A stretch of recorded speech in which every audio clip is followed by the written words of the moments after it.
Asian Indians make up about 1% of the population of the United States, about 3 million people.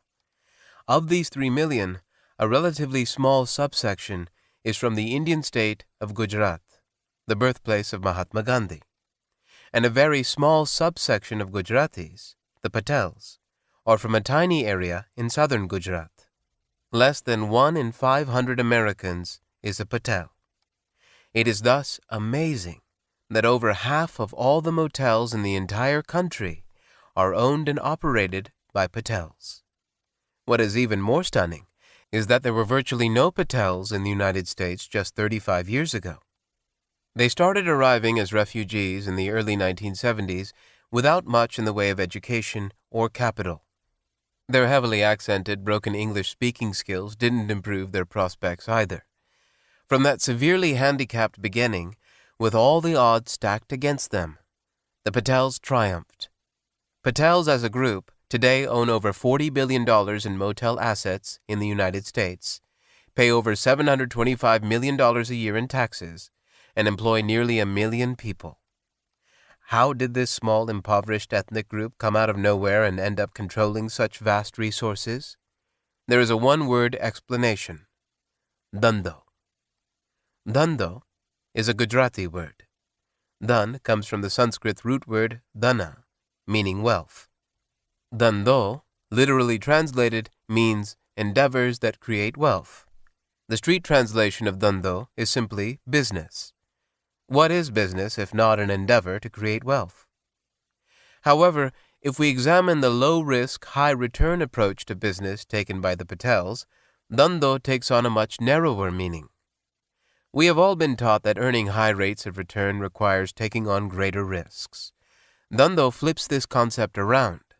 Dhandho is all about the minimization of risk while maximizing the reward. The stereotypical Patel naturally approaches all business endeavors with this deeply ingrained, riskless Dhandho framework. For him, it's like breathing. Dhandho is thus best described as endeavors that create wealth while taking virtually no risk. Not only should every entrepreneur seek to learn from the Patel Dhandho framework, but also the primary audience for this tome, investors and allocators of capital. Dhandho is capital allocation at its very finest. If an investor can make virtually risk-free bets with outsized rewards and keep making the bets over and over, the results are stunning. Dhandho is how the Patels have exponentially compounded their net worths over the past 30-odd years. I'm getting ahead of myself. Sit back, relax, grab a cool one, and mellow out. You're about to begin a remarkable journey, one that I hope is as rewarding and profitable for you as it has been for me and generations of Patel businessmen. Gujarat lies along the Arabian Sea with a large, desirable coastline and several natural harbors. The Tropic of Cancer cuts right through the state. Over the centuries, it has always been an ideal location for trade with neighboring Asian and African countries. It has served as a melting pot of many different cultures over its rich history. The Parsis, fleeing religious persecution in Iran, landed in Gujarat as refugees in the 12th century and were warmly received. Similarly, the Ismailis arrived in the first half of the 19th century from Iran. For several centuries, Gujaratis were very used to traveling to and trading with their Asian and African neighbors. Patels originally were known as patidars, loosely translated as landlords. Most villages in Gujarat had a patidar appointed by the ruler, who was responsible for collecting land taxes, providing security, and running a streamlined farming operation. In medieval times, these patidars were chosen on the basis of their savvy management and farming skills. Patels usually had large families, and as the land was subdivided into smaller and smaller fragments for each son, farming became a tough way to make a buck. In the late 19th and early 20th centuries, Ismailis and Patels from Gujarat migrated in significant numbers to countries like Uganda in East Africa. They went as traders or as indentured laborers to help build the railroads. The Patels and the Ismailis have been a very entrepreneurial community for centuries, and, over the ensuing decades, with their soon-to-be-revealed Dhandho techniques, they came to control a large proportion of the businesses in Uganda. General Idi Amin came to power in Uganda as a dictator in 1972. He declared that Africa was for Africans and that non-Africans had to leave. Amin wasn't a big fan of the Patels who controlled most of his economy. The fact that most of these non-Africans, like the Patels and the Ismailis, were born in Uganda, had been there for generations, had no other home, and had all their businesses and property in Uganda, meant nothing to Amin. For him, it was simple. Africa was for Africans. Amin revoked the residency permits of all Asians, regardless of whether they had any natural homeland to return to. The Ugandan state seized all their businesses and nationalized them, with no compensation to the owners.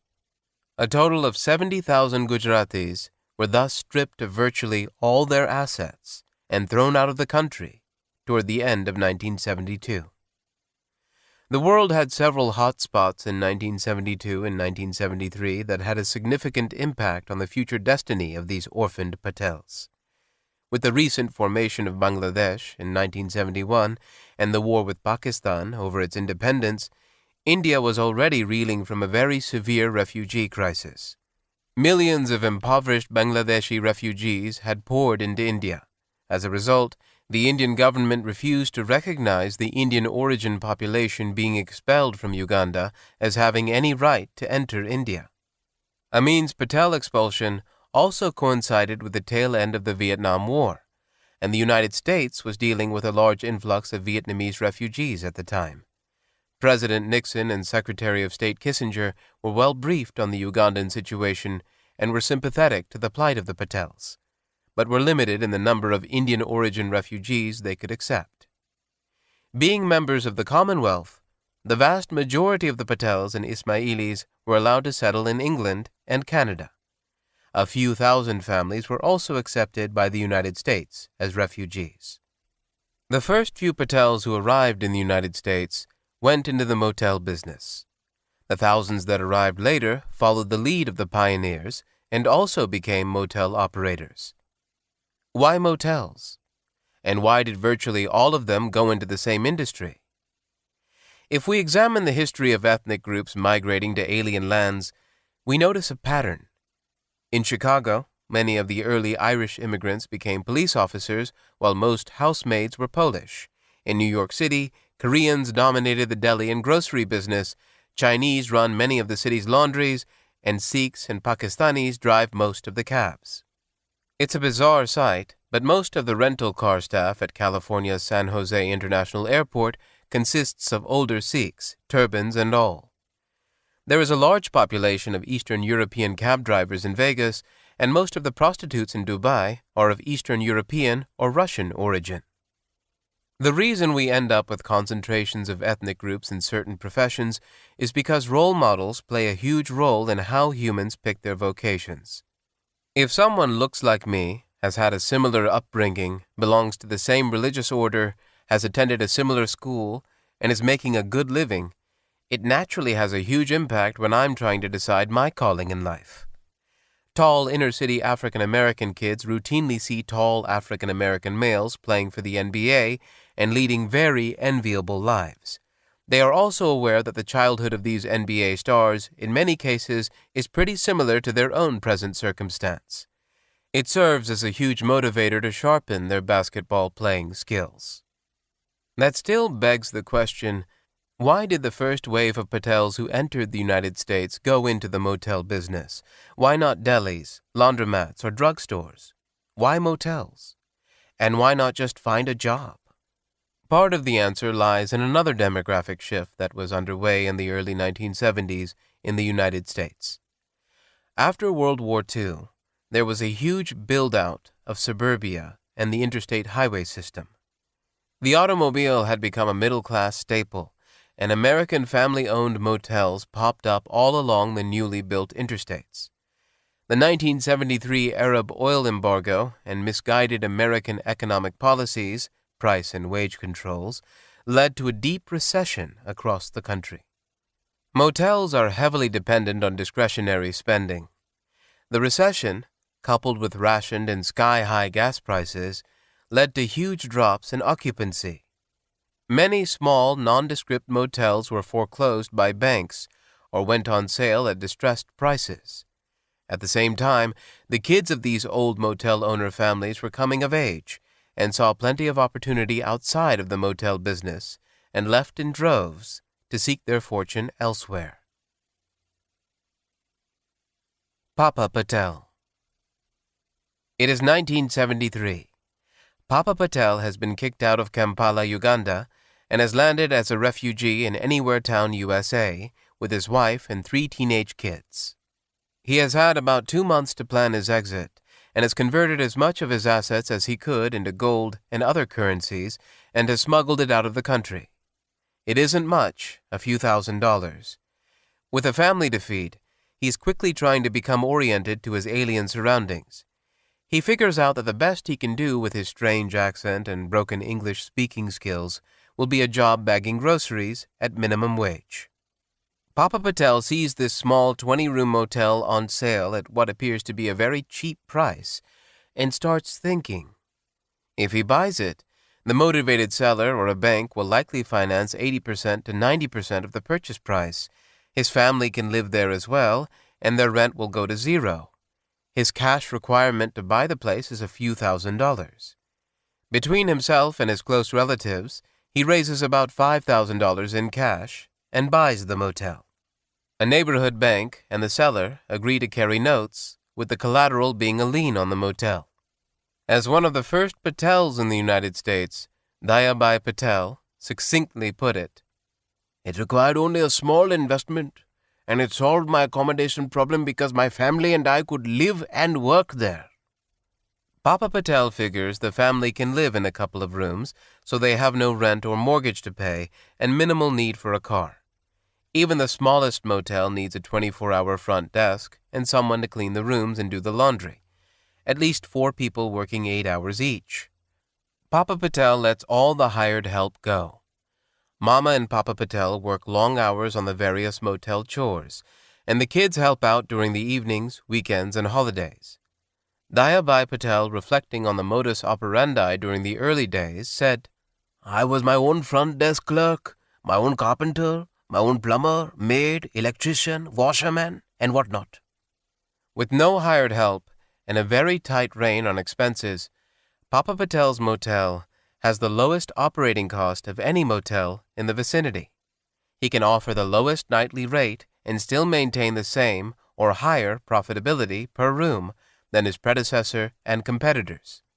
As a result, he has higher occupancy and is making supernormal profits. His competitors start seeing occupancy drop off and experience severe pressure on rates. Their cost structures prohibit them from matching the rates offered by the Patel Motel, leading to a spiraling reduction in occupancy and profits. The stereotypical Patel is a vegetarian and leads a very simple life. Most restaurants in the United States in the 1970s don't serve vegetarian meals, so eating at home is all the more attractive and much cheaper for Patel families. They are busy with the motel day and night, so they have little time for recreational activities. As a result, the total living expenses for this family are abysmally low. With a single beater car, no home mortgage, rent, or utilities, and zero commute, eating out, or spending on vacations or entertainment of any type, Papa Patel's family lives quite comfortably on well under $5,000 per year. Prices are far lower in the 1970s. The minimum wage is just $1.60. The best Papa and Mama Patel could hope for is total annual earnings of about $6,000 per year if they both take up jobs and work full-time. If they buy a 20-room motel at a distressed price of $50,000 with about $5,000 in cash and the rest financed, even at rates of $12 to $13 per day and 50% to 60% average occupancy, the motel will generate about $50,000 in annual revenue. In the early 1970s, with treasuries yielding about 5%, an owner or most banks will be delighted to finance the motel purchase at a 10% to 12% interest rate with a lien on the property. Mr. Patel has annual interest expenses of about $5,000, principal payments of $5,000, and another $5,000 to $10,000 in out-of-pocket expenses for motel supplies, maintenance, and utilities. Total expenses are thus under $20,000. Even if the family spends another $5,000 a year for living expenses, a grand sum in 1970, Papa Patel nets over $15,000 a year after all taxes and all living expenses. If he had borrowed the $5,000 from a fellow Patel, he has it fully repaid in 4 months. He could even elect to pay off the mortgage on the motel in just 3 years. The annual return on that $5,000 of invested capital is a stunning 400%. $20,000 in annual returns from the investment, $15,000 in cash flow, and $5,000 in principal repayment. If he borrows the $5,000 from a fellow Patel, the return on invested capital is infinite, $0 in and $20,000 a year out. That's all fine and dandy, you might say, but what if the business does not work out? What if it fails? For this first motel purchase, Papa Patel not only has to give a lien on the property, but most likely also a personal guarantee to the lender as well. However, Papa Patel has only $5,000 or less to his name, so the personal guarantee is meaningless. If he is unable to make the payments, the bank can take over the property, but he has virtually no assets outside of the motel. The bank has no interest in taking over the motel and running it. It has no such competency. It will be very hard for the bank to sell a money-losing motel and cover their note. It is very simple. If a Patel cannot make the motel run profitably, no one can. The bank's best option is to work with Papa Patel to make the motel profitable, so the bank is likely to renegotiate terms and try to help Papa Patel get back on track. They might defer principal and interest payments for a few months until conditions improve, and they might raise the interest rate to offset the pain they are enduring. It is net-net. Papa Patel still runs the motel, the family still lives there, and he works as hard and as smart as he can to make it. He has no choice. It's make it work or go bust and homeless. Remember, this is an existing business with a very stable business model and a long history of cash flow and profitability. It is not rocket science. It is a simple business where the low-cost provider has an unassailable competitive advantage, and no one can run it any cheaper than Papa Patel. The motel business ebbs and flows with the economy. Eventually, conditions are likely to become better, the bank is made current on payments, and everyone is happy. Most of all, Papa Patel. Let's look at this investment as a bet. There are 3 possible outcomes. First, the $5,000 investment yields an annualized rate of return of 400%. Let's assume this continues for just 10 years, and the business is sold for the same price as it was bought, $50,000. This is like a bond that pays 300% interest a year with a final interest payment in year 10 of 900%. This equates to a 21-bagger, an annualized return of well over 50% for 10 years.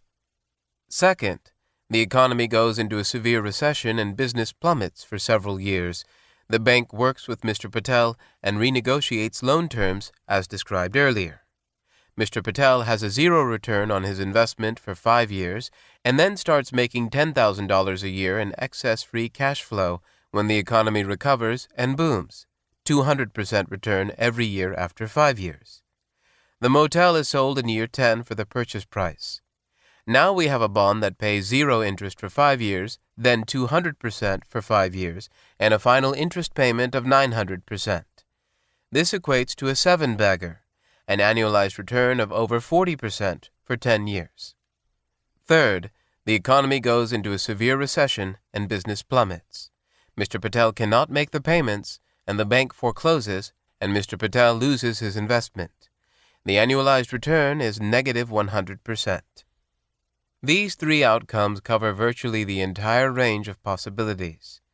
Assume the likelihood of the first option is 80%, the second is 10%, and the third is 10%.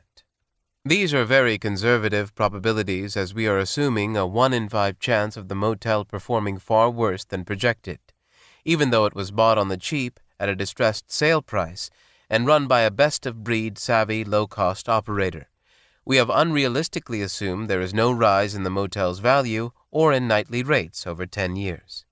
Even then, the probability-weighted annualized return is still well over 40%. The expected present value of this investment, assuming a 10% discount rate, is about $93,400, 0.8 times 111,445 plus 0.1 times 42,812.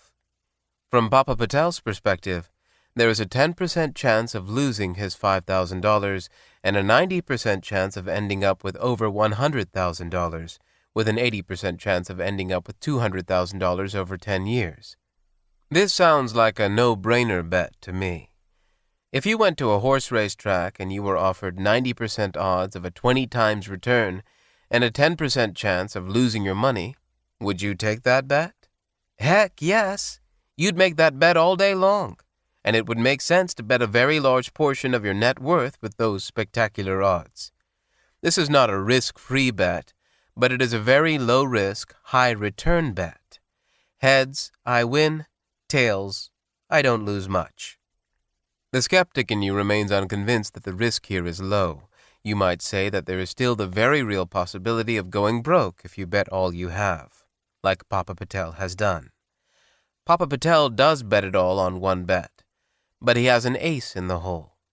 If the lender forecloses and he loses the motel, he and his wife can take up jobs bagging groceries, work 60 hours a week instead of 40, and maximize their savings. At the 1973 minimum wage of $1.60, they earn $9,600 a year. After taxes, they can easily sock away $2,000 to $4,000 a year.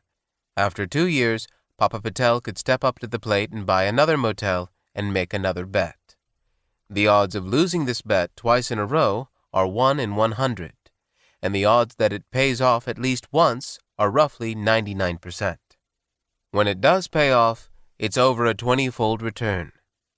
That's an ultra-low-risk bet with ultra-high returns, one very much worth making. Heads, I win. Tails, I don't lose much.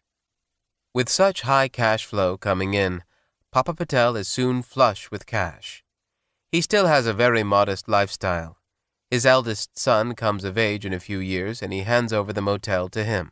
The family buys a modest house and goes hunting for the next motel to buy. This time, they buy a larger motel with 50 rooms. The family no longer lives at the motel, but still does most of the work with little in the way of hired help. The formula is simple. Fixate on keeping costs as low as possible, charge lower rates than all competitors, drive up the occupancy, and maximize the free cash flow. Finally, keep handing over motels to up-and-coming Patel relatives to run while adding more and more properties.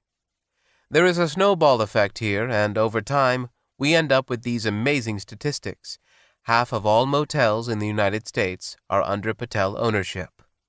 Having fully cornered the motel market, the Patels have begun buying higher-end hotels and have delved into a number of businesses where they can apply their lowest-cost operator model for unassailable competitive advantage: gas stations, Dunkin' Donuts franchises, convenience stores, 7-Elevens, and the like. Some have even branched out into developing high-end timeshare condominiums. The snowball continues to roll down this very long hill, becoming bigger over time. Chapter 2. Manilal Dhandho. The Patel Motel Dhandho story is interesting, but it appears that this was a huge one-time opportunity in the early 1970s. It does not look like the same could be replicated today. Well, let's refute that perspective by examining the journey Manilal Chaudhry has embarked on. Manilal is not a Patel, but he is their first cousin. Like the Patels, he hails from Gujarat and has virtually identical cultural and religious beliefs. Like the stereotypical Patel, the entrepreneurial Dhandho genes are deeply entrenched. It was a very pretty, sunny Southern California Valentine's Day in 2006 when I left my office in Irvine to visit Manilal at his Best Western Motel in Moreno Valley, California, about 50 miles inland in the desert. A mutual friend had briefly described Manilal's interesting entrepreneurial story to me. I was intrigued and contacted him to arrange an interview. Manilal is an unassuming, pleasant 54-year-old guy who comes across as a very honest, hard-working, and likable fellow. He was born and raised in Gujarat in a family with 4 brothers and 2 sisters. One of his brothers had migrated to the United States in the 1970s and had settled in the San Francisco Bay Area. Manilal had trained and worked as an accountant in India. In 1991, his brother sponsored him, and he was able to get his U.S. green card and migrate to the United States with his wife and kids. He arrived in San Francisco with virtually no cash or assets. His brother hosted them, and Manilal began to look for a job so he could support his family. Manilal spoke English before he came to the United States and had already been in the United States for 15 years when we met. Even so, I found it hard to understand Manilal's broken and heavily accented English, especially in our phone conversations. It was easier in person, but it would have been a huge liability for him 15 years ago in the job market. With no prior U.S. job experience or references and his English language handicap, he had difficulty finding a white-collar accounting job and eventually abandoned that futile effort. Manilal was under pressure to earn money to support his family. He was now pretty much ready to take any job at minimum wage. In the early 1990s, the United States was in a deep recession, and that made it all the more difficult. Manilal's first job was at a gas station at minimum wage. His work hours were 3 p.m. to 7 a.m., 16 hours a day, 7 days a week. He was working 112 hours a week. Through the grapevine, he heard that there was a computer power supply manufacturing company in Southern California, Cherokee International, owned by a fellow Patel, that was growing and adding staff. Manilal interviewed with Cherokee and got a job there. He moved his family to Southern California, and his brother lent some financial support as they got settled. After starting at Cherokee, he worked full-time and put in all the overtime the company would allow. Cherokee recognized some of his accounting skills and put him in the stockroom helping out with inventory management. The pay was a little over minimum wage. His remaining 2 brothers and 1 sister, and all their families, joined him in a few months. They all lived together in a small apartment, and in short order, nearly all the adults had assembly line-type jobs at Cherokee. One brother was single. With 7 adults, the paychecks began to flow in, and Manilal and his siblings started saving in earnest. Their first objective was to get a larger place, and they decided to buy a house. In 1994, they pooled their savings, about $60,000, and bought a house in the pleasant town of Foothill Ranch, California, for $203,000. Also, in 1994, Manilal took a second job at a Texaco gas station. He now worked from 8 a.m. until 5 p.m. at Cherokee, and then from 5:30 p.m. until 11 p.m. at the gas station. The Persian gas station owner recognized Manilal's integrity and hard work ethos, and he made him the de facto manager of the gas station. Besides his wages, he gave Manilal 10% of the gas station's net profit. Manilal managed the place like an owner. He hired and fired staff as required and made sure the gas station ran without a hitch. Manilal became intimately familiar with the gas station business, the margins on various items, the overheads, how much money the business made, and so on. By 1998, the Chaudhrys had bought a condo for his sister's family and another home in Foothill Ranch for $169,000. They continued to live very simply. From the beginning, the 4 sibling families had agreed to put $500 a month per family into a common savings account. This pool funded the initial down payment for their first home. For subsequent purchases, they also drew down on this pool. They all lived very simple lives and worked around the clock. As a result, there wasn't much free time to spend on entertainment. Manilal told me that they traveled a fair amount during the first 2 years, hitting the usual tourist spots. After that, They didn't have much interest in traveling, and all of them worked long hours with a great deal of overtime.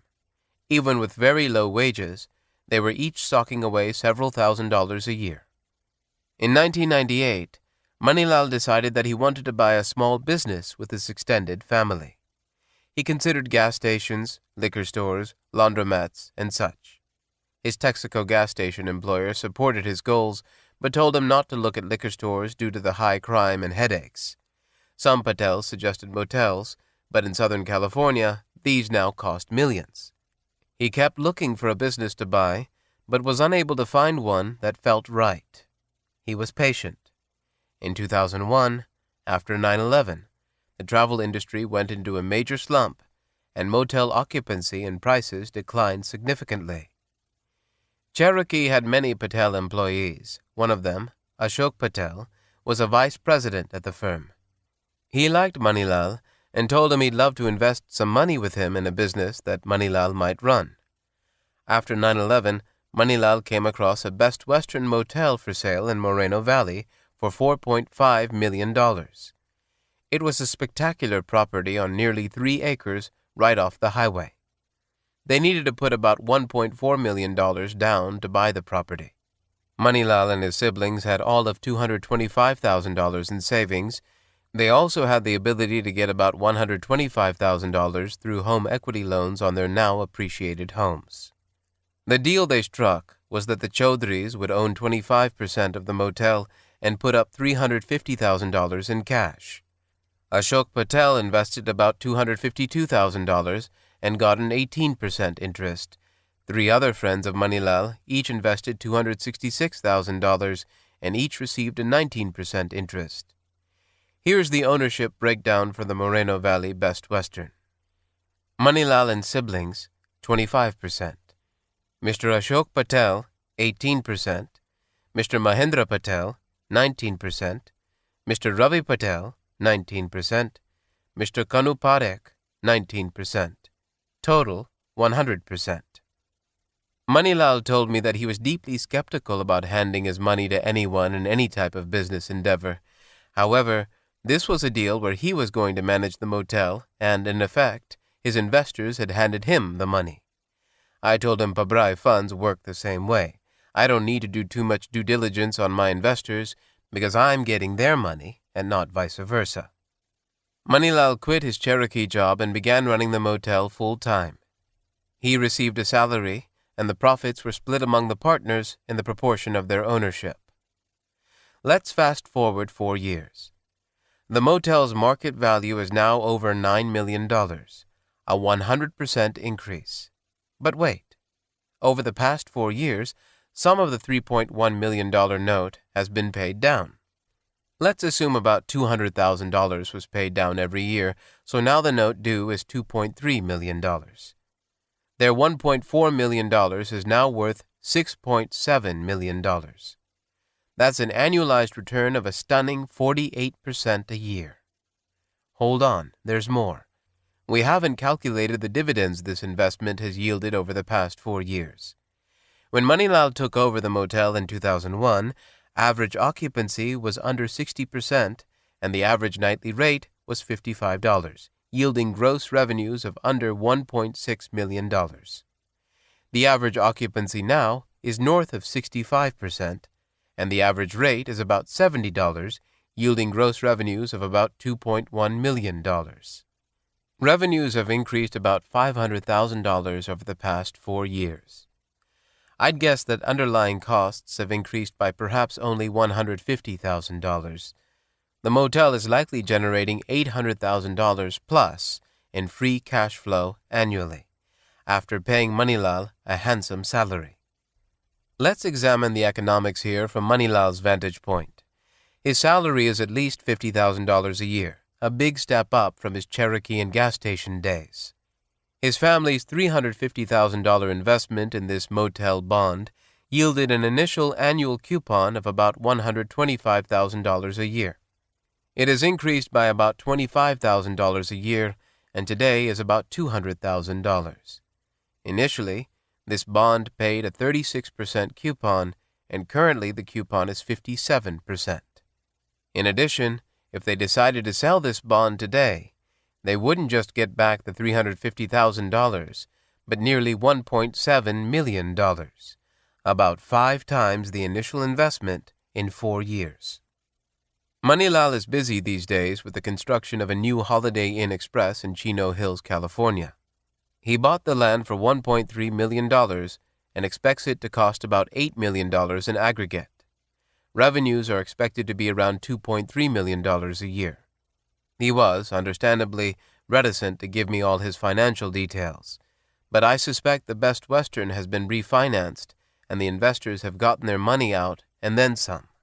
The refinancing, along with the robust cash flows from the Best Western, is funding Chino Hills and other projects.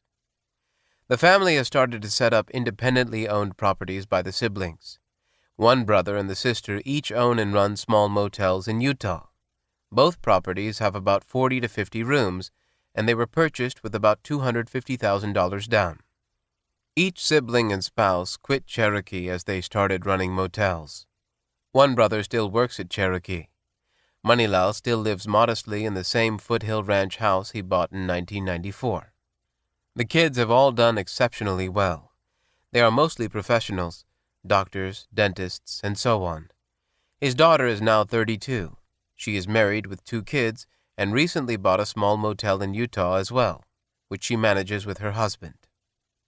Now that's what I'd call Manilal Dhandho. He worked hard, saved all he could, and then bet it all on a single no-brainer bet. Reeling from the severe impact of 9/11 on travel, the motel industry was on its knees. As prices and occupancy collapsed, Manilal stepped in and made his play. He was on the hunt for 3 years. He patiently waited for the right deal to materialize. Classically, his story is all about few bets, big bets, infrequent bets. And it's all about only participating in coin tosses where heads, I win, tails, I don't lose much. Chapter 3. Virgin Dhandho. By now you're likely thinking, look, these Patels and Manilal have done very well. My hat's off to them. It's an entertaining story, but one that clearly cannot be replicated by the rest of us. I wouldn't ever move in with my adult siblings and their families for several years to maximize our saving with the objective of building a motel empire. I'm not into working 100 hours a week or living with my family in a motel for years on end. You're probably also convinced that there is something about their family environment or gene pool that predisposes them to take this bizarre approach to life and business. The rest of us cannot embark on Dhandho journeys like them because of this difference. To dispel that notion, let's take a look at another great Dhandho entrepreneur who is not a Patel and does not hail from Gujarat or India. He is from Surrey in England and is as flamboyant as they come. He's all about living life to the fullest and maximizing the fun. While Papa Patel and Richard Branson seemingly have nothing in common, they are inextricably linked in how they approach their business endeavors. Both are hardcore practitioners of Dhandho. Let's delve into the birth of Virgin Atlantic and learn how to start pretty much any business with minimal capital and virtually no risk. This is Dhandho on steroids. The year was 1984, and Richard Branson knew nothing about the airline business. He started his entrepreneurial journey at 15 and was very successful in building an amazing music recording and distribution business.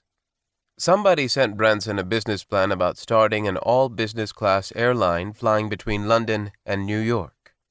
Branson noted that when an executive in the music business received a business plan to start an airline involving a 747 jumbo jet, he knew that the business plan had been turned down in at least 3,000 other places before landing on his desk. He was also aware that the other businessmen with strong domain knowledge had turned it down. The business plan claimed that the sector was underserved by the existing players.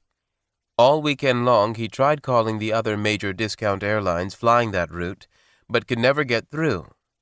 His conclusion was that they either were lousy businessmen or were overwhelmed by demand, which meant that there was an opportunity to start competing against them.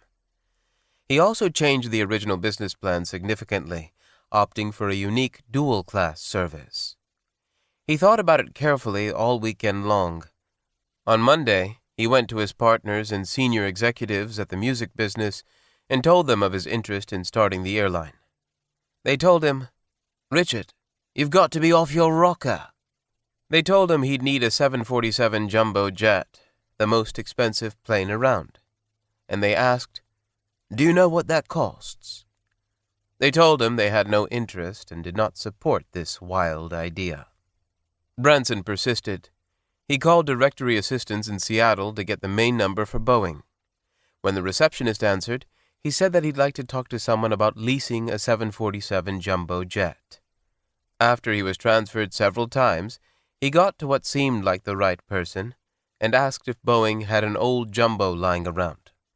The guy said they did, and Branson asked if they would consider doing a 1-year lease. The Boeing employee, likely amused by the British accent, said that they have a small list of customers, but they might consider doing such a lease with one of their regular customers. Branson persisted and asked for some numbers. Boeing gave him some ballpark numbers, and Branson figured out that his total outlay and maximum liability for starting Virgin Atlantic Airlines, if it failed, was just $2 million. His record company was on track to earn $12 million that year and $20 million the next year. Branson noted that in the airline business with a single plane, he would pay for the fuel 30 days after the airplane landed and for staff wages 15 to 20 days after the airplane landed, but he would get paid for all the tickets about 20 days before the plane took off. Working capital needs in this scenario were pretty low, and with a very favorable short-term lease from Boeing, there was no need to buy an airplane. Branson figured he could hire a small ground staff, place a few ads in the paper, and start taking reservations. Boy George's records were produced by Virgin, and Branson and he were good friends. To boost the morale of the early Virgin Atlantic employees and get them all excited, he took Boy George over to the cargo hangar at Gatwick Airport, which served as the headquarters for Virgin Atlantic, to meet the staff. The employees loved it, but Boy George was quite stunned at the apparent chaos at the facility. He later told Branson, "I'm glad my feet are firmly on the ground." It was a very messy startup. Now, if someone came up with this idea in Silicon Valley, there would be a fancy business plan put together along with the mandatory elevator pitch. It would be based on at least $60 million in startup capital to build out the basic infrastructure and so on. Branson did not go down this path. The business plan was done in a weekend and resided in Branson's head. There was no business plan ever written. There was no board of directors or advisors at startup, no venture capitalists, VCs, or angels. It was done by a person with no prior experience or expertise in the airline industry. My take on Virgin Atlantic is simply this. If you can start a business that requires a $200 million 747 jumbo jet and a boatload of employees in a tightly regulated industry for virtually no capital, then virtually any business that you want to start can be gotten off the ground with minimal capital. All you need to do is replace capital with creative thinking and solutions. Branson found a service gap and went after it. By the time that gap narrowed and British Airways and his other competitors woke up, he had already built a strong brand. Even today, Virgin Atlantic offers a very unique product in a very tough industry. The Virgin Atlantic business model is pure Dhandho. Heads, I win. Tails, I don't lose much. The Virgin Group today is a privately held group of 200-plus businesses with about $7 billion in annual revenue. It generates about $600 to $700 million a year in free cash flow. The common ingredient in virtually all 200-plus businesses is that there was very little money invested in any of them at startup. Heads, I win. Tails, I don't lose much. In 2005, they put a line of electronic products called Virgin Pulse into Target stores. Target asked them to develop an exclusive line of designer personal electronics only for Target. Target guaranteed them prime floor space, so Virgin had zero distribution cost or risk. It had Echo, a chic design shop, create the line, and they found a Chinese company to manufacture it, retaining good margins for Virgin. Its downside was very limited, and upside was huge. The parties who took much of the risk were the manufacturers, who had to commit capacity beyond confirmed orders, and Target, which had to set aside valuable shelf space in every store. To launch it, the Virgin Group leveraged Branson at a New York party dancing with some hot models wearing the Virgin Pulse line on their person. It put very little money into it. Classic Dhandho at work. Heads I win, tails I don't lose much. Another example of classic Dhandho is Virgin Mobile, Virgin's cell phone service in the United States. Virgin Mobile does not own or operate a cell phone network. Sprint provides the entire back end and delivers the service under the Virgin Mobile brand. Virgin targeted teens with this service and focused the offering to be very attractive to teens, cool phones and phone skins, prepaid phone cards, and the teen-centric Virgin brand. Virgin's investment was very low. If it failed, it had virtually no downside. Sprint provided all the technology, billing, and customer service infrastructure. Virgin provided the branding and product positioning, and it took a large chunk of the profits. If it worked, there was huge upside for Virgin and a negligible downside if it failed. Virgin Mobile scaled very rapidly. It set a record for the fastest business to move from startup to over $1 billion in revenues, less than 3 years. Again, it's heads I win, tails I don't lose much. In 1997, the Virgin team, along with the Royal Bank of Scotland, offered an innovative mortgage product under the Virgin Mortgage brand called the Virgin One account. This revolutionary mortgage product looked at any cash the borrower had in his or her checking account and netted it against the loan balance and only charged interest on the net loan balance. Again, Virgin had virtually no investment. The entire back end was handled by the bank. All Virgin provided was the brand and helped with the marketing. Very little cash invested. In return, it got a good chunk of the profits. Heads I win, tails I don't lose much. Branson owns his own private island in the British Virgin Islands called Necker Island. It is a spectacular property and was featured in the last episode of The Rebel Billionaire on Fox. The island was on sale for £3 million a few years ago. Branson's starting offer? £150,000, 95% off the list price. His offer was laughed at, but a few weeks later, he bought the island for just £180,000. Needless to say, Sir Richard has had a very spectacular Dhandho return on his vacation home investment over the years. Now you and 13 other friends can spend time on Necker Island for just $30,000 per night. With minimal downsides, failure rates don't matter to Sir Richard Branson. Even if half these ventures fail or never scale up, it doesn't matter. There's virtually no money put into them to begin with. Venture capitalists ought to look at the Virgin model, because the Virgin model is the VC model of the future. Branson is an ultra-low-risk, ultra-high-return VC. People keep feeding him ideas and he acts on a select few. He gets large equity stakes, sometimes 50-50 equity stakes in these businesses without putting any money in them. In some cases, like Virgin Atlantic, it is a 100% stake, with very little invested. There are 2 words that encapsulate Branson's journey: Virgin Dhandho. Like his twin brothers Manilal and Papa Patel, Branson is all about heads I win, tails I don't lose much. Chapter 4. Mittal Dhandho. Bordering Pakistan is Rajasthan, the most colorful state of India, and Marwar is a small district within the state. The Marwaris are regarded by many as being the very best practitioners of the art of Dhandho. Their amazing Dhandho endeavors in many cases leave the Patels in the dust. In the 2005 Forbes ranking of the wealthiest humans on the planet, Bill Gates and Warren Buffett took their usual top 2 spots. But nipping at their heels at number 3 is a Marwari entrepreneur, Lakshmi Mittal. Mittal, from a standing start with virtually nothing 30 years ago, has a net worth of over $20 billion today.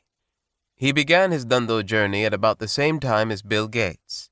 As we know, Bill invested his energies in an industry that offers among the highest returns on invested capital.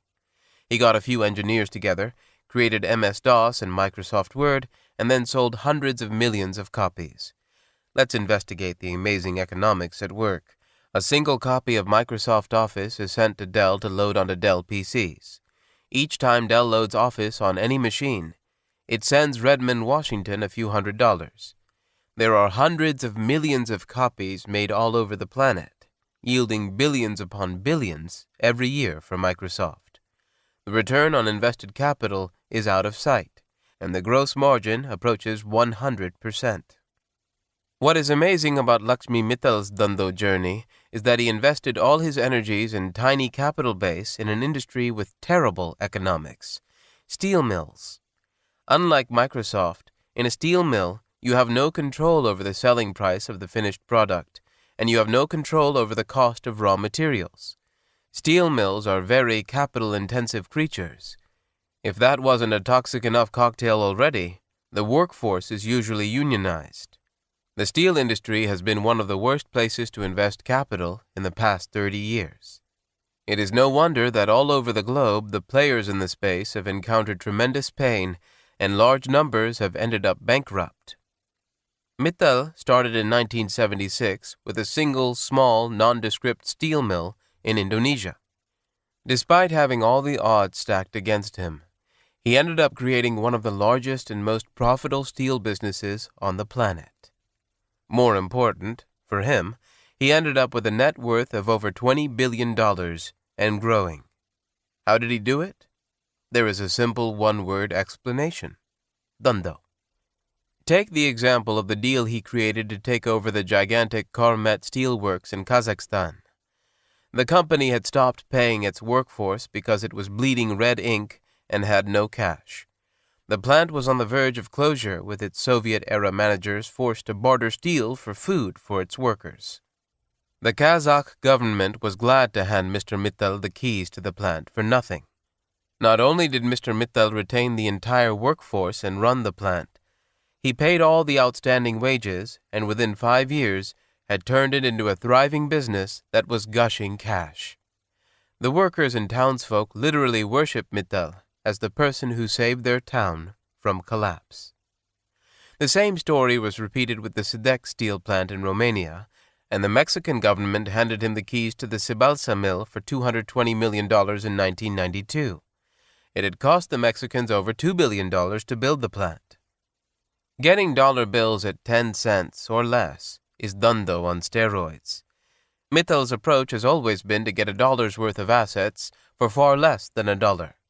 And then he has applied his secret sauce of getting these monolith mills to run extremely efficiently. The people who founded Google, Oracle, Cisco, and Intel were all very talented, but they also had huge tailwinds propelling their net worths into the stratosphere. They all focused on businesses with amazing economics and very high returns on invested capital. Amazingly, it is Mittal, facing massive headwinds, who has a higher net worth than all of them. The Dhandho framework helped him triumph over all but 2 members of the Forbes 400. And, as we learned before we're done, both guys ahead of him are true connoisseurs and practitioners of the fine art of Dhandho.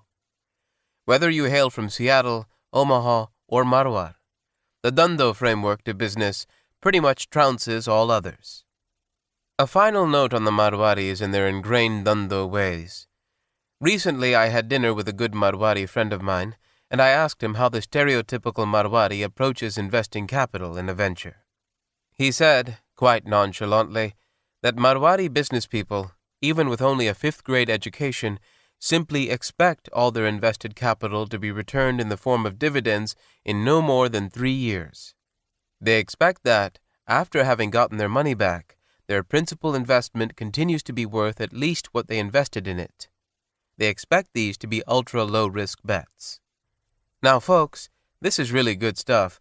They don't teach this at the Harvard Business School. If you simply use this Marwari formula before making any investments, let me assure you of 2 things. 1, you take a quick pass on most investments offered to you, and 2, starting with very little capital, after a few decades, you'll be very wealthy. Enough said. Trans-Tech Dhandho. To add to the flavors of Dhandho, let's examine my own Dhandho experience. When I founded my first business, Trans-Tech Inc., I had virtually no money. There was about $30,000 in my 401k retirement account at Tell Labs and $70,000 available in credit card limits on a number of credit cards that I signed up for in anticipation of starting my business. I researched U.S. bankruptcy laws and found that they were not too onerous. If the business went south and I was unable to cover my debts, I could declare personal bankruptcy and start over. It was a very similar situation to Papa Patel. There wasn't much downside because there wasn't much to lose. Also, when I resigned, my boss told me that they'd love to have me back any time, and they were likely to give me a decent raise as well. All I had to lose was the $30,000 in my 401k retirement account. I was all of 25 years old. The last thing I was concerned about was depleting my retirement assets. I incorporated Trans-Tech in February 1990 while continuing to work at Tell Labs. I took half days off as vacation time whenever I had client sales calls. I used to work on the business at home in the morning from 6:30 a.m. to 8:30 a.m., be at work during the day, and again work on the business in the evening from 6 p.m. to midnight. I had a paycheck coming in and very little in the way of business expenses. When I had the first client and revenues over $200,000 a year in the bag, I resigned. If you look at the approach taken, it was a zero-risk approach. The only downside I had was the possible loss of my paltry $30,000 in 401k assets. The upside was enormous, easily several million dollars. Visa and MasterCard were my venture capitalists funding the rest of it. I was single at the time. There was no family to worry about. Many lunches and dinners back then were comprised of a simple Subway sandwich. My expenses were pretty low. I considered staying at Tell Labs to be a risky proposition. I thought that if I just stayed at the company, it was likely to be a boring and slow corporate path. If I woke up when I was 35 or 45 and decided to go off on my own, it would be much more complicated. I would likely have a wife and kids by then, which would make it harder to break loose and make a risk-free bet. Being 25 and single, I had available at least one risk-free bet. My game plan was very simple. I had an arbitrage-based business model. The value proposition was leveraging India's deep expertise and available talent in client-server computing to satisfy the deep shortage of talent in the Midwestern United States. I had $100,000 of capital available to me, and the business was already producing revenue and some profit when I resigned from Tell Labs. I knew that with the first two customers on board, generating real revenue and profits, the downside was very limited. It was classic, heads I win, tails I don't lose much. Trans-Tech scaled nicely. In 1996, we were recognized as an Inc. 500 company, one of the 500 fastest-growing businesses in the United States. As revenues went from nothing to over $20 million annually in 10 years, the business never took a dime of outside capital. Cash flows provided all the growth capital and then some. Cash was always very tight as we were growing very rapidly and reinvesting all available capital to scale. In late 1991, I found a terrific banker, Tom Harazim, who liked our story. He paid off all my credit cards, got us off the very expensive factoring of receivables I was doing to bring in cash as quickly as possible, and got Trans-Tech set up with a hugely cheaper line of credit based on our pristine receivables. We did a sale of some assets for about $2 million in 1994, which made me feel rich for the first time, and then the entire business was sold in 2000 for several million dollars.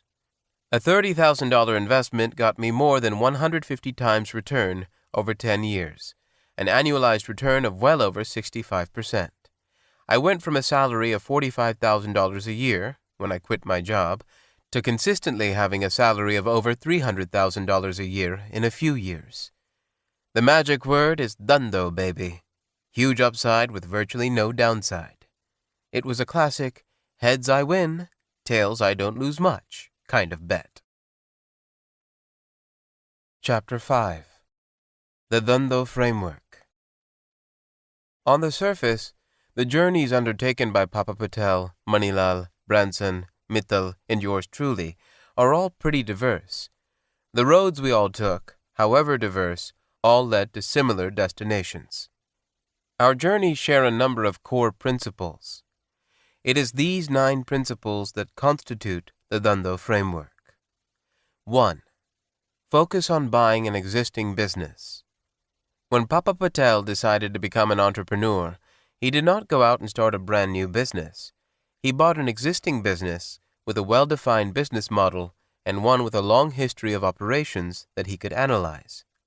This is way less risky than doing a startup. Manilal and Mittal did the same. 2. Buy simple businesses and industries with an ultra-slow rate of change. It is unlikely Papa Patel had ever heard of Warren Buffett in the early 1970s. While being raised in environments that could not be more different, each reached the same conclusion: buy simple businesses with ultra-slow long-term change. We see change as the enemy of investments, so we look for the absence of change. We don't like to lose money. Capitalism is pretty brutal. We look for mundane products that everyone needs. Warren Buffett. As long as humans travel long distances and have a need to sleep and refresh themselves, there will always be a need for motels and hotels. My previous business, TransTech, appears to be in a rapidly changing industry, but it too is a simple, low-tech business. At its core, it is simply a service business. While information technology, IT, has changed dramatically over the years, the underlying nature and economics of the services delivered are virtually the same. IBM's technology-centric business changes very quickly, but IBM Global Services or Accenture's business stays in a pretty steady state. 3. Buy distressed businesses and distressed industries. Never count on making a good sale. Have the purchase price be so attractive that even a mediocre sale gives good results. Warren Buffett. The entrance strategy is actually more important than the exit strategy. Eddie Lampert. As discussed in Chapter 1, in the early 1970s with the oil embargo, deep recession, and reduction in the consumer's discretionary spending, highway motels were suffering. They were being sold at very cheap prices, all based on their pathetic near-term prospects. Papa Patel knew he was buying during distressed conditions and getting a great price. Manilal, too, made his move in the depressed travel industry right after 9/11. Mittal loaded up on assets in severely distressed businesses, in a severely distressed industry, in severely distressed countries and geographies. That's distress to the power of 3. No wonder he's near the top of the Forbes 400. While lecturing a group of students at Columbia University at age 21, Buffett stated, "I will tell you how to become rich. Close the doors. Be fearful when others are greedy. Be greedy when others are fearful." Warren Buffett. While Papa Patel, Manilal, and Mittal were not in that closed room in 1952, they intrinsically understand that the very best time to buy a business is when its near-term future prospects are murky, and the business is hated and unloved. In such circumstances, the odds are high that an investor can pick up assets at steep discounts to their underlying value. No one knows that better than Lakshmi Mittal. 4. Buy businesses with a durable competitive advantage, the moat. The key to investing is not assessing how much an industry is going to affect society or how much it will grow, but rather determining the competitive advantage of any given company and, above all, the durability of that advantage.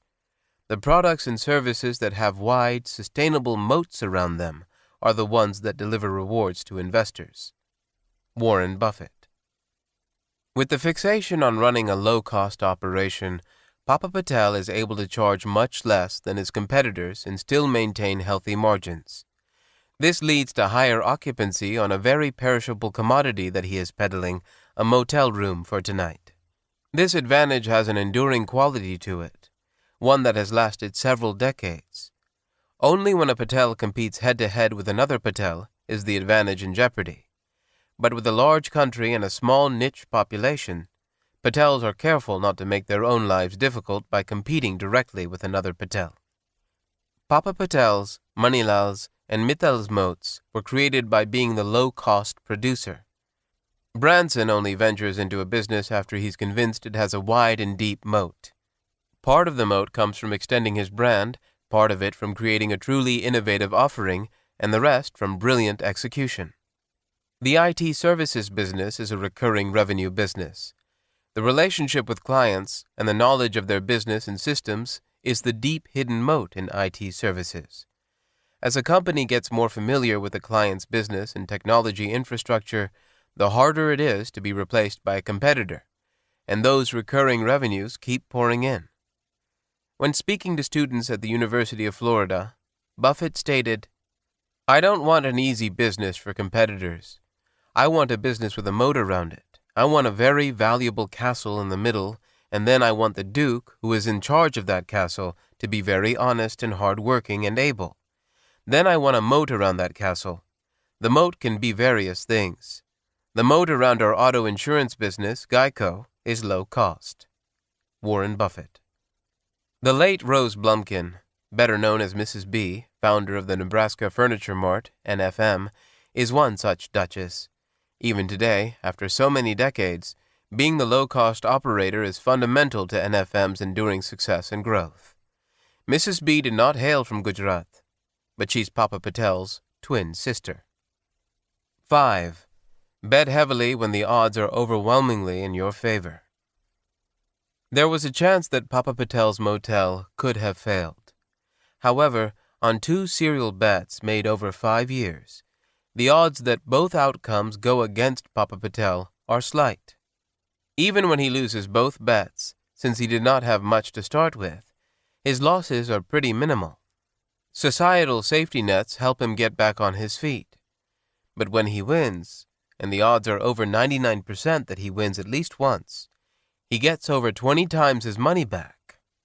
It's classic, heads I win, tails I don't lose much. Warren Buffett's business partner and vice chairman of Berkshire Hathaway, Charlie Munger, uses horse racing's pari-mutuel betting system as one of his mental models when approaching investing in the stock market. Unlike a casino, in horse racing you are betting against other bettors. The house takes a flat 17% of the total amount wagered. Frictional costs, relative to the stock market, are very high. According to Munger, to us, investing is the equivalent of going out and betting against the pari-mutuel system. We look for the horse with 1 chance in 2 of winning, which pays you 3 to 1. You're looking for a mispriced gamble. That's what investing is. And you have to know enough to know whether the gamble is mispriced. That's value investing. Charlie Munger. To be a consistent winner at the racetrack, a person has to overcome the staggering 17% frictional cost of placing a bet. According to Munger, there are actually a few people who are able to make a living by betting at the racetrack after paying the full 17%. These folks watch all the horses and races, yet place no bets. Then, when they encounter widely misplaced odds in their favor on a horse about which they know a great deal, they bet heavily on that one horse in that one race. After that, they go back to watching the horses and races indefinitely with no bets placed until another good opportunity shows up.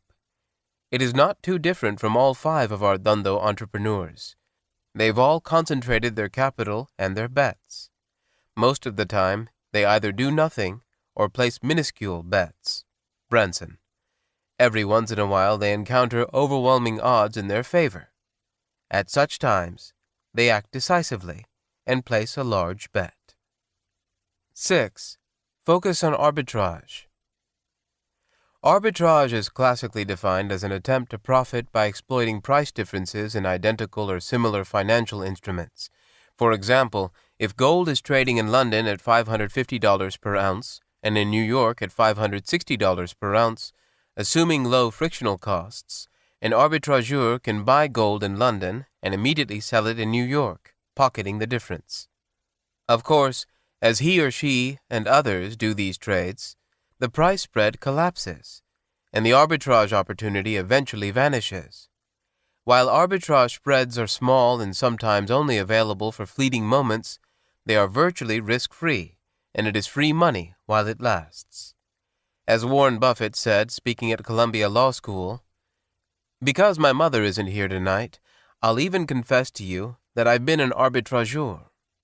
Warren Buffett. Anytime you're playing an arbitrage game, you end up getting something for nothing. It's always very good, in various forms, to play the arbitrage game, because whenever a clear-cut arbitrage spread is available, you just can't lose. Papa Patel is playing an arbitrage game as well. His arbitrage endeavors aren't risk-free, but they sure are ultra-low risk and have many of the same characteristics of classic arbitrage. Imagine that there are two towns. Town A has a population of 40,000 and Town B has a population of 30,000. There is a barber who works at a hair salon in Town B, and he's an employee at the salon. Once in a while, he notices that he gets new customers who say that they live in the middle of nowhere in Town C, which is 17 miles away. It looks like a new township is emerging, and these people have to drive to either Town A or Town B for a haircut, because Town C is a brand new city, and there are no barbers in the city. Our barber starts thinking that it takes an hour to drive back and forth, $4 to $5 of gas, wear and tear on one's car, and so on.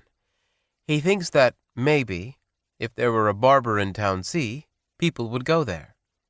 He has no money, so he goes to Town C and finds a run-down, dilapidated storefront. He subleases it month to month from the current tenant, paying way below market, and puts in the rudimentary things that you'd find at a barber shop. It has just a single barber chair. He hangs up a homemade sign outside and goes to work. He calculates that the invested capital is so low that if it doesn't work, he can go back full-time to his old job with little financial loss. He further reduces downside by working part-time at his old job and part-time at the new business until he has a steady clientele. If it works, he has a shot at being his own boss and having his own little business. Humans are creatures of habit. We shave the same side of the face first every day, we comb our hair the same way, and we also don't change our barber every month. Once he's set up in Town C, he starts getting repeat clients and revenues. He could even be slightly inferior or charge a bit more relative to the barbers in the other town, but you might still go to him as a critical time saver. Gradually, this dilapidated single-chair barbershop gets packed with customers. He improves the infrastructure and ambiance, puts in another chair, hires another barber, and begins to scale the business. He gets so busy after the first few weeks that he resigns from his old job in less than 2 months. Our resourceful barber may not realize it, but what he's doing is in effect playing the arbitrage game. The arbitrage he has is that there is a 17-mile spread between him and his closest competitor. As long as that spread remains in place and Town C continues to grow, he sees a steady increase in revenues, even if he charges higher prices or delivers slightly inferior service. Over time, like all arbitrage spreads, this spread narrows and then disappears. More barbers open shops like his, and eventually Town C has the same number of barbers per capita as Town A or Town B. However, it could easily take several years before the spread disappears. In the meanwhile, our barber has raked in supernormal profits and built a loyal following. He may have to drop his prices to market price, and competition will force him to up the ante to market-level service. However, he has now built brand and has a satisfied client base that is unlikely to take the low bid with their monthly haircut. They are likely to keep returning to him. Even though the arbitrage spread is gone and supernormal profits are gone, the brand and loyal following gives him sustaining profits for many, many years ahead. His business now looks just like his former employer's business in Town B. The barber's return on his original invested capital is off the charts, not too different from our 5 Dhandho entrepreneurs. And he, too, placed a near risk-free, arbitrage-type bet. Papa Patel's and Moneylal's arbitrage game is simple. The moment they take over a motel, operating costs drop. With the low-cost structure, they offer a very competitive average nightly rate that leads to higher occupancy. That lower-cost, higher occupancy gives them an arbitrage spread over all their competitors, until another fellow Patel shows up to compete with them. It might take 15 to 20 years before a fellow Patel shows up. The stereotypical Patel is not a stupid guy. He's going to see this motel is under Patel ownership and he'll decide quickly not to go into direct competition with a fellow Patel. So that arbitrage will last for some time. Nonetheless, eventually that spread is going to disappear. In the meanwhile, and that can be several decades, Papa Patel and Manilal milk that arbitrage spread for all they can.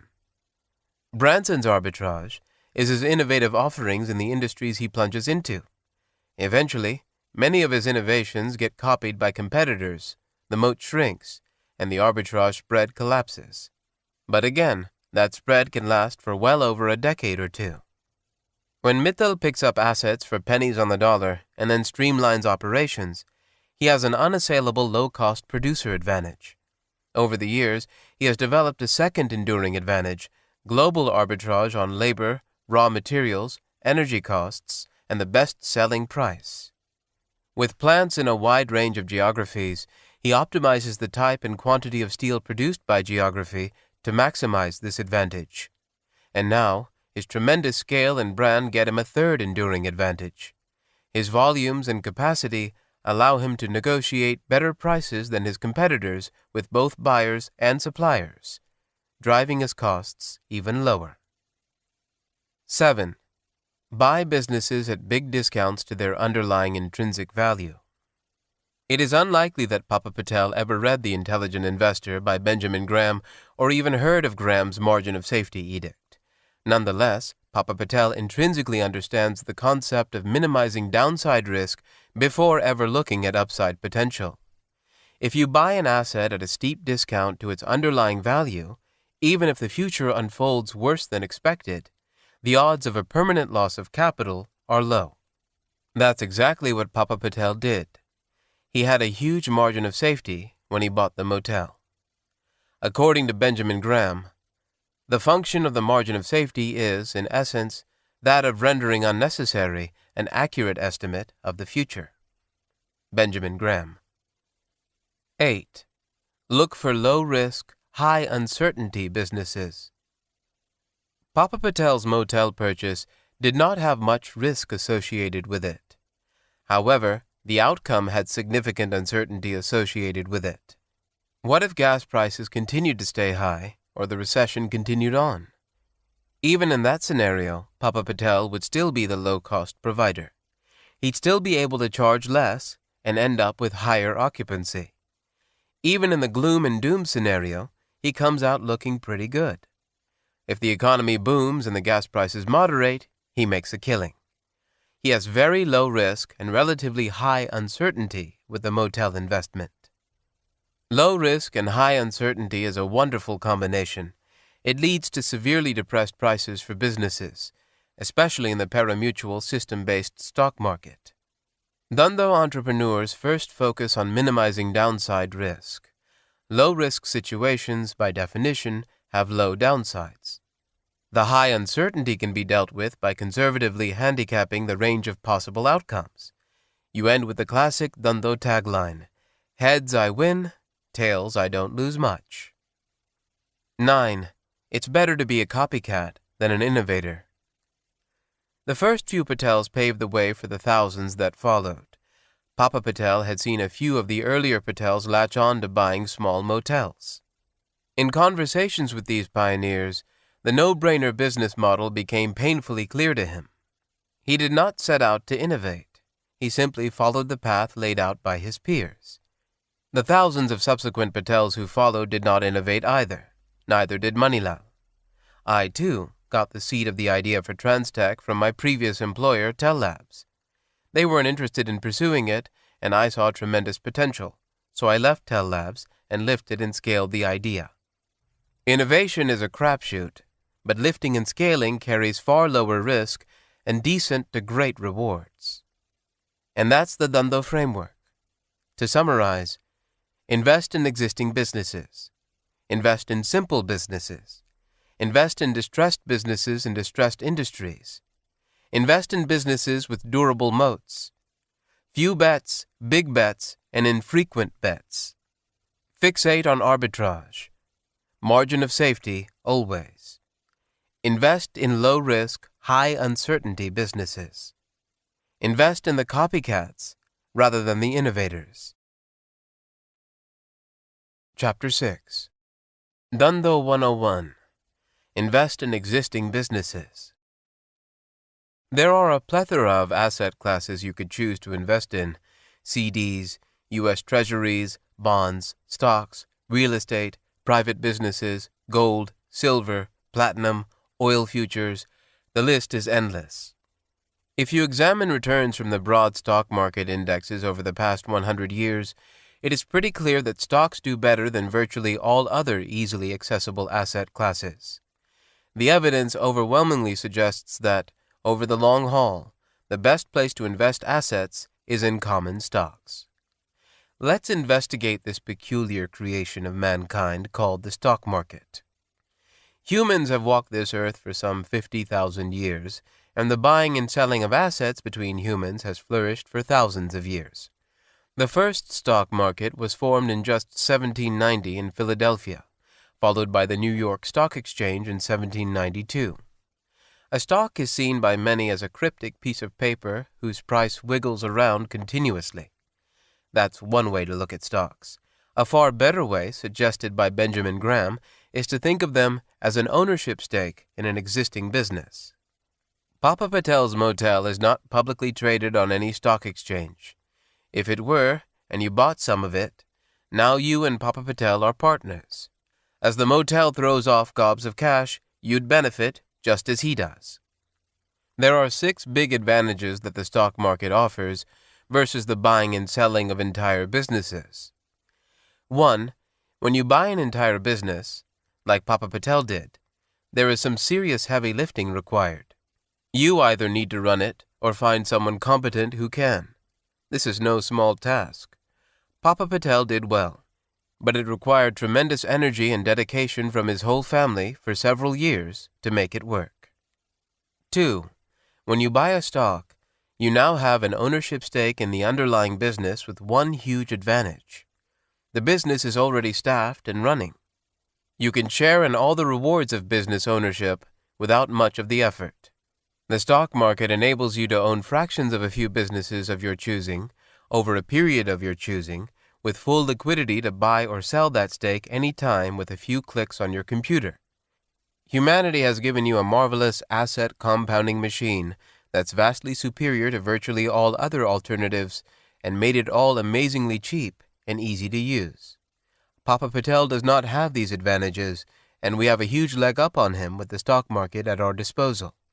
The key is to only participate in the stock market using the powerful Dhandho investing framework. 3. When humans buy or sell whole businesses, both sides have a good sense of what the asset is worth, and a rational price is usually arrived at.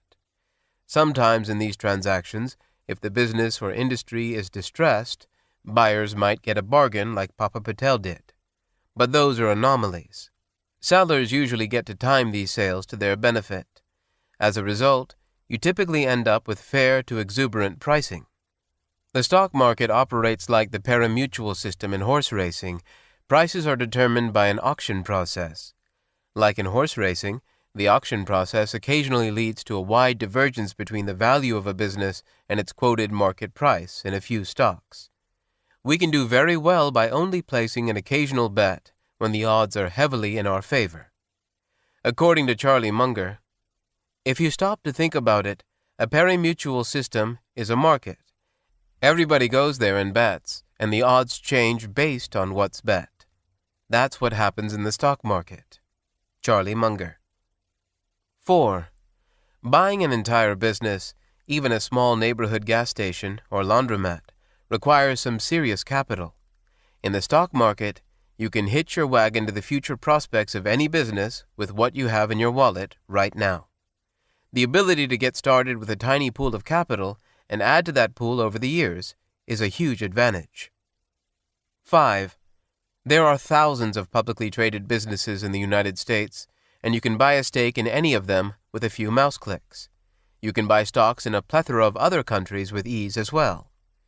I'd estimate that the average individual investor could easily buy a stake in well over 100,000 businesses around the planet with a couple of brokerage accounts.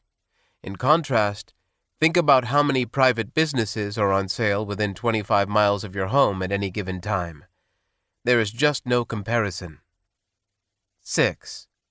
At the racetrack, the track owner takes 17% of every dollar bet. The frictional costs are very high. Even when you buy a tiny private business, transaction costs between the buyer and seller are usually between 5% to 10% of the purchase price, which doesn't include the considerable time and effort expended. You can buy or sell a stake in a publicly traded company for under $10. With a $100,000 portfolio, and even at a hyperactive 50 trades a year, frictional costs are 0.5%, and they keep getting lower, as a percent, as the value of the portfolio rises over time.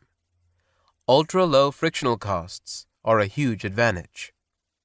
Having an ownership stake in a few businesses is the best path to building wealth. And with no heavy lifting required, bargain buying opportunities, ultra-low capital requirements, ultra-large selection, and ultra-low frictional costs, buying stakes in a few publicly traded existing businesses is the no-brainer Dhandho way to go. Chapter 7. Dhandho 102. Invest in simple businesses. The advantages of buying a fraction of an existing business are pretty clear, but before we buy, we must know its intrinsic value. How else would we know if it's a good deal at a given price? What is the intrinsic value of a business? Is there a general formula? How do we figure it out? Every business has an intrinsic value, and it is determined by the same simple formula. John Burr Williams was the first to define it in his The Theory of Investment Value, published in 1938. Per Williams, the intrinsic value of any business is determined by the cash inflows and outflows, discounted at an appropriate interest rate, that can be expected to occur during the remaining life of the business. The definition is painfully simple. To illustrate, let's imagine that toward the end of 2006, a neighborhood gas station is put up for sale, and the owner offers it for $500,000. Further, let's assume that the gas station can be sold for $400,000 after 10 years. Free cash flow, money that can be pulled out of the business, is expected to be $100,000 a year for the next 10 years. Let's say that we have an alternative low-risk investment that would give us a 10% annualized return on the money. Are we better off buying the gas station or taking our virtually assured 10% return? I used a Texas Instruments BA35 calculator to do these discounted cash flow DCF calculations. Alternately, you could use Excel. The gas station has an intrinsic value of about $775,000. We would be buying it for $500,000, so we'd be buying it for roughly 2/3 of its intrinsic value. Not surprisingly, the $500,000 invested in our low-risk alternative has a present value of exactly that, $500,000.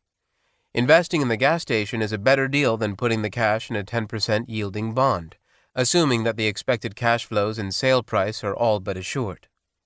The stock market gives us the price at which thousands of businesses can be purchased. We also have the formula to figure out what these businesses are worth. It is simple. When we see a huge gap between the price and intrinsic value of a given business, and that gap is in our favor, we can act and buy that business. Let's take the example of a well-known retail business, Bed Bath & Beyond, BBBY or Triple BY. I have to admit that I have never analyzed Triple BY before. I have been to its stores a few times over the years, and it has been a pleasant experience. As I write this, Triple BY has a quoted stock price of $36 per share and a market cap of $10.7 billion. We know Triple BY is being offered on sale for $10.7 billion. What is Triple BY's intrinsic value? Let's take a look at a few Triple BY statistics on Yahoo Finance.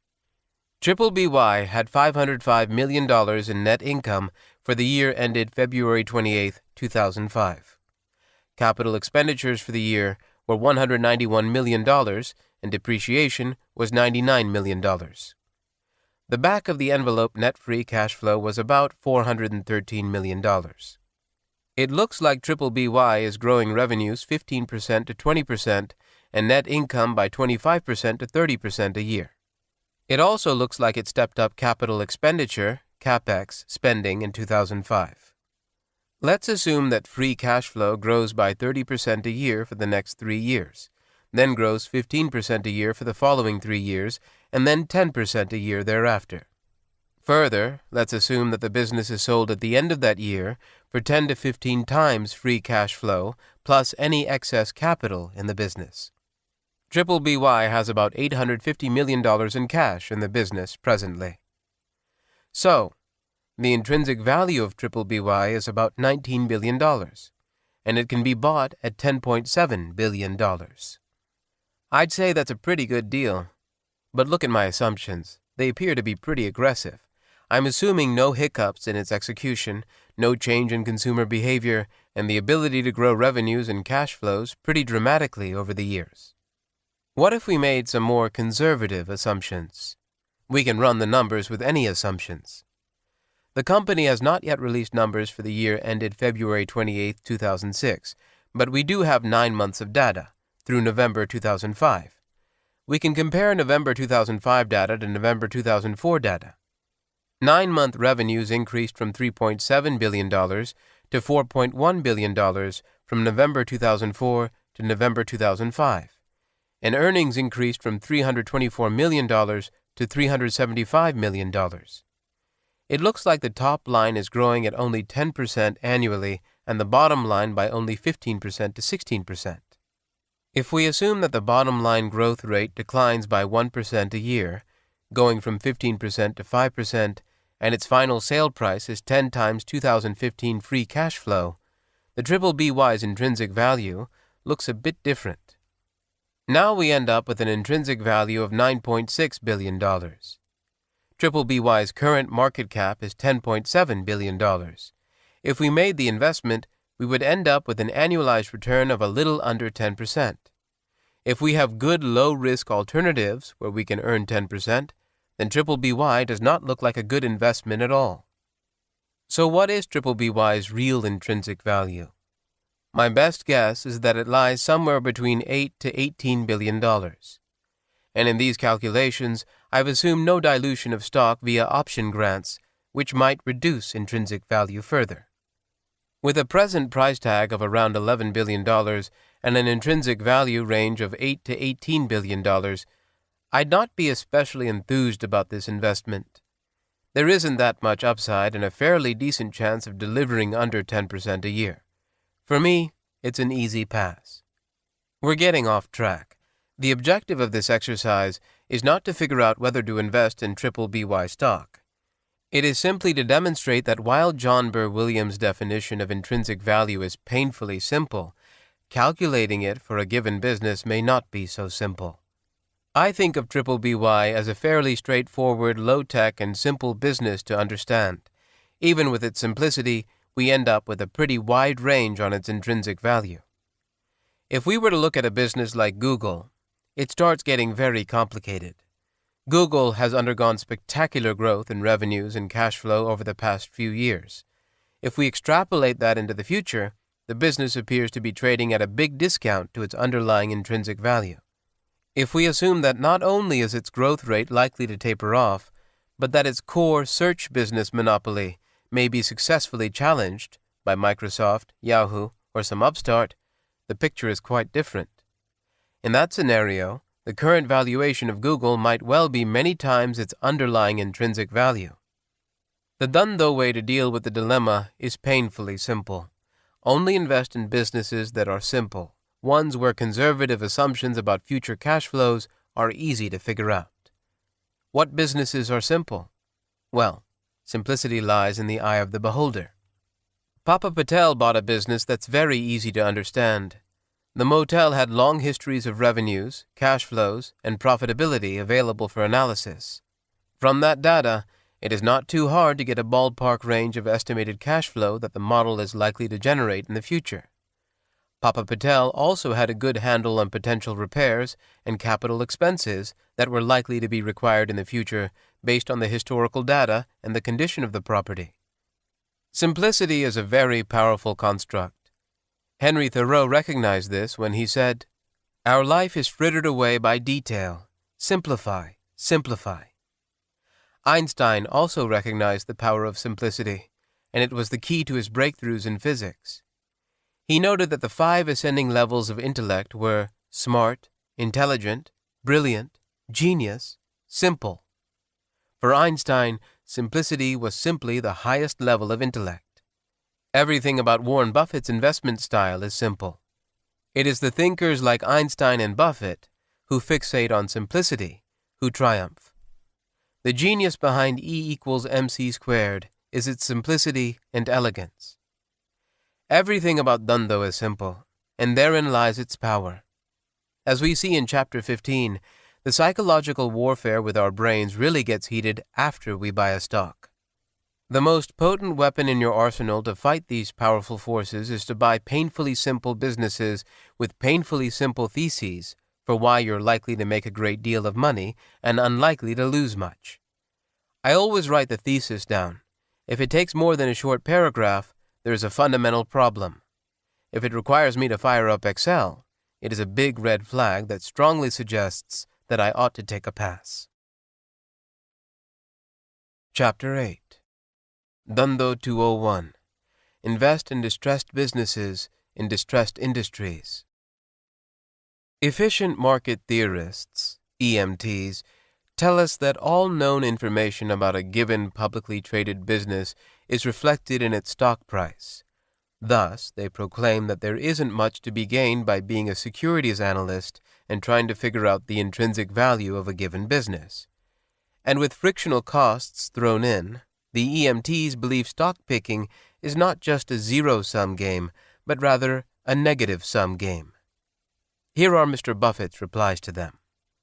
I'd be a bum on the street with a tin cup if the markets were always efficient. Investing in a market where people believe in efficiency is like playing bridge with someone who has been told it doesn't do any good to look at the cards. It has been helpful to me to have tens of thousands of students turned out of business schools taught that it didn't do any good to think. Current finance classes can help you do average. Warren Buffett. Mr. Buffett has been cherry-picking stocks for 56 years. And, from a standing start, has a fortune valued at over $40 billion today. Nonetheless, I mostly agree with the EMTs. Stock prices, in most instances, do reflect the underlying fundamentals. Trying to figure out the variance between prices and underlying intrinsic value for most businesses is usually a waste of time. The market is mostly efficient. However, there is a huge difference between mostly and fully efficient. It is this critical gap that is responsible for Mr. Buffett not being a street corner bum. Buffett's 1988 letter to shareholders of Berkshire Hathaway has a wonderful section on EMTs. I strongly recommend reading it. All the shareholders' letters are archived on Berkshire Hathaway's website, and they are a treasure trove of wisdom. About EMTs, Buffett commented, observing correctly that the markets were frequently efficient, academics and Wall Street pros went on to conclude incorrectly that it was always efficient. The difference between these propositions is night and day. Warren Buffett. Markets aren't fully efficient because humans control its auction-driven pricing mechanism. Humans are subject to vacillating between extreme fear and extreme greed. When humans, as a group, are extremely fearful, the pricing of the underlying assets are likely to fall below intrinsic value. Extreme greed is likely to lead to exuberant pricing. If a business owner is extremely pessimistic and fearful about the future of his business and decides to sell it, it is likely to take him several months to get a sale consummated. In the meanwhile, the circumstances causing the fear may have abated, or, more likely, rational thinking is likely to have prevailed over time. In the case of the stock market, an individual investor in the same doom and gloom mindset would likely have unloaded his entire position in a few minutes. Hence, stock prices move around quite a bit more than the movement in underlying intrinsic value. Human psychology affects the buying and selling of fractions of businesses on the stock market much more than the buying and selling of entire businesses. Mr. Market, a creation of Benjamin Graham, lives in the stock market and is a very hyperactive and moody character. He's buying and selling tiny fractions of several thousand businesses every few seconds. The price at which Mr. Market buys or sells is not based on the intrinsic value of the underlying businesses. It is determined by his mood. Changes in his mood immediately result in price changes. Mr. Market's pari-mutuel approach to setting prices could not be more different from the way prices are determined for the sale of entire businesses. With the rapid-fire trading of thousands of securities, every once in a while a few stocks might have a great deal of bad news come out. This sometimes leads to extreme fear and the wholesale unloading of these stocks. But when you sell a stock, there has to be a buyer at the other end. The buyer's looking at the same bad news as you are. The only way such a sale gets consummated is at a deeply distressed price. Papa Patel, Manilal, and Mittal all made their fortunes by fixating on buying distressed businesses. Most of the time, they did it when the entire industry was severely wounded. The motel industry right after 9/11, or the bankruptcy-ridden steel industry in the 1980s and 1990s. The advantage we have over them is that our playing field is much larger. There are thousands of stocks whose prices wiggle around all day long. All we need to do is to first narrow the universe of candidate businesses down to ones that are understood well and are in a distressed state. How do we get a list of distressed businesses or industries? There are many sources, but here are 6 to begin with. 1. If you read the business headlines on a daily basis, you'll find plenty of stories about publicly traded businesses. Many of these news clips reflect negative news about a certain business or industry. For example, Tyco stock collapsed when the Dennis Kozlowski scandal was front and center. Martha Stewart's prison sentence clobbered that stock. More recently, Mr. Spitzer's adventures with H&R Block have led to significant declines in its stock price. These are all headline stories. 2.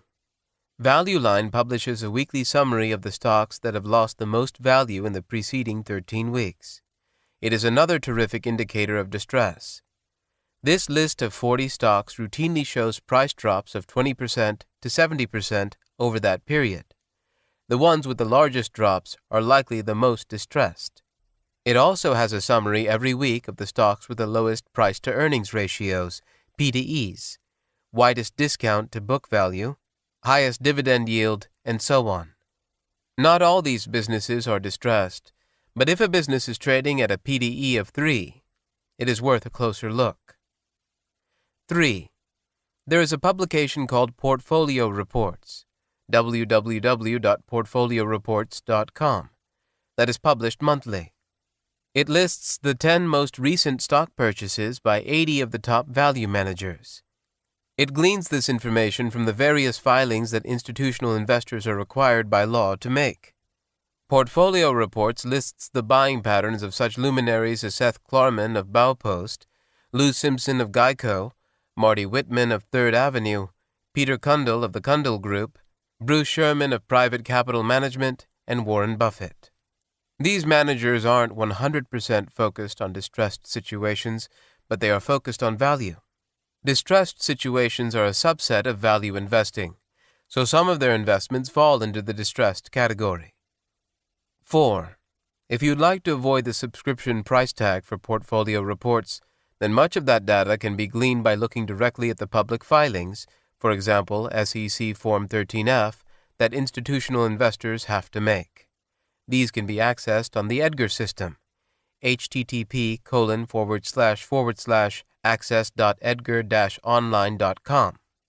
Alternatively, www.nasdaq.com provides much of the data in condensed form. To get to the data, on the nasdaq.com main page, enter any one ticker symbol of a holding you think one of the value investing stars holds. I know Marty Whitman of Third Avenue has owned Tejon Ranch, TRC, for many years. So enter TRC and click on Info Quotes, then click on Holdings/Insiders, then click on Total Number of Holders. Now click on Third Avenue Management, and you get a listing of virtually everything Third Avenue owns in U.S. stocks. You can do a Google search to get the name of the one ticker you need. For example, if I enter Longleaf 13F into the Google search field, I get links to many of its holdings. I can use any one ticker on NASDAQ.com to get to virtually all its U.S. holdings. 5. Take a look at Value Investors Club, VIC, www.valueinvestorsclub.com. It is a wonderful website started and managed by Joel Greenblatt of Gotham Capital. Greenblatt has perhaps the best audited record of any unleveraged investor on the planet over the past 20 years, a compounded annualized return of 40%. We delve more into Greenblatt and his Dhandho approach later in the book. Value Investors Club has about 250 members, each of whom had to get approved for membership by presenting a good investment idea. These members are required to post at least 2 ideas a year. The quality of these ideas is decent as they are peer-rated. If a member presents shoddy ideas, he or she is likely to lose membership privileges. Every week, the best idea, judged by VIC management, gets $5,000. The primary benefit of membership is the ability to access ideas in real time. However, as a guest, you can access the same content with a 2-month delay. It is very much worth looking through VIC for distressed situations. Start with the highest-rated ideas and work downward from there. 6. Last, but certainly not least, please read The Little Book That Beats the Market by Joel Greenblatt. After reading the book, visit www.magicformulainvesting.com. Like Portfolio Reports or VIC, not all the stocks on the Magic Formula website are distressed, but a meaningful number are. We delve further into the Magic Formula later. Between these sources, there are now a plethora of candidate distressed businesses to examine. How can we ever get our arms around all of them? Well, we don't. We begin by eliminating all businesses that are either not simple businesses or fall squarely outside our circle of competence. What's left is a very small handful of simple, well-understood businesses under distress. We are now ready to apply the rest of the Dhandho framework to this select group. Chapter 9. Dhandho 202. Invest in businesses with durable moats.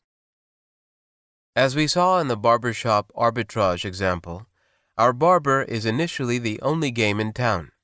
He is thus able to charge significantly more than the barbers in the neighboring towns and make supernormal profits.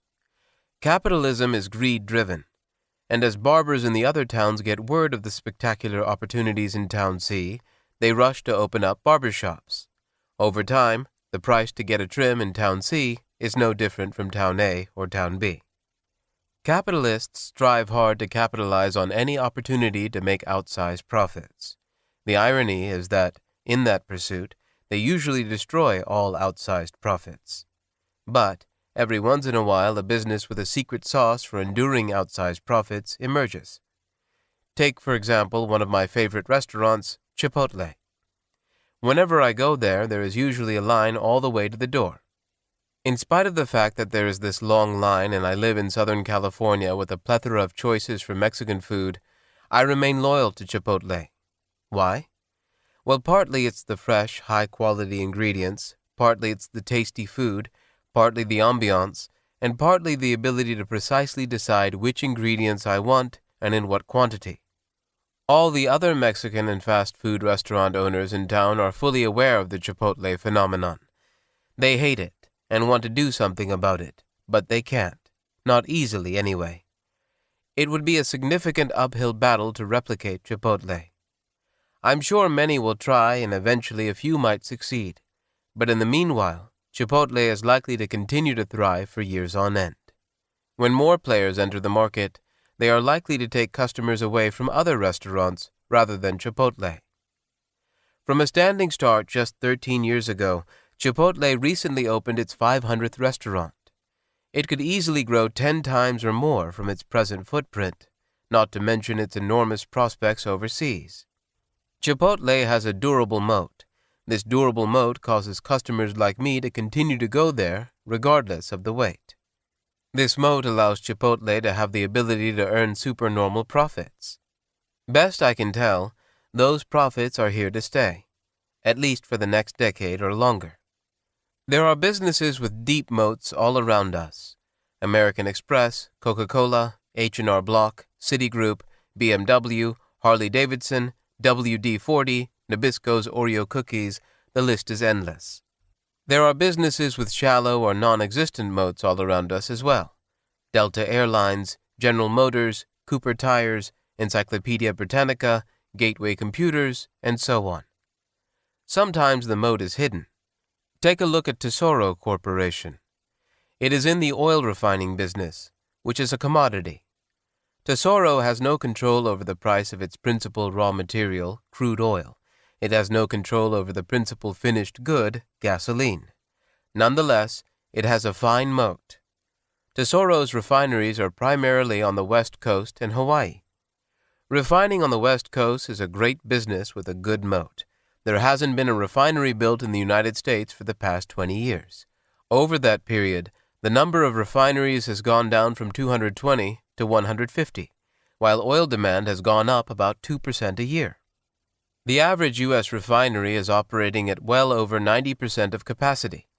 Anytime you have a surge in demand, refining margins escalate because there is just not enough capacity.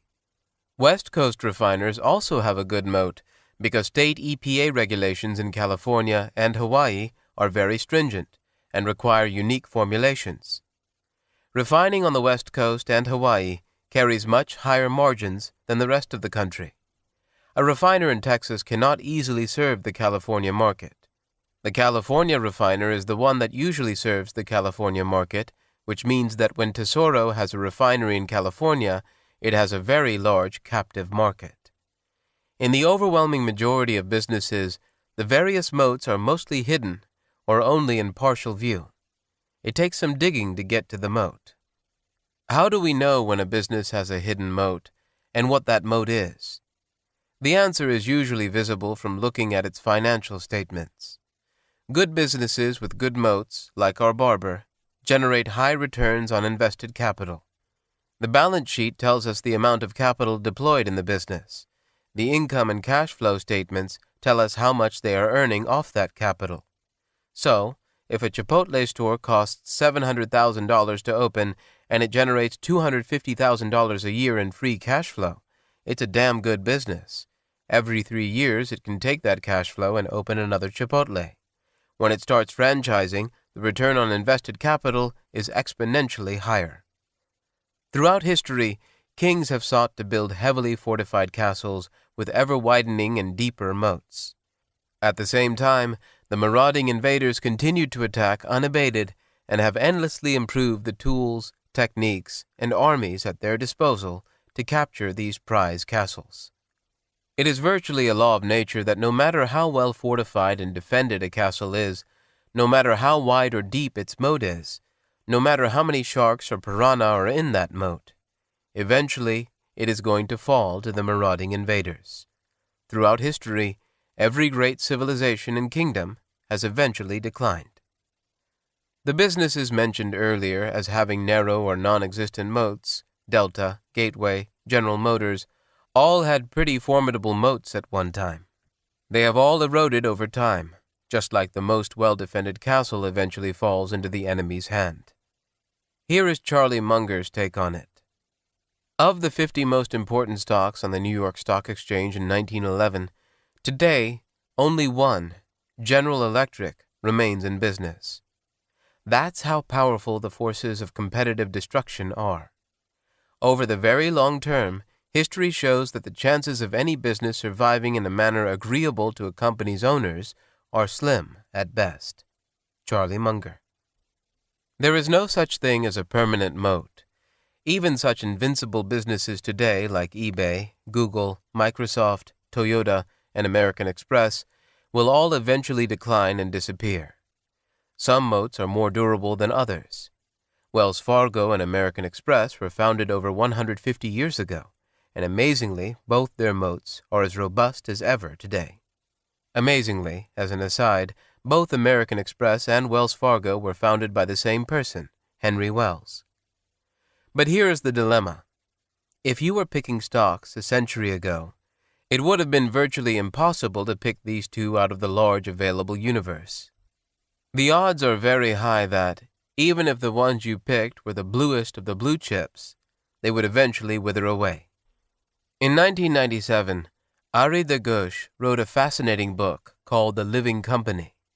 Ghosh studied the life expectancy of companies of all sizes and was very surprised to find that the average Fortune 500 company had a life expectancy of just 40 to 50 years. It takes about 25 to 30 years from formation for a highly successful company to earn a spot in the Fortune 500. Ghosh found that it typically takes many blue chips less than 20 years after they get on the list to cease to exist.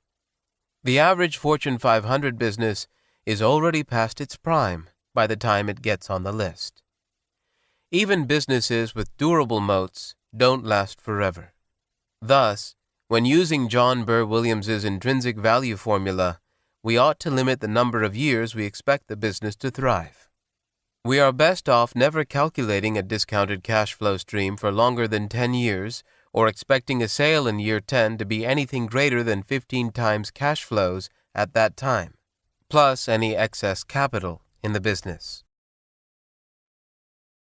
Chapter 10. Dhandho 301. Few bets, big bets, infrequent bets. Let's assume you were offered the following odds on a $1 bet. 80% chance of winning $21, 10% chance of winning $7.50, 10% chance of losing it all. Let's further assume that you had $10,000 to your name, and you were allowed to bet as much of that bankroll as you wanted. How much of that $10,000 would you be willing to put at stake to play this game once? The answer is clearly not $10,000, as there is a solid 10% chance of being in the poorhouse. Betting $1 seems too conservative. It isn't going to move the needle. The good news is that exactly 50 years ago, a researcher at Bell Labs in New Jersey, Mr. John Larry Kelly, Jr., pondered this question and published his findings. Kelly came up with what is now known as the Kelly formula.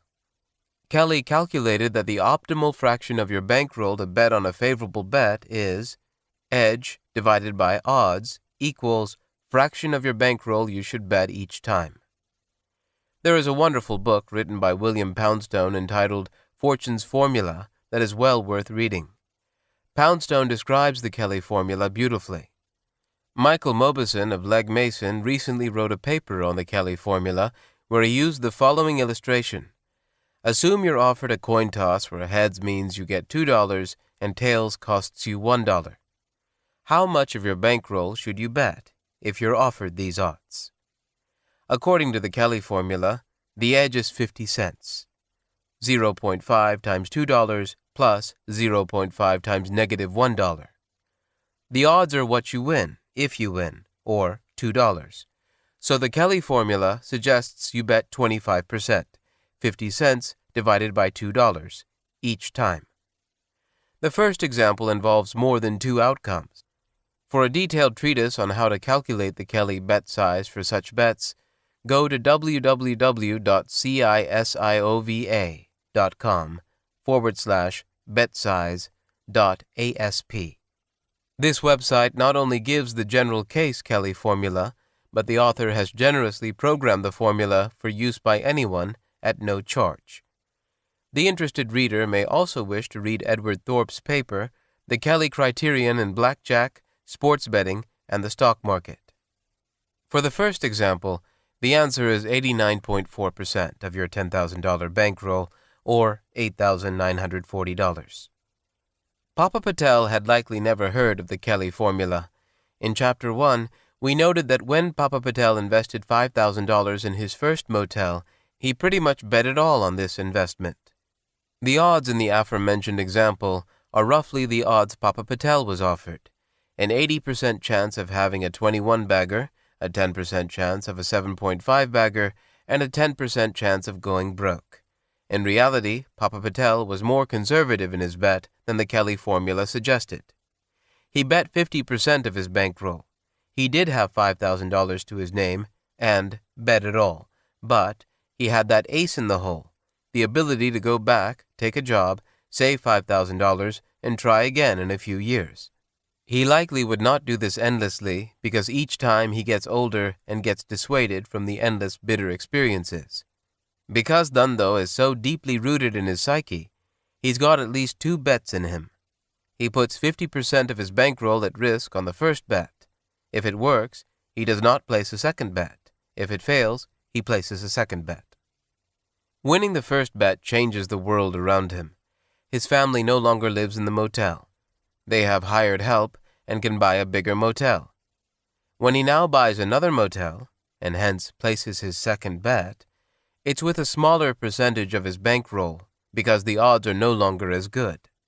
Even if the odds were simply a 50% probability of a 200% return and a 50% probability of a total loss, the Kelly formula suggests that he ought to bet 25% of his bankroll. Historically, the motel business odds have been vastly superior than the aforementioned. The probability of a loss has likely been well under 25%, and the probability of a 100% loss is well under 5%. The Patels have not been shy about putting up large portions of their bankroll on these mouth-watering odds when they place their second, third, and nth bet. They hadn't heard of Kelly or his formula, but it made perfect Dhandho sense to them. The result is that Patels, as a group, today own over $40 billion in motel assets, pay over $725 million a year in taxes, and employ nearly 1 million people. In a speech at the University of Southern California's Marshall School of Business, Charlie Munger said, "The wise ones bet heavily when the world offers them that opportunity. They bet big when they have the odds, and the rest of the time, they don't. It's just that simple." Charlie Munger. Papa Patel, Manilal, Mittal, and yours truly have always fixated on making very few bets, and each bet is pretty large. All have tried to place bets when the odds were heavily in our favor. This betting lingo is deliberate. To be a good capital allocator, you have to think probabilistically. The most obvious business model entirely based on overt probabilities is a casino. Connoisseurs of blackjack know that the odds change with every card that is dealt. They are always fixating on trying to figure out when the odds are with them and raising their bets accordingly. As blackjack is played today in casinos, the overall odds are soundly with the house, and playing blackjack at a casino is a losing proposition. I have to admit that this hasn't stopped me yet. But it wasn't always a losing proposition. In the 1960s, the MIT math professor, Ed Thorpe, used MIT's computers to run a variety of calculations and came up with optimized blackjack play. Thorpe named the optimal play of cards Basic Strategy. He wrote the best-selling book, Beat the Dealer. It is, even today, regarded as a classic work, and blackjack players the world over rely on basic strategy to optimize their card play. In the 1960s, casinos offered single-deck blackjack and dealt the entire deck. Thorpe calculated that the players who counted cards and scaled their bets based on the residual cards left in the deck had an edge over the casinos. He used the Kelly formula to figure out how much of your bankroll you ought to bet each time based on how favorable the odds were. For example, if the deck had an overrepresentation of tens and aces, that was good for the player. If the odds were 52 to 48 in favor of the player, the Kelly formula suggested that the player bet 4% of his bankroll. That's what Thorpe would endeavor to do with every hand. For Thorpe, this wasn't an academic exercise. He started frequenting the Nevada casinos and cleaned up. The casinos didn't understand why he was consistently winning, but, with the mob running the casinos, they didn't wait to understand. They simply showed him the door and made it very clear that if he ever returned, the reception wouldn't be so civil. When Thorpe published Beat the Dealer, players the world over started cleaning up. Casino owners also read Thorpe's book and began to make changes to the game. Over the past 4 decades, the game has gone through numerous changes. Each time the casinos made a change, some smart gambler would figure out a way to beat the system. Then the casinos would figure it out and make another change. Today, most casinos deal from a shoe of 6 to 8 decks. They don't play the last couple of decks, and pit bosses watch the action like hawks. In some casinos, auto shufflers recycle the used cards back in real time, ensuring that the card pool never has an over- or under-representation of any specific cards. Thorpe reflected on this changing reality, along with the onerous threats, and decided that he'd be far better off if he applied his talents to a casino where there were no table limits, the offered odds were vastly better, the house was civil about taking large losses, the mob wasn't running the casino. He found that such a casino existed, and it was the New York Stock Exchange, NYSE, and the fledgling options market. Rumor has it that Thorpe figured out something along the lines of the Black-Scholes formula years before Black and Scholes did. He decided not to publish his findings. The Black-Scholes formula is, effectively, basic strategy for the options market. It dictates what a specific option ought to be priced at. Because he was one of the only players armed with this knowledge, Thorpe could buy underpriced options and sell overpriced ones, making a killing in the process. Thorpe set up a hedge fund, Princeton Newport Partners. Over a 20-year span, the professor delivered 20% annualized returns to his investors with ultra-low volatility. One of his potential investors was actor Paul Newman. Newman once asked Thorpe how much he could make playing blackjack full-time. Thorpe could still beat the casinos with his skilled card counting and replied that it would be about $300,000 a year. Newman then asked him why he wasn't pursuing it. Thorpe looked at him and said that the NYSE and options market casinos made him over $6 million a year with minuscule risk. Why pursue $300,000 and take on added risk to life and limb? In investing, there is no such thing as a sure bet. Even the most blue-chip business on the planet has a probability of not being in business tomorrow. Investing is all about the odds, just like blackjack. Thorpe is the most vivid example of a human who has mastered these concepts fully. He has repeatedly played the odds on the Strip and Wall Street over the decades and won handsomely on both fronts, creating a huge fortune for himself and his investors. When an investor approaches the equity markets, it has to be with the same mindset that Thorpe had when he played blackjack. If the odds are overwhelmingly in your favor, bet heavily. Let's assume that you have adopted the Dhandho framework and have found an existing publicly traded company with a simple business model.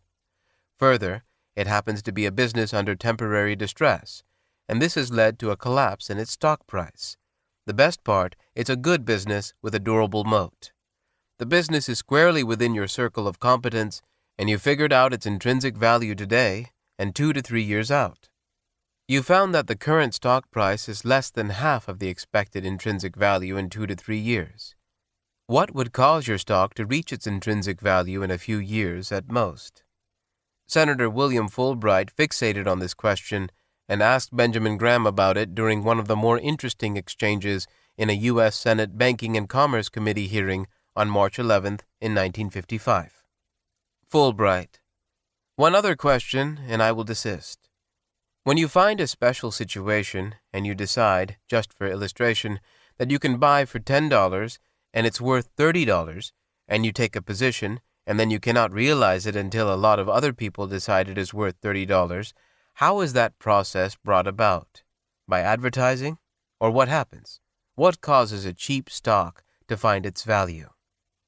Graham: that is one of the mysteries of our business, and it is a mystery to me as well as to everybody else. But we know from experience that eventually the market catches up with value. Whenever there is a dislocating event like 9/11 or Pearl Harbor, stock prices can be severely impacted in the short term, but they tend to bounce back over time. 9 events all led to double-digit declines in the Dow in a few days or weeks. However, a few months later, the Dow had recovered most, if not all, of the decline. Business-specific micro-events for businesses, like the Tylenol scare, the Exxon Valdez oil spill, or the American Express salad oil crisis in the 1960s, have similar traits. They all led to big instantaneous drops as panic and fear set in. Over time, as rationality prevailed, prices did recover to more rational levels. Similarly, if you invest in any under- or overpriced business, it will eventually trade around its intrinsic value, leading to an appropriate profit or loss. We can pretty much treat this as a law of investing and hang our hat on it. Thus, if we can determine the intrinsic value of a given business 2 to 3 years out and can acquire a stake in that business at a deep discount to its value, profits are all but assured. In determining the amount to bet, the Kelly formula is a useful guide. The American Express salad oil crisis. Betting heavily when the odds are overwhelmingly in your favor is something to which Warren Buffett and Charlie Munger have always subscribed.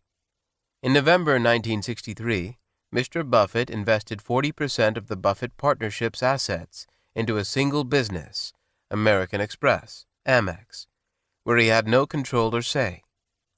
Because virtually his entire liquid net worth was in the Buffett Partnership, he had effectively put 40% of his personal liquid net worth into Amex. At the time, the Buffett Partnership had about $17.5 million under management. Thus, about $7 million was invested in buying the stock of American Express, which had seen its stock price cut in half just before Buffett's large purchase. American Express had been hit hard by the salad oil crisis. The company had lent $60 million against collateral that consisted of a warehouse full of vats of salad oil. It later found that the vats contained mostly seawater, and its shady borrower was bankrupt. American Express announced the $60 million loss, and its stock price was instantly cut in half. At the time, with a total market capitalization of about $150 million, the $60 million was a huge hit to Amex's fledgling balance sheet. Mr. Buffett analyzed the situation carefully and concluded that, as long as the trust associated with American Express travelers' checks and charge cards was unaffected, the company's intrinsic value was significantly higher than the current price at which it was being offered. Seeing virtually no downside and a massive upside, he placed the largest bet he's ever placed. He effectively bet 40% of his net worth on a scandal-ridden business making negative headlines daily. What were the odds that this bet offered? If we knew the odds, we could apply the Kelly formula and see if the bet made sense. I don't believe that question has ever been answered directly by Mr. Buffett, but there are some clues in his letters to partners from 1964 to 1967. We might invest up to 40% of our net worth in a single security under conditions coupling an extremely high probability that our facts and reasoning are correct with a very low probability that anything could change the underlying value of the investment. We are obviously only going to go to 40% in very rare situations. This rarity, of course, is what makes it necessary that we concentrate so heavily when we see such an opportunity. We probably have had only 5 or 6 situations in the 9-year history of the partnerships where we have exceeded 25%. Any such situations are going to have to promise very significant superior performance. They are also going to have to possess such superior qualitative and/or quantitative factors that the chance of serious permanent loss is minimal.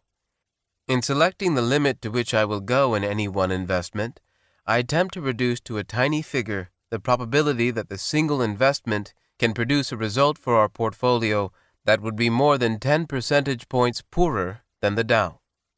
Warren Buffett. Note the language that Mr. Buffett uses. He is not talking about sure bets. Every investment has a probability of a loss. He fixated on the odds and did not hesitate in placing large bets when the odds were overwhelmingly in his favor. Mr. Buffett generated a 3 or 4 bagger return on his American Express investment over 3 years. Based on the available facts, let's assume the conservative odds of this bet are as follows. Odds of a 200% or greater return in 3 years, 90%. Odds of a break-even return in 3 years, 5%. Odds of a loss of up to 10% in 3 years, 4%. Odds of a total loss on the investment, 1%. Based on these odds, the Kelly formula would suggest betting 98.3% of the partnership's assets of the fund. Mr. Buffett stayed well within the maximum suggested and placed a few other highly favorable bets with the rest of the assets. In the light of these logical facts, it is indeed amazing that the average mutual fund has 77 positions. More important, their top 10 holdings represent just 25% of assets. Over one-third of mutual funds have greater than 100 positions each.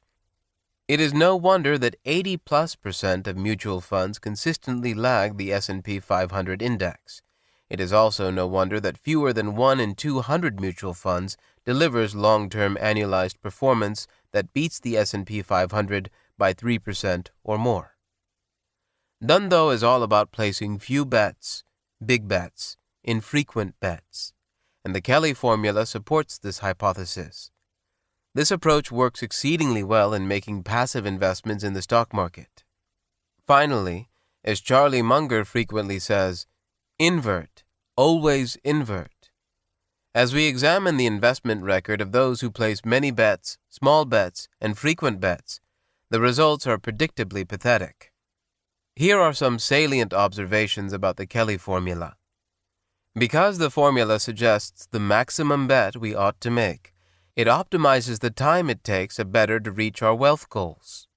No other approach can get you there faster without increasing the odds of a total wipeout.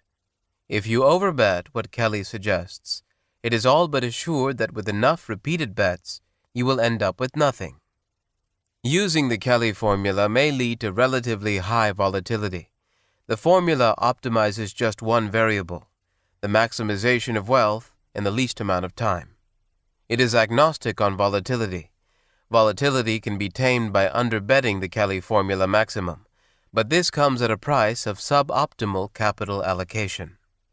In the real world of portfolio management, an investment manager may have 8 non-correlated favorable bets available simultaneously. Let's say the Kelly formula suggested betting a certain percentage of your bankroll on each bet. Since the manager can only invest 100% of an unlevered portfolio, the allocations he or she might make are a bit different. This looks pretty similar to the allocations Munger and Buffett likely have done historically when they were running their partnerships. It is also similar to the allocations Joel Greenblatt and Eddie Lampert do today. For Greenblatt, typically 80% of his assets have always been invested in 5 of his best ideas. The top 5 bets make up 77% of the portfolio. Allocations go a long way toward handling the volatility problem. These bets are significantly below the Kelly maximum. Because they are heavily non-correlated, the underlying volatility is likely to be significantly tempered, especially if we look at it year over year. The Buffett partnership has never had a down year, in spite of placing large Kelly-type bets. As far as I know, neither has Greenblatt or Lampert. All 3 have always placed few, big, and infrequent bets, and one big without high volatility. Another point worth noting is that we can be off on the probabilities. Anytime we are trying to compute odds for the way the future of a given business is likely to unfold, it is, at best, an approximation. We try to adjust for this by ascribing conservative odds. It might well be that our 8 bets all have very favorable odds, but that bet 6 actually has better odds than bet 3. Since all odds are based on our circle of competence and our view of how the world works, it is error-prone. In my own portfolios at Pabrai funds, I adjust for this by simply placing bets at 10% of assets for each bet.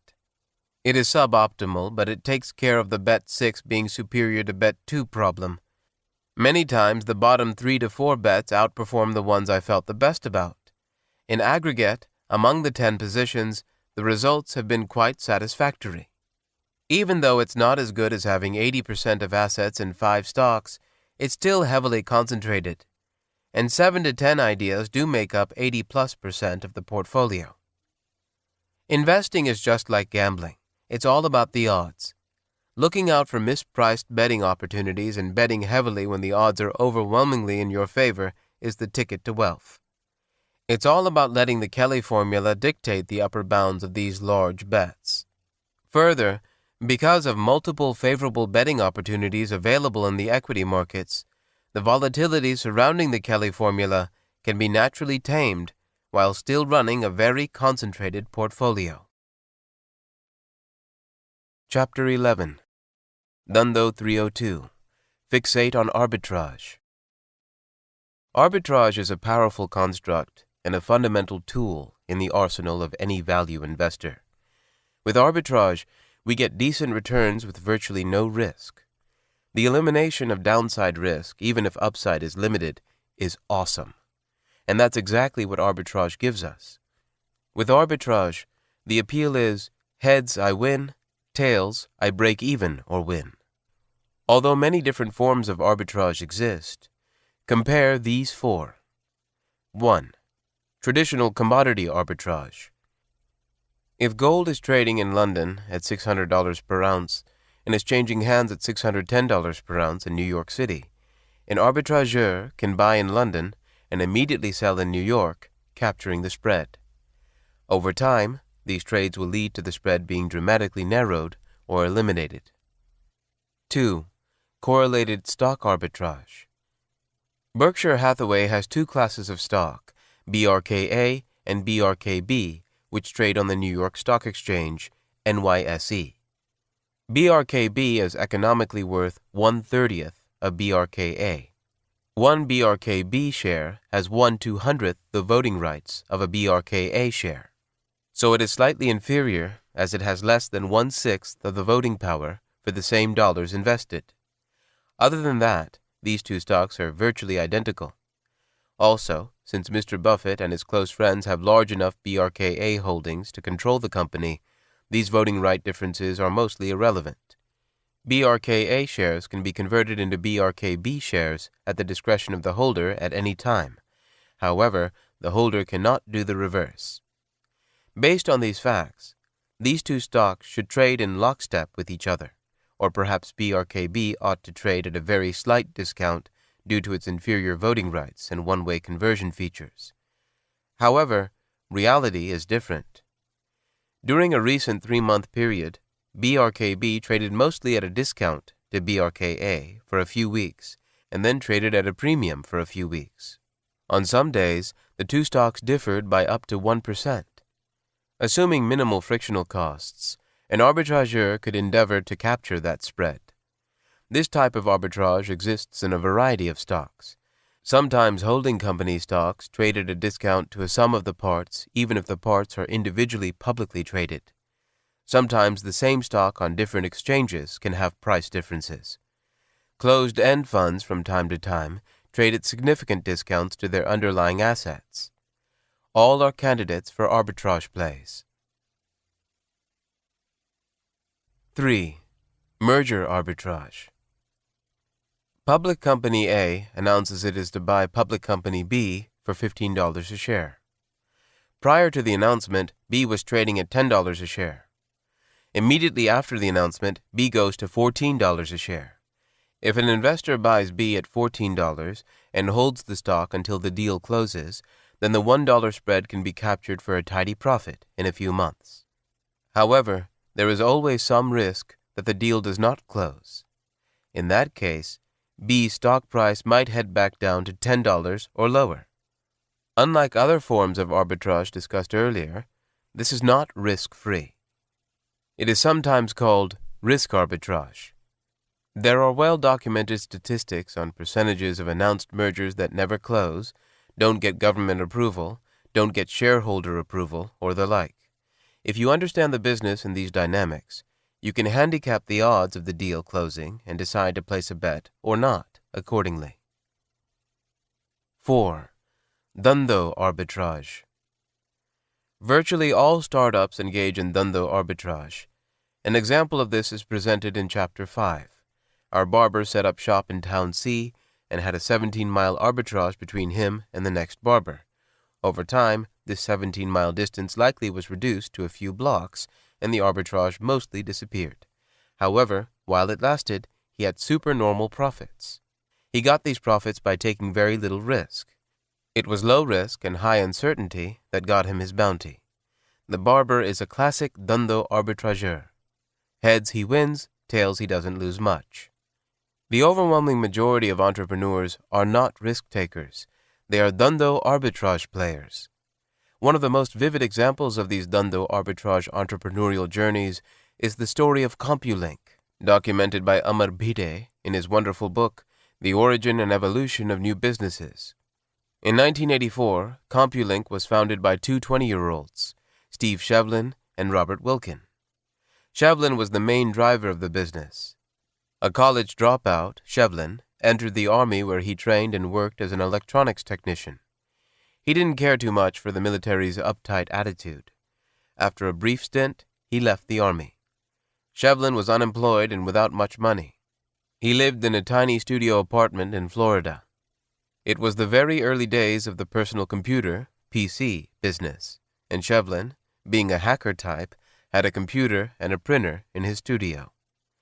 The ideal setup required the printer to be placed away from the PC, and he needed a 20-foot cable to connect them. He went to a shop that sold printer cables and computer accessories and asked if they had the long cable he needed. At that time, when PCs were very new, the interfaces for all these cables were not universal or standard as they are today. There was a hodgepodge of different cabling and socket standards. The retailer said he had the cable, but it was only 7 feet long. He suggested daisy-chaining 3 cables and adding some special connectors to make it all work. Shevlin was not happy with the total price or nature of the proposed solution. He went back to his studio and thought about the situation. He came back to the retailer and said that he had been a tech in the Army and knew how to make PC cables. He offered to make and sell cables in a variety of lengths to the retailer. The retailer said that he was used to getting all sorts of requests for cables of different lengths that he did not have an ability to procure or provide. Nonetheless, the retailer was hesitant about taking inventory risk on unbranded cables, as some of the inventory might become obsolete quickly. Shevlin offered to give it to him on consignment. The retailer said that on a consignment basis, he'd stock anything. So Shevlin was in business, with the first customer lined up. Shevlin and Wilkin carefully noted all the missing cable lengths and connectors that people might want. They bought 300 feet of cable and all the hardware to make the various connectors and went to work. They made various odd-length cables and delivered them to the retailer, who was elated. These cables cost about $2 to $3 apiece to make. They gave them to the retailer at about $16 apiece, which was very competitive with the other shorter lengths. The retailer put them for sale at over $30.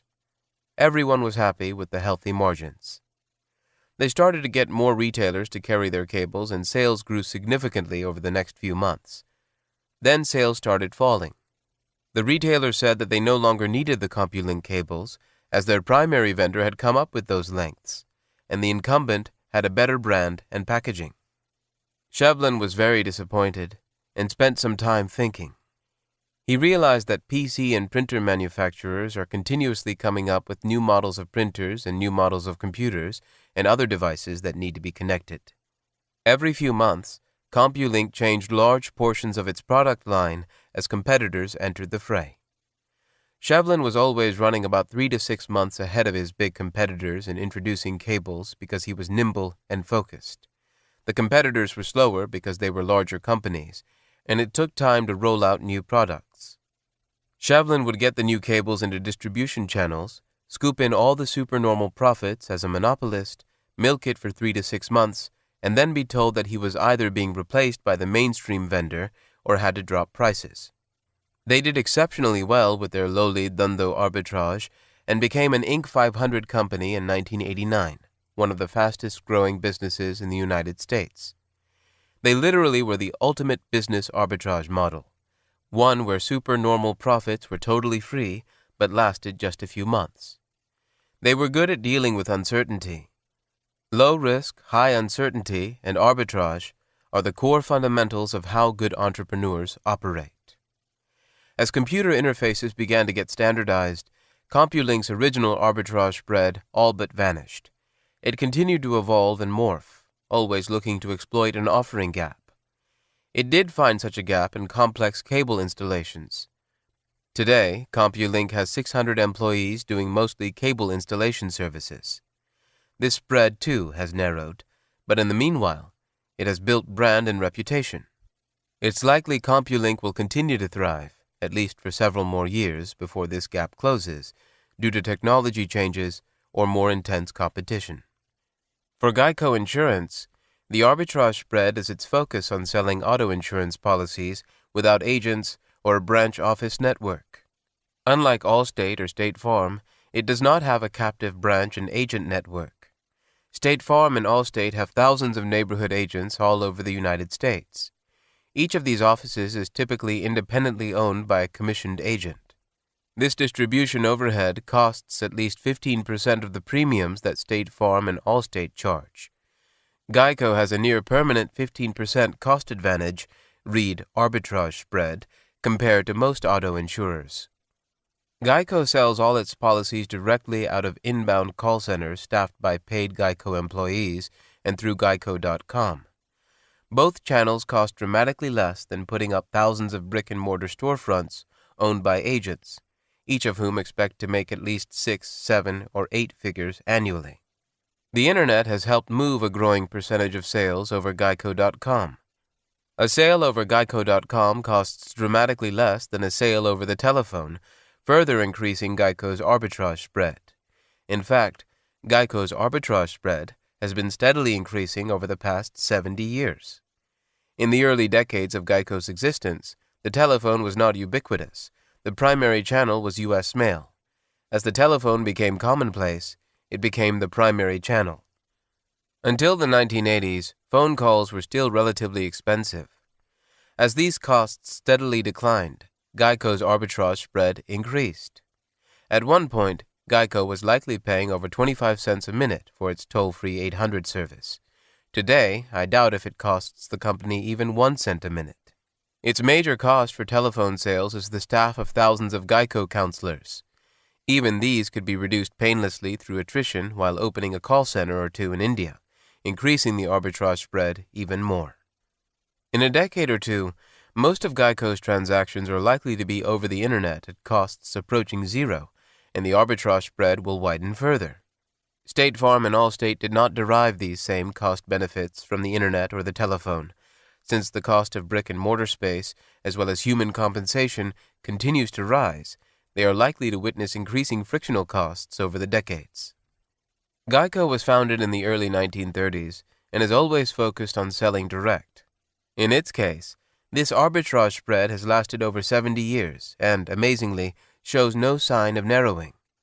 All arbitrage spreads eventually disappear, and this one is no exception. Even though the spread has increased over the decades, it will eventually close. Geico and Progressive are both direct writers of auto insurance and have about 13% of the U.S. auto insurance market. This 13% was much smaller a few years ago, and it will likely be much larger in the coming decades. State Farm and Allstate have about 30% of the market, and their losses are likely to be Geico's and Progressive's gains. It is very difficult for State Farm and Allstate to replicate the Geico model without alienating their agents and jeopardizing their core business. Over the next few decades, as direct auto insurance selling becomes the norm, Geico will mostly compete with other direct writers, like Progressive, and the arbitrage spread will be gone. Our barber had an arbitrage spread that lasted just a year or two. Geico's arbitrage spread is likely to last for nearly a century. In both cases, a brand was built that gave them a stable revenue base with existing customers. On the strength of the brand, the business is likely to be around even after the original spread is gone. However, growing above the rate of the economy is likely to become very hard in a few decades. Sniffing out an available arbitrage opportunity is what prompts entrepreneurs to embark on journeys that have led to the creation of compelling businesses. When Leo Goodwin started Geico, he probably never thought of it as being an arbitrage-type play. Yet that's exactly what Geico was, and still is, all about. He saw no one selling auto insurance direct. He thought it made all the sense in the world and started his journey. Ray Kroc never thought he was engaging in arbitrage either, but that's exactly what the McDonald's business model was all about. There was an offering gap that Ray Kroc stepped in to fill. Howard Schultz is similarly filling another offering gap with Starbucks.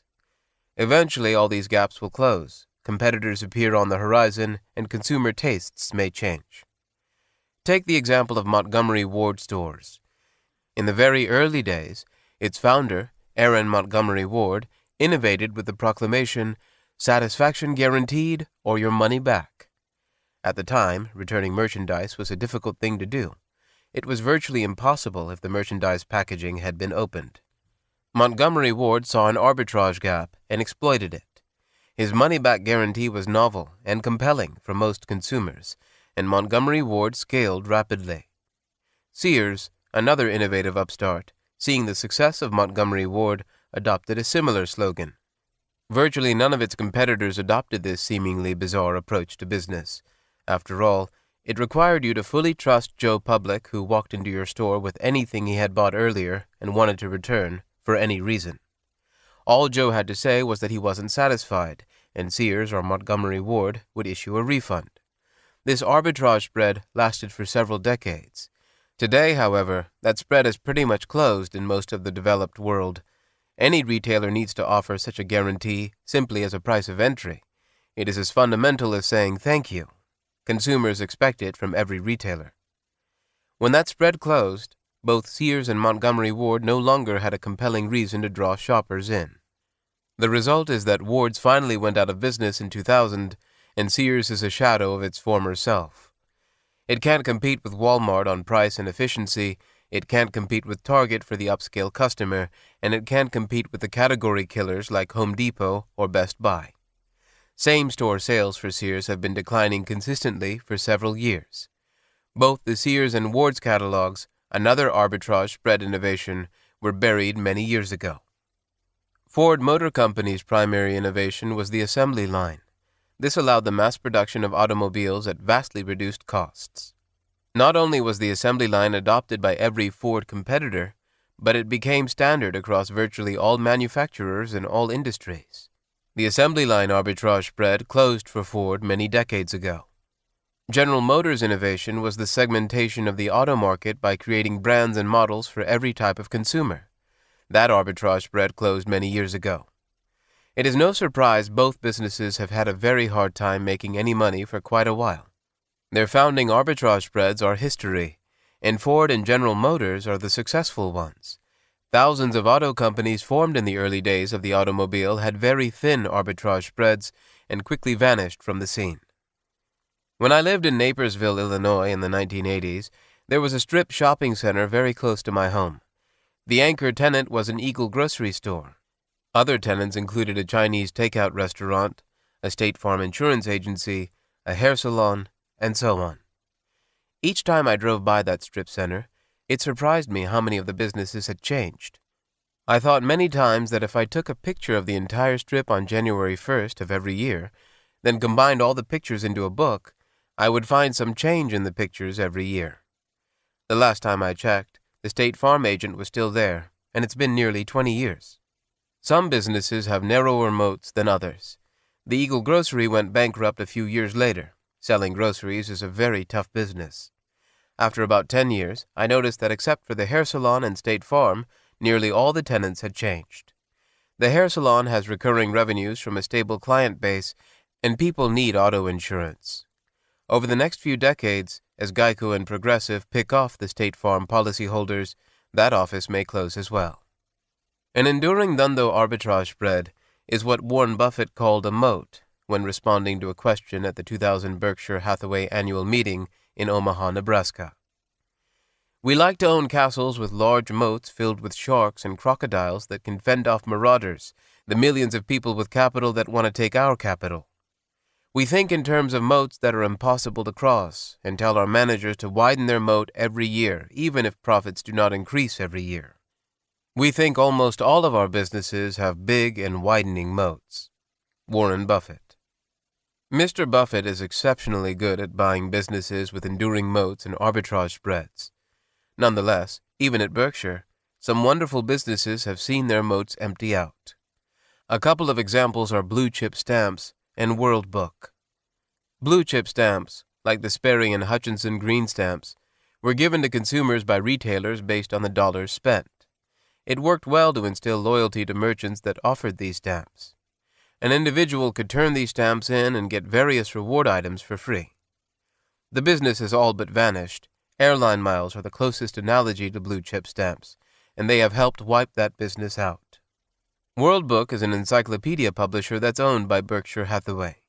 Its main competitor used to be Encyclopedia Britannica. Today, both businesses are virtually non-existent. Britannica or World Book can't hold a candle to Google. Their moats have all but evaporated. The Buffalo News is another Berkshire subsidiary that is the dominant newspaper in Buffalo. For many years, the Buffalo News was a virtual monopoly. Newspaper readership is declining, and its moat is shrinking slightly every day. This does not mean these were bad investments. On the contrary, all three have been home runs for Berkshire. They had very robust business models for enough years for Berkshire to generate a spectacular return on its investment. See's Candy was partially bought from float dollars at blue chip stamps. We know that all Dhandho arbitrage spreads will eventually disappear. The critical question is, how long is the spread likely to last, and how wide is the moat? As stated by Mr. Buffett, the key to investing is not assessing how much an industry is going to affect society or how much it will grow, but rather determining the competitive advantage of any given company and, above all, the durability of that advantage. Warren Buffett. Everything wears out eventually. Even the seemingly permanent Dhandho arbitrage spread will eventually vanish. That does not mean we can't invest and make a decent return. It does mean, however, that we need to have some perspective on whether the spread is likely to last 10 months or 10 years. The wider the spread, the better it is. And the more durable it is, the better it is. The difference between Dhandho and traditional arbitrage lies mainly in duration and width of the spread. With Dhandho, the spread is likely to last for many years, and the returns an investor can garner by capturing this spread can be enormous. Always look for arbitrage opportunities. They allow you to earn a high return on invested capital with virtually no risk. Exploit these Dhandho arbitrage spreads for all they are worth. Chapter 12. Dhandho 401. Margin of safety, always. In case you haven't noticed, you're done with all the freshman, sophomore, and junior level Dhandho coursework. You're a senior now. Just one more lap to go. You love this stuff so much that you've already decided to go on to Dhandho Graduate School and get an MDI degree, a Master of Dhandho Investing. You've got 3 more chapters to ingest, and then you'll be done with the undergraduate Dhandho coursework. The last 3 chapters are the graduate-level coursework. Once you inhale those and make them part of your very psyche, you'll have gotten yourself the much-coveted MDI. Reliable sources have suggested that an MDI is vastly superior to a Harvard MBA, and it will likely make you wealthier. Mr. Buffett hosts business school students from over 30 universities every year. The schools represent a wide range, from Harvard and Yale to the University of Tennessee and Texas A&M. The students get to ask him questions on almost any subject for over an hour before heading out to have lunch with Mr. Buffett at his favorite steakhouse. Virtually every group asks Mr. Buffett for book recommendations. Mr. Buffett's consistent best book recommendation for several decades has been Benjamin Graham's The Intelligent Investor, as he stated to students from Columbia Business School in Omaha, Nebraska on March 24, 2006. The Intelligent Investor is still the best book on investing.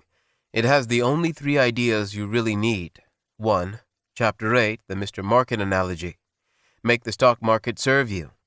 The C section of the Wall Street Journal is my business broker. It quotes me prices every day that I can take or leave, and there are no called strikes. 2. A stock is a piece of a business. Never forget that you are buying a business which has an underlying value based on how much cash goes in and out. 3. Chapter 20, Margin of Safety. Make sure that you are buying a business for way less than you think it is conservatively worth. Warren Buffett. Graham's perspective on the importance of margin of safety seems pretty straightforward and simple. Recall that Einstein's 5 ascending levels of intellect were smart, intelligent, brilliant, genius, simple. When we buy an asset for substantially less than what it's worth, we reduce downside risk. Graham's genius was that he fixated on these 2 joint realities. 1. The bigger the discount to intrinsic value, the lower the risk. 2. The bigger the discount to intrinsic value, the higher the return. Papa Patel and Manilal have likely never heard of Benjamin Graham. Branson, too, has likely never read any of Graham's books. Their Dhandho journeys have always been all about the minimization of risk. They've always fixated on the seemingly bizarre notion of the lower the risk, the higher the rewards. Most of the top-ranked business schools around the world do not understand the fundamentals of margin of safety or Dhandho. For them, low risk and low returns go together, as do high risk and high returns. Over a lifetime, we all encounter scores of low-risk, high-return bets. They exist in all facets of life. Business schools should be educating their students on how to seek out and exploit these opportunities. One of the most vivid examples of margin of safety at work in the equity markets is Warren Buffett's observations about his purchase of Washington Post stock in 1973. We bought all of our Washington Post holdings, WPC, in mid-1973 at a price of not more than 1/4 of the then per-share business value of the enterprise. Calculating the price-to-value ratio required no unusual insights. Most security analysts, media brokers, and media executives would have estimated WPC's intrinsic business value at $400 to $500 million just as we did. And its $100 million stock market valuation was published daily for all to see. Our advantage, rather, was attitude. We had learned from Ben Graham that the key to successful investing was the purchase of shares in good businesses when market prices were at a large discount from underlying business values. Through 1973 and 1974, WPC continued to do fine as a business, and intrinsic value grew. Nevertheless, by year-end 1974, our WPC holding showed a loss of about 25%, with a market value of $8 million against our cost of $10.6 million. What we had bought ridiculously cheap a year earlier had become a good bit cheaper as the market, in its infinite wisdom, marked WPC stock down to well below 20 cents on the dollar of intrinsic value. Warren Buffett. As an aside, Mr. Buffett hadn't sold a single share of the Washington Post over the past 33 years of holding the stock. That original $10.6 million investment is now worth over $1.3 billion, over 124 times the original investment. The Washington Post pays a modest dividend that is not included in the 124 times number. That modest dividend, now paid by the Post to Berkshire every year, exceeds the amount Mr. Buffett paid for the stock in the first place. Why was the Washington Post trading at such a large discount to intrinsic value in 1973 and 1974? Mr. Buffett goes on to offer an explanation. Most institutional investors in the early 1970s, on the other hand, regarded business value as of only minor relevance when they were deciding the prices at which they would buy or sell. This now seems hard to believe. However, these institutions were then under the spell of academics at prestigious business schools who were preaching a newly fashioned theory. The stock market was totally efficient, and therefore calculations of business value, and even thought itself, were of no importance in investment activities.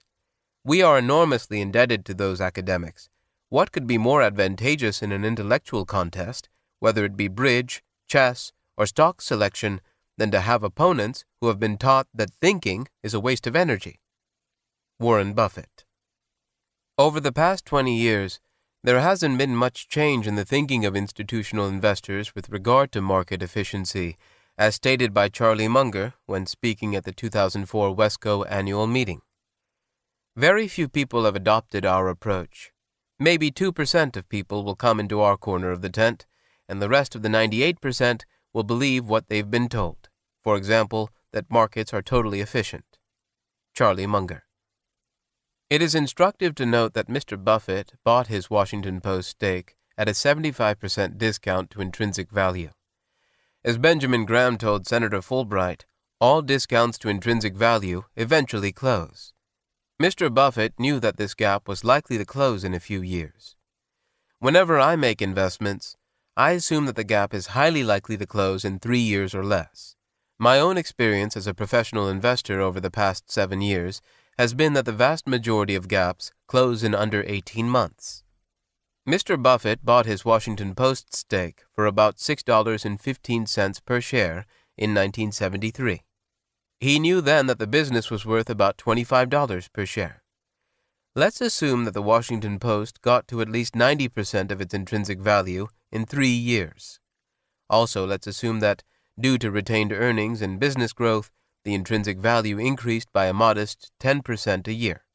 So in 1976, the business would be worth over $33.28 per share. $25 times 1.1 times 1.1 times 1.1. And 90% of that is about $30. If a person bought the stock in 1973 and sold it in 1976, the annualized return would be about 70% a year.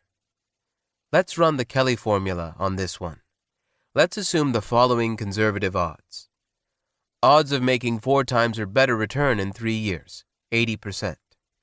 Odds of making 2 times to 4 times or better return in 3 years, 15%. Odds of break even to 2 times, 4%. Odds of a total loss, 1%. In this case, the Kelly formula suggests that an investor bet 98.7% of the available bankroll on this mouth-watering opportunity. At the time, Berkshire Hathaway had a total market capitalization of about $60 million. Available cash was likely a small fraction of this number. I'd estimate that Mr. Buffett likely used well over 25% of his available bankroll on this bet. Graham's fixation on margin of safety is understandable. Minimizing downside risk while maximizing the upside is a powerful concept. It is the reason Mr. Buffett has a net worth of over $40 billion. He got there by taking minimal risk while always maximizing returns. Most of the time, assets trade hands at or above their intrinsic value. The key, however, is to wait patiently for that super-fast pitch down the center. It is during times of extreme distress and pessimism that rationality goes out the window and prices of certain assets go well below their underlying intrinsic value. Extreme distress can be caused by macro events like 9/11 or the Cuban Missile Crisis. Or they can be company-specific. For example, Tyco's stock price collapse during the Dennis Kozlowski corruption scandal. We cannot predict which asset classes are likely to get distressed next. However, if we only focus on a single asset class of stocks, that encompasses thousands of businesses. Virtually every week, specific businesses that trade on public markets see their prices collapse. At other times, it might be an entire sector that gets written off. More rarely, the entire market sells off due to a macro shock like 9/11. Papa Patel, Manilal, Branson, Graham, Munger, and Buffett have always fixated on a large margin of safety and gone to great lengths to seek out low-risk, high-return bets. It is truly fortune's formula. Chapter 13. Dhandho 402. Invest in low-risk, high-uncertainty businesses. Papa Patel, Manilal, Branson, and Mittal are all about investing in low-risk businesses. Nonetheless, most of the businesses they invested in had a very wide range of possible outcomes. The future performance of these businesses was very uncertain. However, these savvy Dhandho entrepreneurs had thought through the range of possibilities and drew comfort from the fact that very little capital was invested and/or the odds of a permanent loss of capital were extremely low. Both of these are highly desirable characteristics in an investment. Beyond that, the picture was quite fuzzy. Their businesses had a common unifying characteristic. They were all low-risk, high-uncertainty businesses. They hadn't calculated the Kelly formula odds, but intrinsically understood that there was a good chance of making many times their investment and a very small chance of losing the investment. It was a simple bet. Heads I win, tails I don't lose much. Wall Street sometimes gets confused between risk and uncertainty, and you can profit handsomely from that confusion. The street just hates uncertainty, and it demonstrates that hate by collapsing the quoted stock price of the underlying business. Here are a few scenarios that are likely to lead to a depressed stock price. High risk, low uncertainty. High risk, high uncertainty. Low risk, high uncertainty. The fourth logical combination, low risk and low uncertainty, is loved by Wall Street, and stock prices of these securities sport some of the highest trading multiples. Avoid investing in these businesses. Of the three, The only one of interest to us connoisseurs of the fine art of Dhandho is the low-risk, high-uncertainty combination, which gives us our most sought-after coin-toss odds. Heads I win, tails I don't lose much. American Express, ADP, Paychex, Procter & Gamble, and Costco are all examples of low-uncertainty businesses. Their stock prices rarely get to bargain basement prices. When uncertainty does cloud their future, as it did for American Express in the 1960s, their stock price will dutifully tank. Stewart Enterprises. A good case study of a low-risk, high-uncertainty business is the situation with Stewart Enterprises, STEI, in 2000. Stewart is a 96-year-old company that had done a roll-up in the funeral service business through the 1990s. The funeral services industry had been highly fragmented until it became fashionable in the early 1990s to roll them up into billion-dollar enterprises. Companies like Stewart Enterprises, STEI, Lowen Service Corp, SRV, and Carriage Services, CSV, went on rapid buying sprees of these mom-and-pop businesses at high multiples, ending up heavily debt-laden. The mistake all three made was that most of the acquisitions were done for cash rather than stock, and they freely borrowed money to support their acquisition binge. The music stopped when Lowen couldn't handle its crushing debt load and went bankrupt. Wall Street lost its excitement for the funeral business, and their stock started to come down, way down. Bankers and lenders weren't interested in further lending and wanted balance sheets deleveraged. With no additional acquisitions, sales went flat. This is not a growth business. Stewart found itself in 2000 with $930 million of long-term debt, with about $500 million coming due in 2002. Wall Street began to doubt the debt-servicing ability of all of these funeral service behemoths and priced their equities as if they were all going to go bankrupt. Due to this overhang, Stewart saw its stock go from $28 per share to under $2 per share in 2 years. In the fall of 2000, as I was looking at Value Line's listing of stocks with the lowest price-to-earnings, P/E ratios, something jumped out at me. Week after week, there were 2 stocks that I'd never heard of that were showing up as the lowest P/E stocks in the entire Value Line universe. They were Service Corp and Stewart Enterprises. Both were sporting P/E ratios under 3. I've looked at these Value Line lists for several years, and seeing a business in their 1,600 stock universe trade at under 3 times earnings is a rarity. Further, I noticed that both these businesses were in the funeral services business. It sounded like a simple business, so I decided to dig deeper. I recalled reading an interesting article in the Chicago Tribune in the mid-1990s. The article delved into the rate of business failure by industry. Of particular interest was a table that listed rates of business failure by SIC code. I found it interesting that the lowest rate of failure of any class of business was funeral homes. When I thought about it, it made perfect sense. Families want the last rites of their loved ones to be done right. They don't go shopping for the low bid. They are likely to follow tradition and use the services of the same funeral home that the family had used in the past. I don't know any teenagers who aspire to become tycoons in the funeral business. The morbid nature of the business also serves to keep upstarts down to a trickle. As Warren Buffett has succinctly stated, industries with rapid change are bad for the investor. The choices that most humans consider for their last rites are pretty set and slow to change over hundreds of years. Even the growing preference for cremations over burials is a gradual shift that existing players have easily adapted to. The population of the United States continues to grow and is expected to keep increasing over the coming decades, leading to an increasing revenue stream for years to come. While increased life expectancy puts a damper on near-term revenue, pre-need sales counterbalance this trend. Pre-need sales make up about 25% of the total revenue for many operators. How would you like to be in a business where your customers pay you today for a service you might not deliver for 40 years?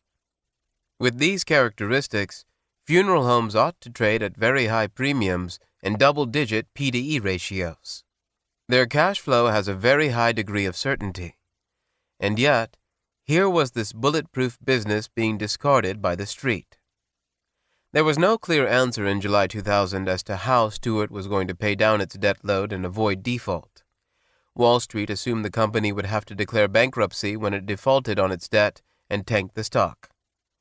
At the time, Stewart had about $700 million in annual revenues and owned about 700 cemeteries and funeral homes in 9 countries, with the bulk of them in the United States.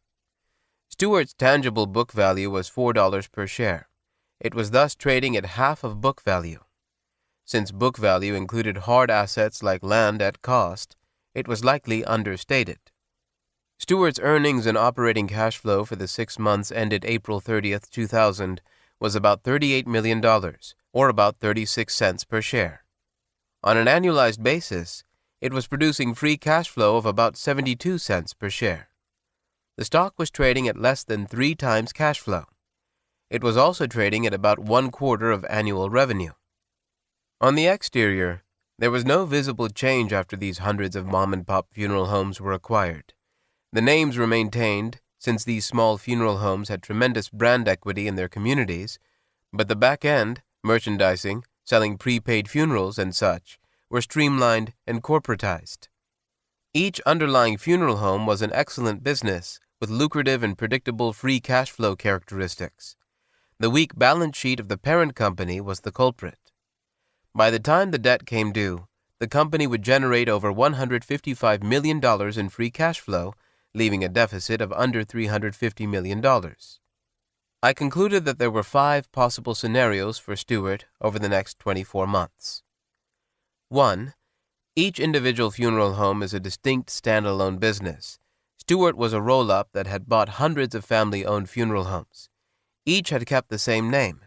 Most customers did not know that ownership had even changed hands. Thus, to raise cash, Stewart could elect to sell some of its funeral homes. Presumably, many of the previous owners might buy them back. The company had typically paid 8 or more times cash flow for each funeral home. I figured that it should be able to sell boatloads of these back to the original owners for at least 4 to 8 times cash flow. Thus, 100 to 200 homes might be sold to take care of the debt. Odds I ascribed to this scenario playing out, 25%. Equity value in 24 months if this scenario played out, greater than $4 per share. 2. Stewart's lenders or bankers could look at the company's solid cash flow and predictable business model and extend the loan maturities or refinance the debt, especially if the company offered to pay a higher interest rate, for example, 200 basis points higher than present. Odds I ascribed to this scenario playing out, 35%. Equity value in 24 months if this scenario played out, greater than $4 per share. 3. Stewart could look for another lender. With the robust cash flows, it was likely to find many takers, especially if it offered 100 or 200 basis points more than it was presently being charged. Odds I ascribed to this scenario playing out, 20%. Equity value in 24 months if this scenario played out, greater than $4 per share. 4. Stewart's goes into bankruptcy. In a bankruptcy reorganization like Stewart, the judge would order that some of the businesses be sold and cash proceeds be used to repay defaulted debt. In a distressed sale, these funeral homes should still go for at least 5 to 7 times cash flow due to competition among buyers. A few hundred businesses, at most, get sold, and the company emerges clean from bankruptcy. Odds I ascribe to this scenario playing out, 19%. Equity value in 24 months if this scenario played out, greater than $2 per share. 5. A 50-mile meteor comes in or Yellowstone blows or some other extreme event takes place that takes Stewart's equity value to 0. Odds I ascribe to this scenario playing out, 1%.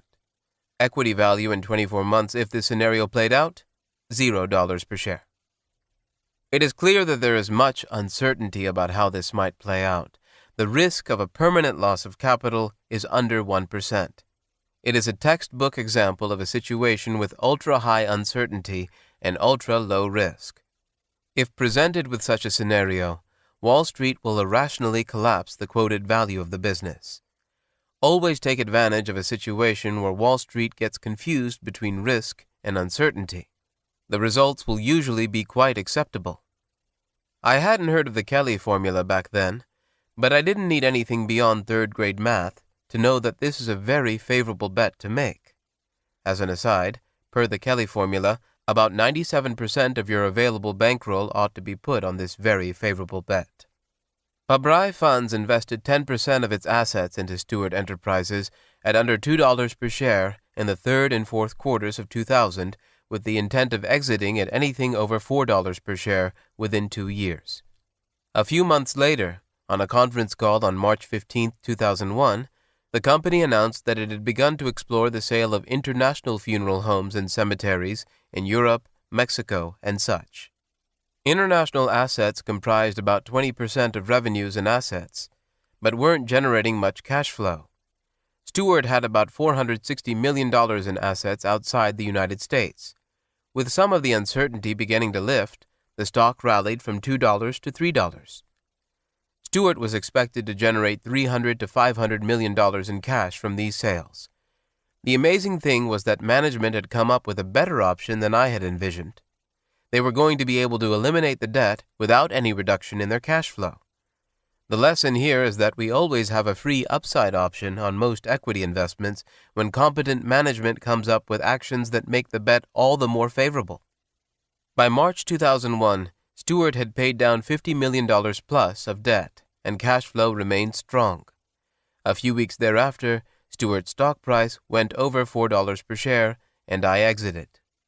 Subsequently, when Stewart got the sales consummated, the stock rallied to $8 per share and traded for quite a while between $6 to $8 per share. Wall Street could not distinguish between risk and uncertainty, and it got confused between the two. Savvy investors like Buffett and Graham have been taking advantage of Mr. Market's handicap for decades with spectacular results.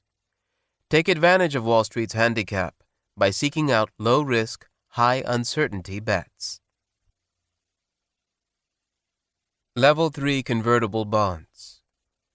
Another example of spectacular returns harvested due to low risk and high uncertainty is the situation with Level 3 Communications convertible bonds in 2001 and 2002.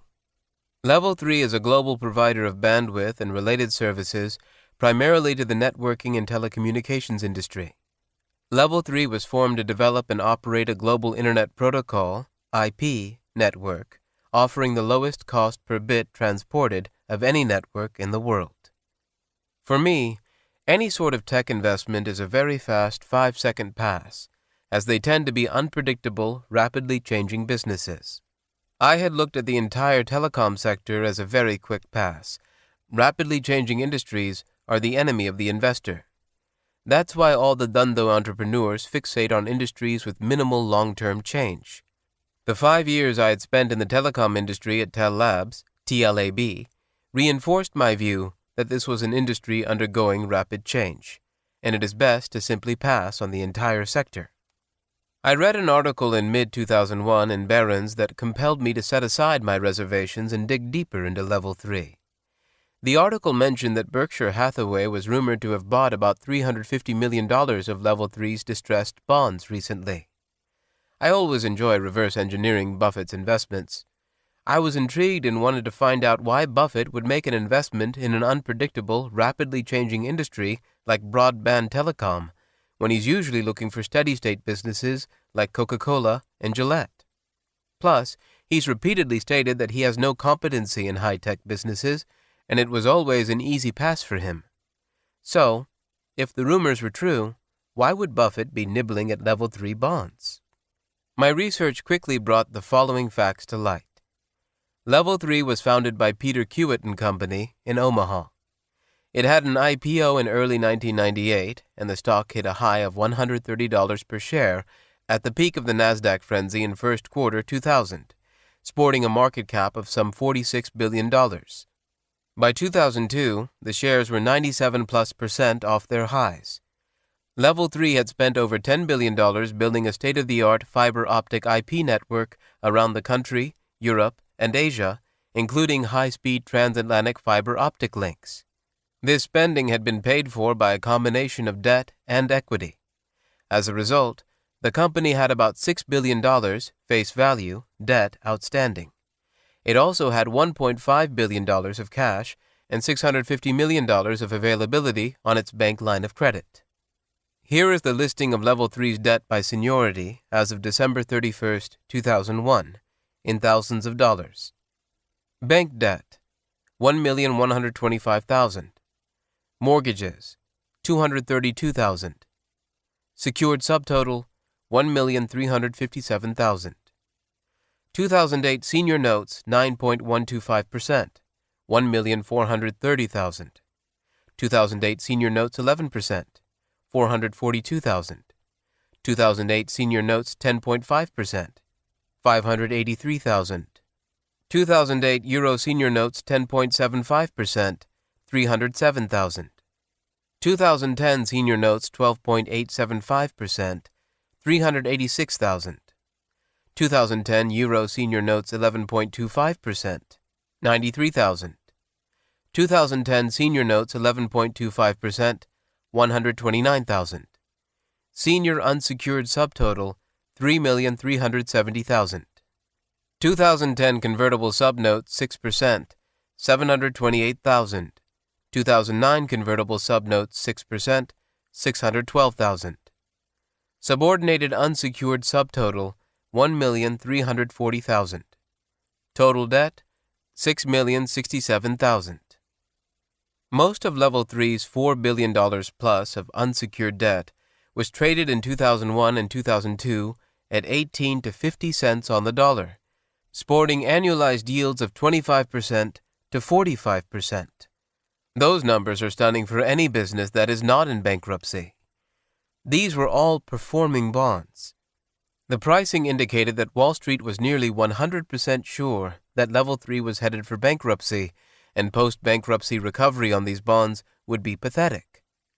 Its revenue history through 2001 was 1998, $392 million, 1999, $515 million, 2000, $1.2 billion, 2001, $1.5 billion. Its free cash flow, after all capital expenditure, CapEx, through 2001 was 1999, negative $2.9 billion, 2000, negative $4.4 billion, 2001, negative $2.1 billion. In 2002, it stated that it expected well under $1 billion in negative cash flow and well under $500 million in 2003 before Level 3 expected to become cash flow positive by 2004. The company expected to use its cushion of $2 billion plus conservatively over the next 3 years until it turned cash flow positive. In light of the dot-com crash and adverse capital markets, the company had turned very conservative on its capital outlays. On every conference call, Level 3 CEO Jim Crow repeatedly stated that they would never run out of cash. He insisted that they were funded to cash flow break even, and 80% of future CapEx was tied to revenue. Level 3 repeatedly said that if revenue was not coming in, it was not going to be mindlessly spending money. It gave very detailed analytics of why and how it would never run out of cash. Here is an excerpt from a February 25, 2002 press release by Level 3. Taking into account all recent transactions and events, said James Q. Crow, CEO of Level 3, we believe that Level 3 remains fully funded to free cash flow break even with a substantial cushion in accordance with our business plan, even if our current rate of sales does not improve over time. Analysts were projecting that Level 3 would eventually have about a $500 million shortfall of cash. They got those projections by reducing revenue numbers, but assumed no reduction in capital expenses or the like. The company vehemently disagreed with these projections, as it had tied virtually all CapEx to revenue and had dramatically cut back on CapEx. During my research, I spent about 3 hours listening to the entire webcast of Level 3's 2001 annual meeting, including the rich question and answer session with Jim Crow. I walked away with the highest regard for Crow. He is a huge Buffett fan and shares Buffett's shareholder orientation. The 5,000-plus employees of Level 3 only have outperformance stock options, OSOs, which kick in only if the stock outperforms the benchmark index. The founder and chairman of Level 3 is Walter Scott, Jr. Scott is on Berkshire Hathaway's board. Buffett and Scott have known each other for about 50 years. Scott's wife was Buffett's high school sweetheart. There's been a long connection between the two men. If there is a definition of integrity outside of Warren Buffett, it would be Walter Scott, Jr. The guy is incapable of lying. You can take whatever he says to the bank. At one point in 2001, the convertible bonds went down to 18 cents on the dollar. When you looked at the Wall Street projections, even the most pessimistic ones showed them paying interest on the bonds for at least 3 years. With a 6% coupon and buying for 18 cents on the dollar, you'd get all your money back before the company ran out of cash. Even if the investor knew nothing about Walter Scott, Jr., there was no downside to the situation. It was amazing that the bonds actually went down to that price. Pabrai funds invested 10% of assets in 2001 and 2002 in Level 3 senior bonds and convertibles. As it turned out, I had bought about a year before it was finally confirmed that Warren Buffett had also invested in Level 3. Barron's was right. The current yield ranged from 20% to 30%, and the YTM ranged from 30% to over 40%. In third quarter 2003, I completely exited out of the bond. The bonds went up from 54 cents to 73 cents on the dollar. In addition, Pabrai funds collected interest for all that time, more than a 20% current yield on interest. The average annualized gain was around 120%. Almost the entire gain got long-term capital gains treatment. Many of the bonds were sold after holding for exactly 366 days in order to lock in long-term gains and get preferential tax treatment. The research on Level 3 took some time and effort. However, at the end, the thesis was very simple. It was a matter of setting probabilities on the way events were likely to play out. I thought about the investment in a nutshell in 4 ways. 1. The cast of characters was of critical importance in this investment. I ascribed the odds of Walter Scott, Jr. lying as being well under 1%. When Jim Crow makes statements in press releases or at the company's annual meeting, it is pretty much the same as Walter Scott, Jr. making those statements. The odds I ascribed to Jim Crow blatantly lying in a very public forum was under 1% as well. Wall Street did not even attempt to handicap this important fact. For them, the entire sector was in meltdown, and the people and what they were saying didn't matter. Well, they do matter. 2. If Jim Crow was not lying, then it follows from that statement that they would try their hardest to stay out of bankruptcy. This was not a company that would throw in the towel and file until every stone had been turned. This meant that they'd conserve their dry powder of $2.1 billion until the company got to being cash flow positive. The $2.1 billion of liquidity meant that Level 3 debt holders would receive interest payments for at least 3 years. 3. Good management gives you upside options for free. Walter Scott, Jr. had a pristine reputation. Level 3 was in a situation very much like Geico found itself in the early 1970s. Warren Buffett's injection of money into Geico then did 2 things. A. It took away the liquidity crisis they were facing, and B. With the liquidity cloud gone, the stock rallied and traded on underlying fundamentals. Once Mr. Buffett invested in Geico, he could not lose money on the investment. If Level 3 had more cash on hand, its debt would trade at par, and its ability to get marquee customers would be significantly enhanced.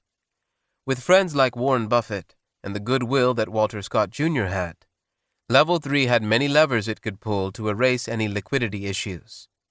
Over the next few years, on the backs of the reputation of the cast of characters, it did pull several of these levers. 4. While I had no way of knowing how this would play out, in 2003, Level 3 did use its goodwill. It did a private convertible debt offering, and its friends, Berkshire Hathaway, Longleaf Partners, and Legg Mason Value Trust, invested hundreds of millions in the business. Now, once Warren Buffett, Bill Miller, Staley Cates, and Mason Hawkins publicly backed the business with their dollars. The odds of Level 3 going bankrupt pretty much went to zero. The halo these investors provided meant that if Level 3 needed more capital, it could easily get more from a plethora of investors. Once this offering was done, the bonds rallied and I exited. As I write this in 2006, Level 3 has not had to file for bankruptcy. On the contrary, most of Level 3's bonds are trading above par. The overhang is completely gone. Based on that information, here were the conservative odds on buying those 6% converts at 19 cents in 2002. Odds of receiving $1 in 2009 and 30+% interest from 2002 to 2009, 50%. Odds of getting the 19 cents investment back, break even, 45%. Odds of a loss of 13 cents, 2%. Odds of a total loss, 3%. We had a 50% chance of receiving $1.36 for every 19 cents invested and a 95% chance of no loss of principal. This sounded like heads I win, tails I don't lose much. Kelly suggests we bet over 92% of the pot on this mouth-watering bet. Being a chicken, I only put 10% of the assets I managed into Level 3 converts. The 6% 2009 converts got down to the 18 cent to 19 cent range for just a few days in 2001 and 2002. However, they traded under 30 cents for several months during that time. We could have invested several $1 million in these bonds at those prices with no difficulty. Buying at 30 cents gives us the following ultra-conservative odds. Odds of receiving $1 in 2009 and 30+% interest from 2002 to 2009, 50%.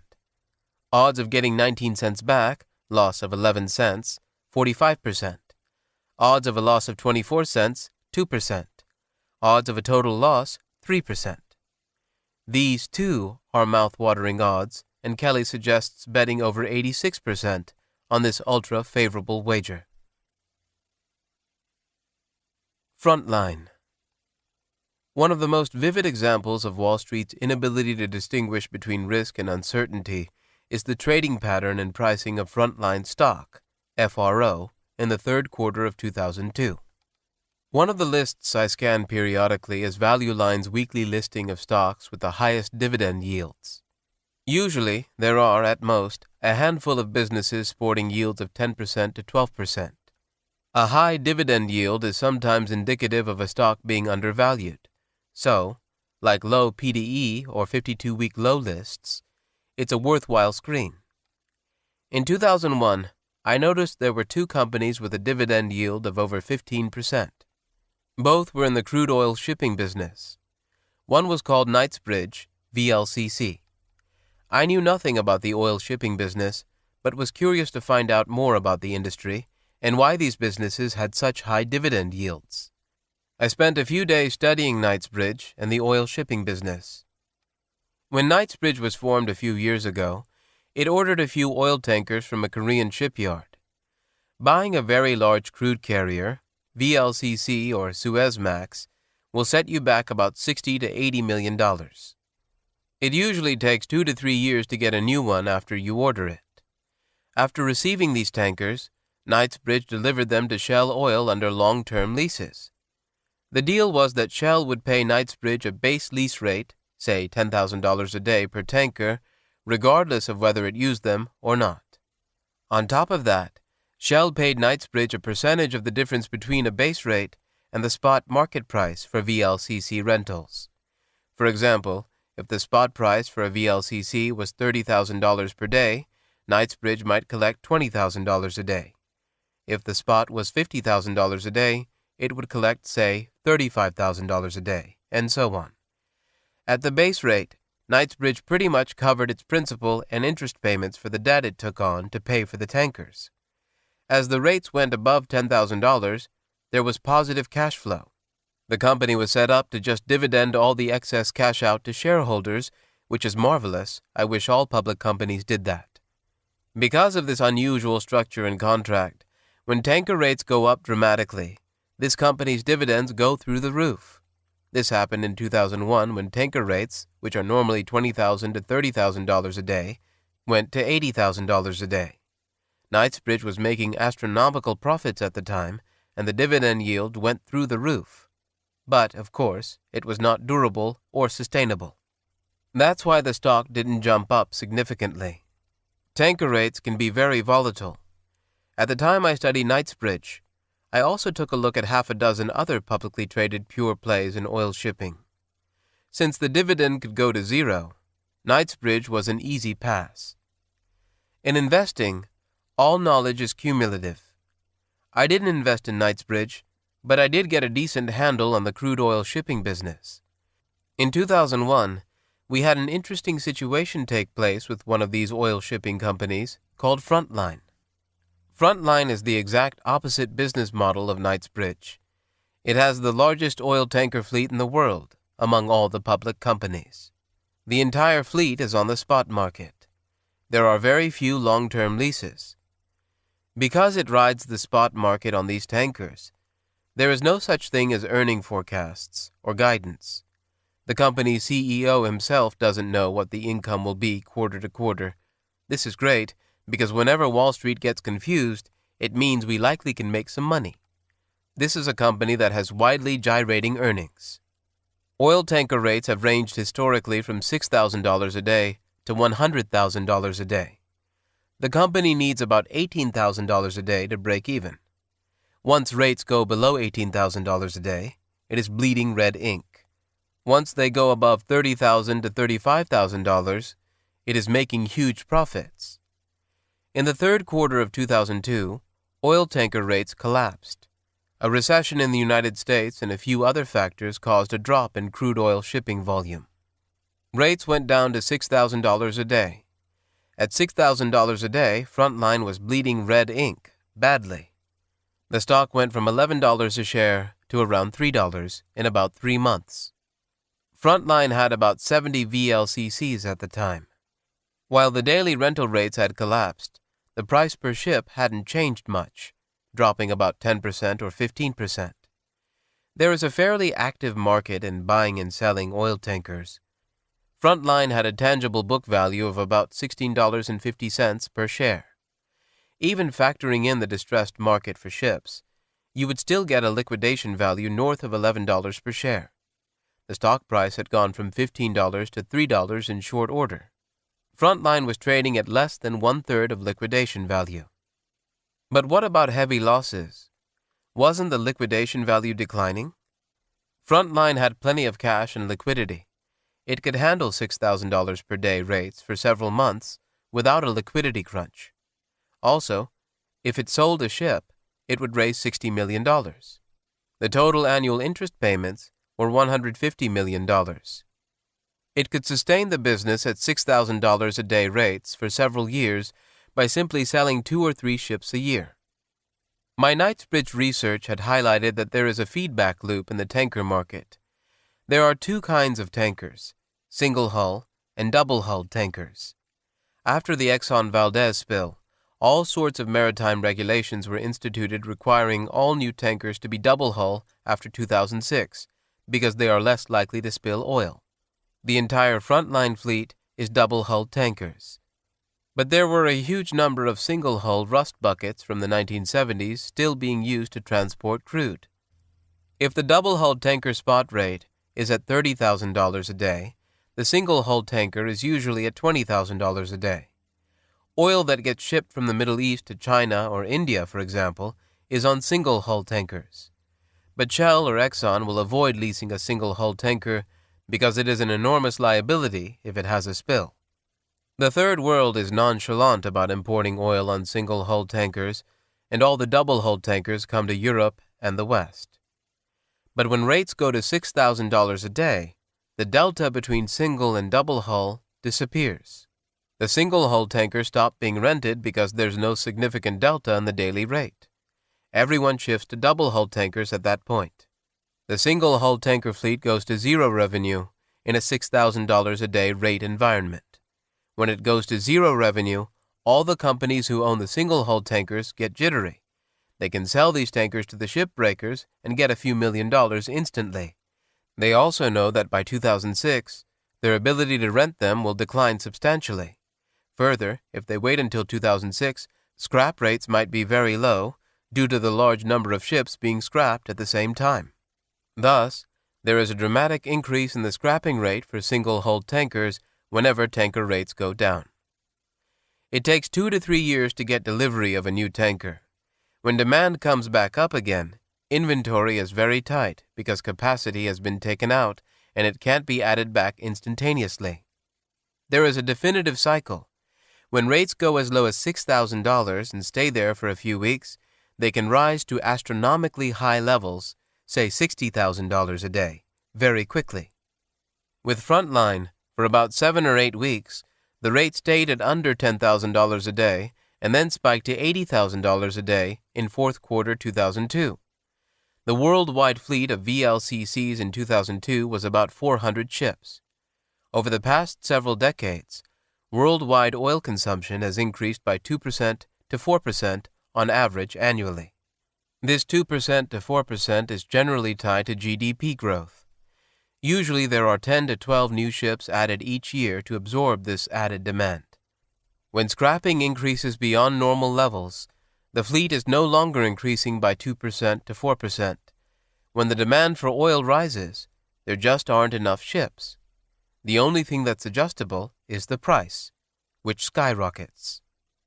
If rates stay high for long enough, orders for new ships increase. But the increases are constrained by shipyard capacity. Ship operators are leery of committing $70 million for a ship that might be delivered 3 years from now in an environment where rates are unknown. Nonetheless, there are more orders placed when rates are high. Again, the throttle here is that the scrapping of old ships escalates when rates plummet. As Frontline stock was plummeting, its chairman was buying stock hand over fist in the open market. That's always a good sign. I bought a great deal of Frontline stock in the fall of 2002 at an average price of $5.90 per share, which is about half of the $11 to $12 per share you would get in a liquidation. Once we got past $9, approaching $10, I started to unload the shares. The whole thing happened in a very short time period, resulting in a very high annualized rate of return. Pabrai funds had a 55% return on the Frontline investment and an annualized rate of return of 273%. Not bad for a near risk-free bet based on boning up on the nuances of oil shipping by reading a few documents. This was better than the classic Dhandho investment. Here the economics were, heads I win a lot, tails I win a little. Stewart Enterprises, Level 3, and Frontline are widely differing businesses with virtually nothing in common with each other. Mr. Market created a unifying element in all three. For a few months, it offered us an ultra-low-risk, ultra-high-return opportunity to invest in these businesses. There was virtually no downside, but tremendous upside. A classic, heads I win, tails I don't lose much type bet. Except that the odds of getting heads was way over 50%, and if it came up tails, it simply meant that we either broke even or made a little money. Fear and greed are very much fundamental to the human psyche. As long as humans drive buying and selling decisions in equity markets, pricing will be affected by these fear and greed attributes. When extreme fear sets in, there is likely to be irrational behavior. In that situation, the stock market resembles a theater that is filled to capacity. Someone sees some smoke and yells, "Fire! Fire!" There is a mad rush for the exits. In the theater called the stock market, you can only exit if someone else buys your seat. Each share has to be held by someone. If there is a mass rush to leave the burning theater, what price do you think these seats would go for? The trick is to only buy seats in those theaters where there is a mass exodus, and you know that there is no real fire, or it's already well on its way to being put out. Read voraciously and wait patiently, and from time to time, these amazing bets will present themselves. Chapter 14. Dhandho 403. Invest in the copycats rather than the innovators. The first few Patels who figured out the wonderful motel ownership business economics in the United States were the trailblazers, The thousands upon thousands of Patels who simply copied the model did not innovate, they simply lifted a proven idea and scaled it. The richest South Asian in Southern California is Mr. B.U. Patel, a quiet, unassuming person. B.U. got started in 1976 by buying the very modest 20-room Dunes Motel in Anaheim, California, right outside Disneyland. Today, B.U. owns 15 large hotels, including the 1,033-room Anaheim Marriott and the Hilton Checkers in Los Angeles, and has another 9 under construction. When B.U. Patel started to get successful with his motel operation in Southern California 30 years ago, scores of Patels had access to the relatively simple but powerful model he was executing. They could apply that model in any of the other 49 states relatively easily. They could even apply it just 5 miles away from B.U.'s motel without competing head-on with B.U. Don't get me wrong, these copycat Patels did work very hard, but they were executing a proven, virtually risk-free business model. The proof of the power of that business model is in the numbers. From a standing start as refugees with virtually no capital, a person with the last name Patel today owns 1 out of every 5 motels in the United States. That statistic does not include people like Manilal Chaudhary, who is not a Patel, but is from Gujarat, in India. He too observed the model carefully and then lifted and scaled it. Innovation is a crapshoot, but investing in businesses that are simply good copycats and adopting innovations created elsewhere rules the world. Case study: McDonald's.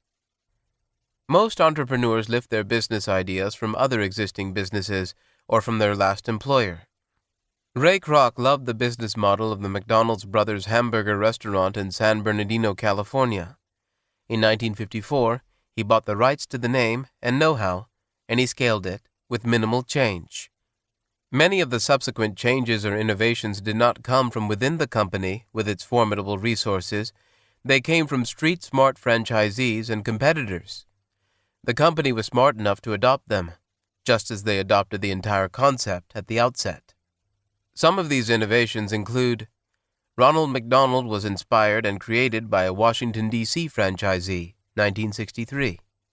The Filet-O-Fish was developed by a Cincinnati franchisee, 1963. The Big Mac was developed by a Pittsburgh franchisee, 1968.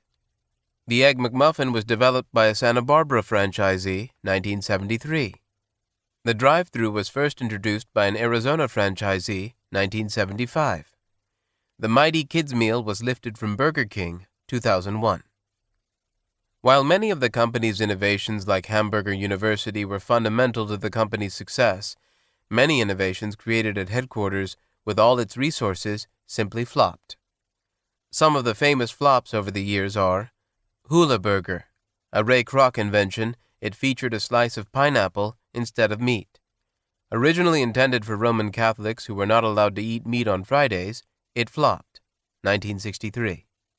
McLean Deluxe.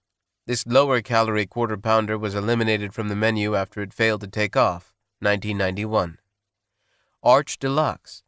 This attempt to produce a luxury hamburger was promoted by a high-profile advertising campaign. It was eliminated from the menu after it failed to take off, 1996.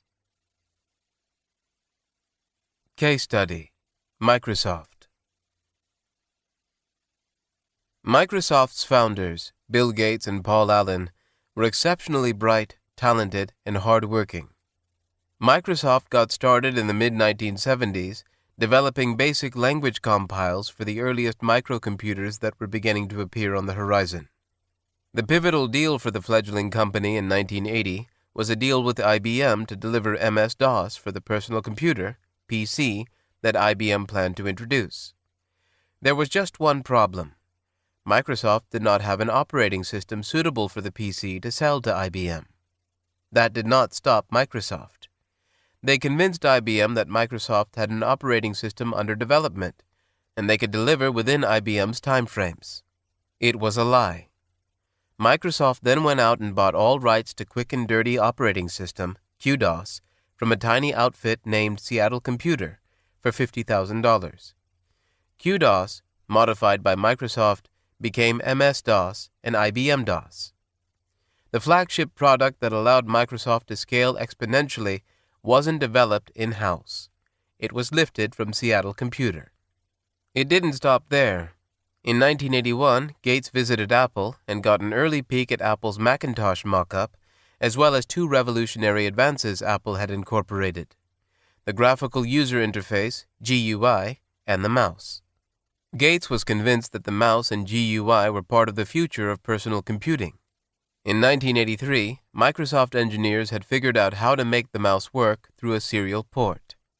Another fundamental innovation was simply lifted from a competitor and scaled exponentially. Microsoft had now developed competency in language compilers like BASIC and operating systems. It had no competency or expertise in applications and noted that VisiCalc, an early spreadsheet, was growing rapidly. Eventually, Excel lifted virtually all its features from Lotus 1-2-3 and VisiCalc. Word lifted most of its features from the enormously popular WordPerfect. PowerPoint was developed by a little software company in San Francisco, and Microsoft acquired it. Microsoft had no competency in networking. As networking took off in the late 1980s and early 1990s, Novell NetWare became the de facto standard. Microsoft modeled most of NetWare's and Unix's networking features and bundled them into Windows NT, eventually stealing the entire market from Novell. Microsoft Money was inspired by Intuit's Quicken. This is one of the few failures the company has encountered. Microsoft was never able to make money as good as Quicken. Eventually, it threw in the towel and tried to buy Intuit. The deal never went through, and Microsoft Money remains a poor cousin to Quicken. The Pocket PC was lifted from Palm Computing, and Windows Mobile is effectively a clone of the Palm operating system. When Netscape's browser showed up on the scene, Microsoft was caught flat-footed. They licensed a browser from Spyglass and eventually rolled out Microsoft Explorer.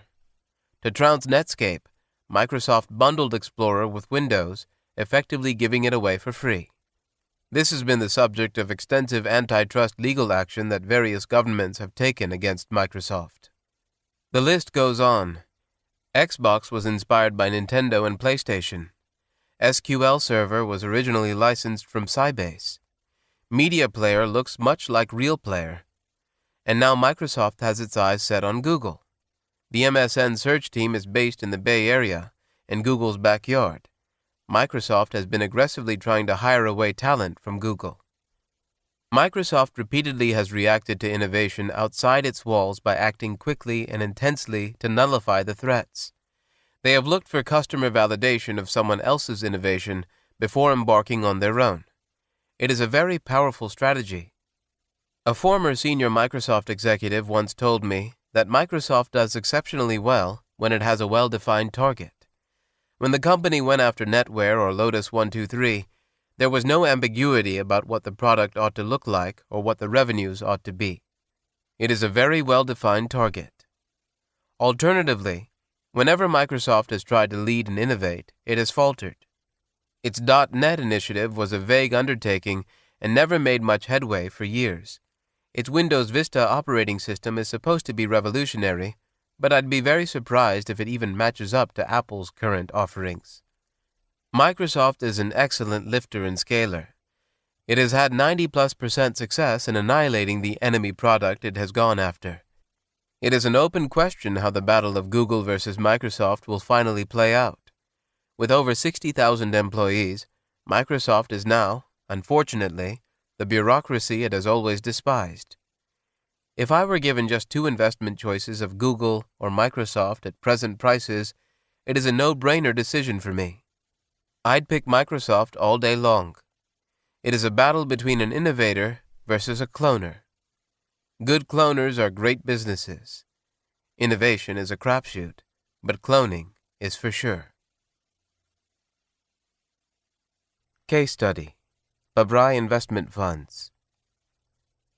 Following in the tradition established by Bill Gates, I'd like to confess that Pabrai Funds also has been a shameless cloner.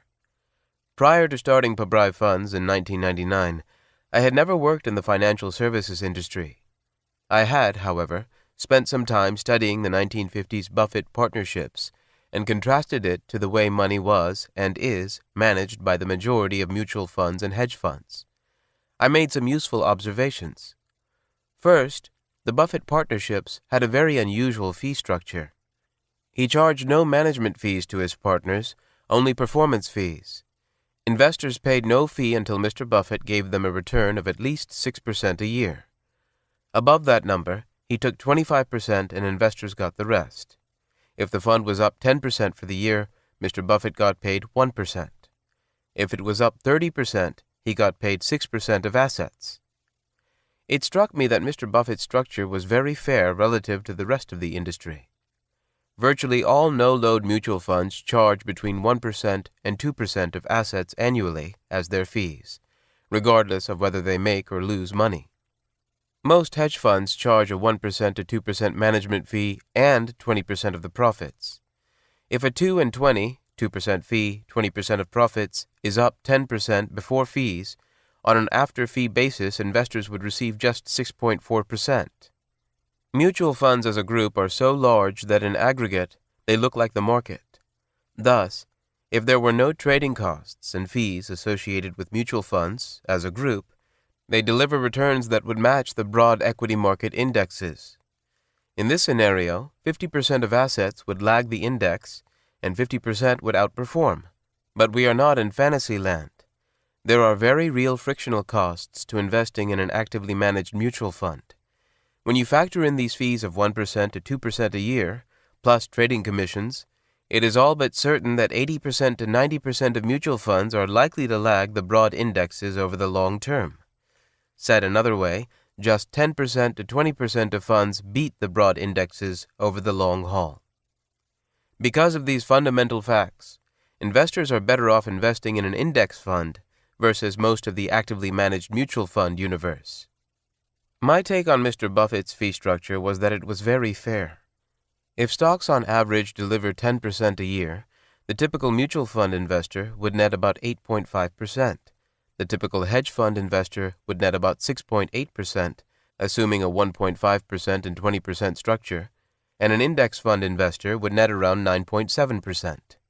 In this scenario, an investor in the Buffett partnerships would net 9%, higher than virtually all active management options. If markets were up just 5% in a given year, the average mutual fund investor would net 3.5%, the hedge fund investor would net just 2.8%, the index fund investor would net 4.7%, and Buffett partnership investors would net the full 5%, higher than all options. Investors in the Buffett partnerships pay a below-average fee if returns are below 10% annualized. They pay an above-average fee versus mutual funds if returns are over 12% annualized. Mr. Buffett only ends up charging a higher fee than a 1 and 20 hedge fund if his average annualized returns are over 50%. I consider Mr. Buffett's fee structure to be a sustainable competitive advantage. Fidelity Investments cannot go to zero fees below 6% annualized without putting their very existence at risk. There is too much infrastructure and staff that needs to be paid. The cloner in me figured that if I could somehow set up a fund with Mr. Buffett's fee structure, two things were likely to be true. First, it ought to be very appealing to a good number of mutual fund and hedge fund investors due to the superior economics. Second, it was not a fee structure that could be adopted by most mutual funds and hedge funds, even if they recognized the competitive advantage it would bring. Having a moat that your competitors can see in broad daylight but never ever cross is just fantastic, a rarity. So I shamelessly cloned Mr. Buffett's fee structure. It has been over 7 years since Pabrai Fund started, and the moat is intact. There is no trend in the money management industry toward purely performance-based compensation. Here are some other observations on the Buffett partnership. Mr. Buffett reinvested virtually all his fees back into the partnerships. Eventually, he was soon the largest investor in the partnerships. This is not true for most mutual funds and hedge funds. Most fund managers take their fees out every year to fund their multiple homes, boats, cars, and jets. Again, the manager's stake in his own fund is of critical importance to some investors. It creates another sustainable competitive advantage. To me, this was an easy one to clone. If I thought I was better off having someone else invest for me, then I ought not to run a fund. I ought to ask all my investors to invest in the other fund. This moat, too, remains intact. Very few mutual funds or hedge funds have guidelines like Mr. Buffett or Longleaf Partners, which discourage or disallow managers to invest in other funds or common stocks. Most mutual funds and hedge funds discuss their holdings at length with their investors from time to time. Mr. Buffett did not disclose most of his holdings to his investors. Even today, Mr. Buffett rarely discusses his public equity portfolio positions. He concluded that investing was not a spectator sport, and he was likely to compromise the all-important independence of thought if he discussed current or potential investments with others. Here are Mr. Buffett's thoughts on the subject. Despite our policy of candor, we will discuss our activities in marketable securities only to the extent legally required. Good investment ideas are rare, valuable, and subject to competitive appropriation, just as good product or business acquisition ideas are. Warren Buffett. I clone this too, and it has worked out wonderfully. Independence of thought is fundamental to sound investing, and not discussing portfolio positions in real time keeps noise and distractions down to a minimum. Here are a few more aspects of the Buffett partnership I considered worthy of cloning. Most mutual funds and hedge funds have large numbers of holdings. The typical mutual fund holds over 80 positions. Even though he likely hadn't heard of Kelly, it implicitly made sense to Mr. Buffett to run a concentrated portfolio. It appealed to me as well, and I cloned this too. Most hedge funds typically have large institutional investors. Most mutual funds have thousands of mom-and-pop investors. The Buffett partnerships had neither. It had about 100 families invested in the fund. Mr. Buffett started with 8 initial investors who were close friends and family. He did a good job for them, and they in turn added more funds and brought in more investors. They were his unpaid and highly effective sales force. I simply cloned this too. Pabrai Fund started with 8 investors, mostly very close friends. It now has about 400 families invested in the various funds. We are likely one of the only hedge funds around where the $300 million plus in assets belongs to about 400 families from all over the world, with virtually no institutional participation. Mr. Buffett ran the Buffett partnerships without any analysts or other general partners. All the research into all the investments was done solely by himself. This is highly unusual. Virtually all mutual funds and hedge funds have armies of investment managers and analysts. Pabrai Funds shamelessly copied this, too. Pabrai Funds operates with an investment team size of 1. I'm not aware of any mutual funds or hedge funds with over $300 million in assets operating with a single-person team. There was, however, one hedge fund that ended operations in 1970 that operated this way. The Buffett partnerships always had an investment team size of 1, Mr. Warren Buffett. In 1970, when he terminated the partnership, it had over $100 million in assets, which in 2006 dollars would be over $600 million. Since 1970 until today, Mr. Buffett's capital under management at Berkshire Hathaway has mushroomed to well over $100 billion. Even today, the investment team size at Berkshire Hathaway, for the bulk of the capital, is one individual, Mr. Buffett himself. Besides managing over $100 billion, he is the CEO of one of the largest companies in North America, with over 180,000 employees. On top of that, he still finds time to play 10 to 15 hours of bridge every week. Clearly, a single human brain is not tapped out managing even $100 billion in disparate assets. Some would argue that Charlie Munger works with Mr. Buffett and, hence, the team size is at least 2. Mr. Buffett and Mr. Munger have an unusual relationship. Mr. Munger lives in Los Angeles, while Mr. Buffett is a lifelong resident of Omaha. The two men speak a few times every month on the phone, and they likely meet less than 3 to 4 times a year.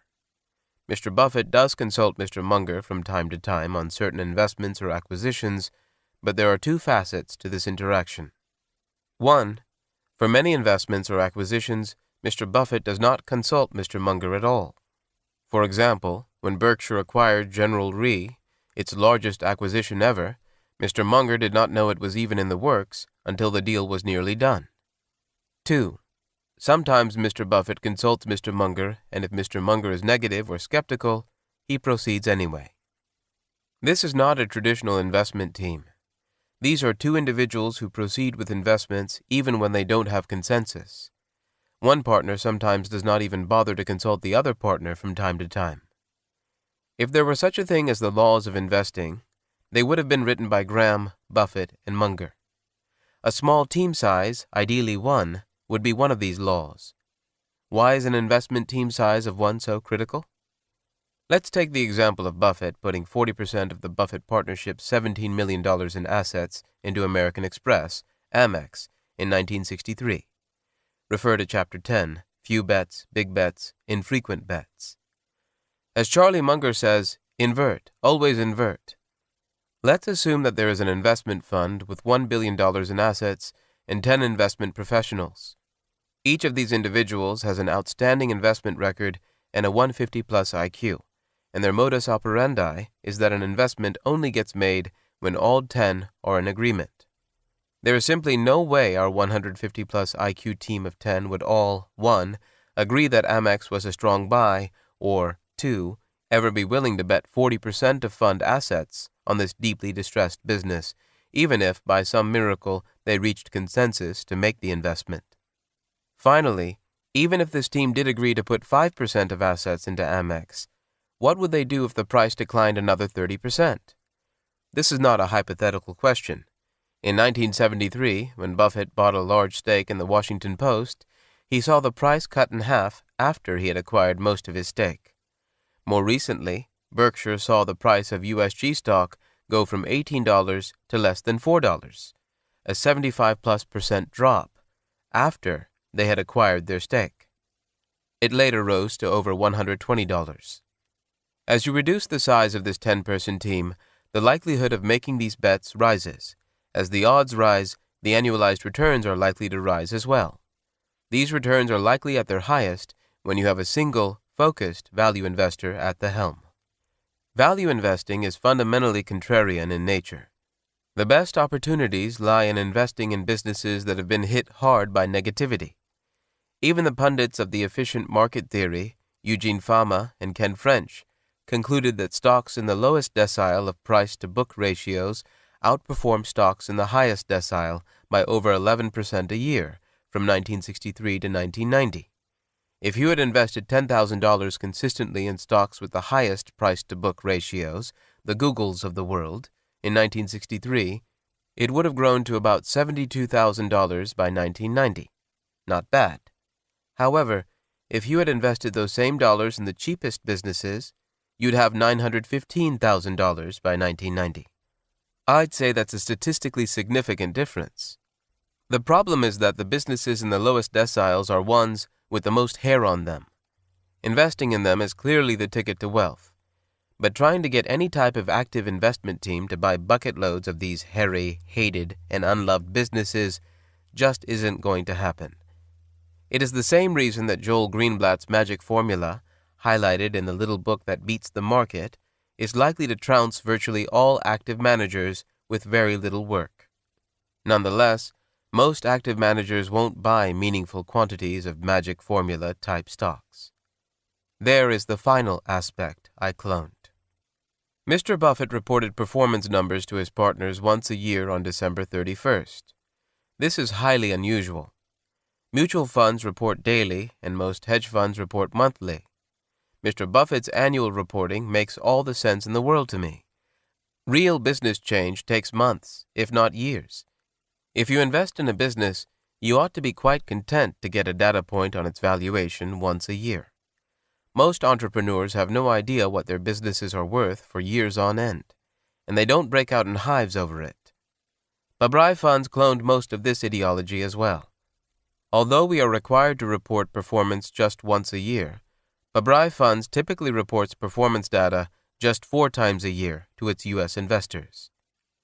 These 7 Buffett partnership nuances make it a very unique offering.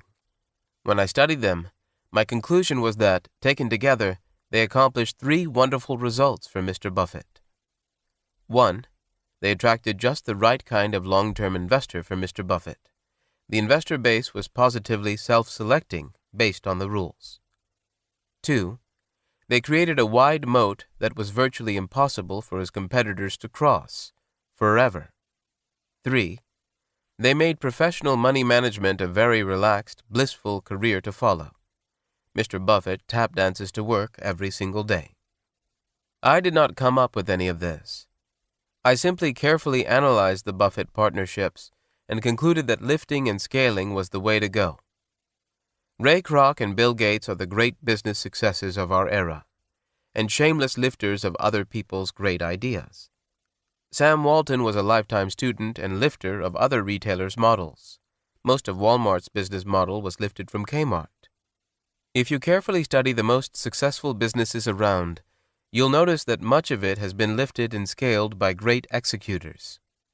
In seeking to make investments in the public equity markets, ignore the innovators. Always seek out businesses run by people who have demonstrated their ability to repeatedly lift and scale. It is the Dhandho way. Chapter 15. Abhimanyu's Dilemma, the Art of Selling. To be a good investor, we need a robust framework for both the buying and selling of stocks. The first 14 chapters of this tome have been primarily focused on the various facets of making great investments. Making an investment is only half of the battle, the easy part. We also need an equally robust framework for selling. Selling a stock is a more difficult decision than buying one, thus the need for a robust framework and some help from our dear friend Abhimanyu. Abhimanyu is the hero of this chapter. I like to think that one of the reasons he martyred himself was so that we, as modern capitalists, could learn vicariously from his experience and become vastly better investors. With 100,000 stanzas, the Mahabharata is perhaps the grandest epic poem ever written. It was penned in Sanskrit in India about 2,000 years ago. While the main subject is a bloody feud between two branches of a North Indian ruling family, the Mahabharata is chock full of deep philosophical lessons. The family conflict culminates in an epic 18-day battle between the Pandavas and the Kauravas. The Pandavas are the good guys, while the Kauravas aren't entirely an above-board set. On the 13th day of the battle, the Kauravas had arranged their army in a deadly Chakravyuh battle formation. A well-designed Chakravyuh is an Archimedes spiral that is virtually impossible to penetrate. The Kaurava Chakravyuh was wreaking havoc on the Pandava army, and their leadership was very worried about the staggering human losses they were facing. At this point, the story goes into a 16-year flashback, when Lord Krishna was explaining to his pregnant sister, Subhadra, how a Chakravyuh could be successfully penetrated all the way to its center. If one can break through and enter a Chakravyuh, traverse it to its core, and finally exit, it is very effective at neutralizing the enemy's leadership at its very center, leading to mass panic and disarray among the rank and file. This is easier said than done. Such a traversal is thought to be virtually impossible. Lord Krishna gave his sister a detailed narrative on how a Chakravyuh could be penetrated and successfully traversed to its core.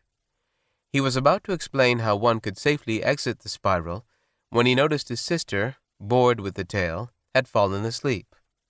Krishna, finding himself without an audience, left the story unfinished. But there was an interested listener present. From his mother's womb, the unborn Abhimanyu had been keenly absorbing the discourse. Abhimanyu's father, Arjun, was the greatest archer in the world.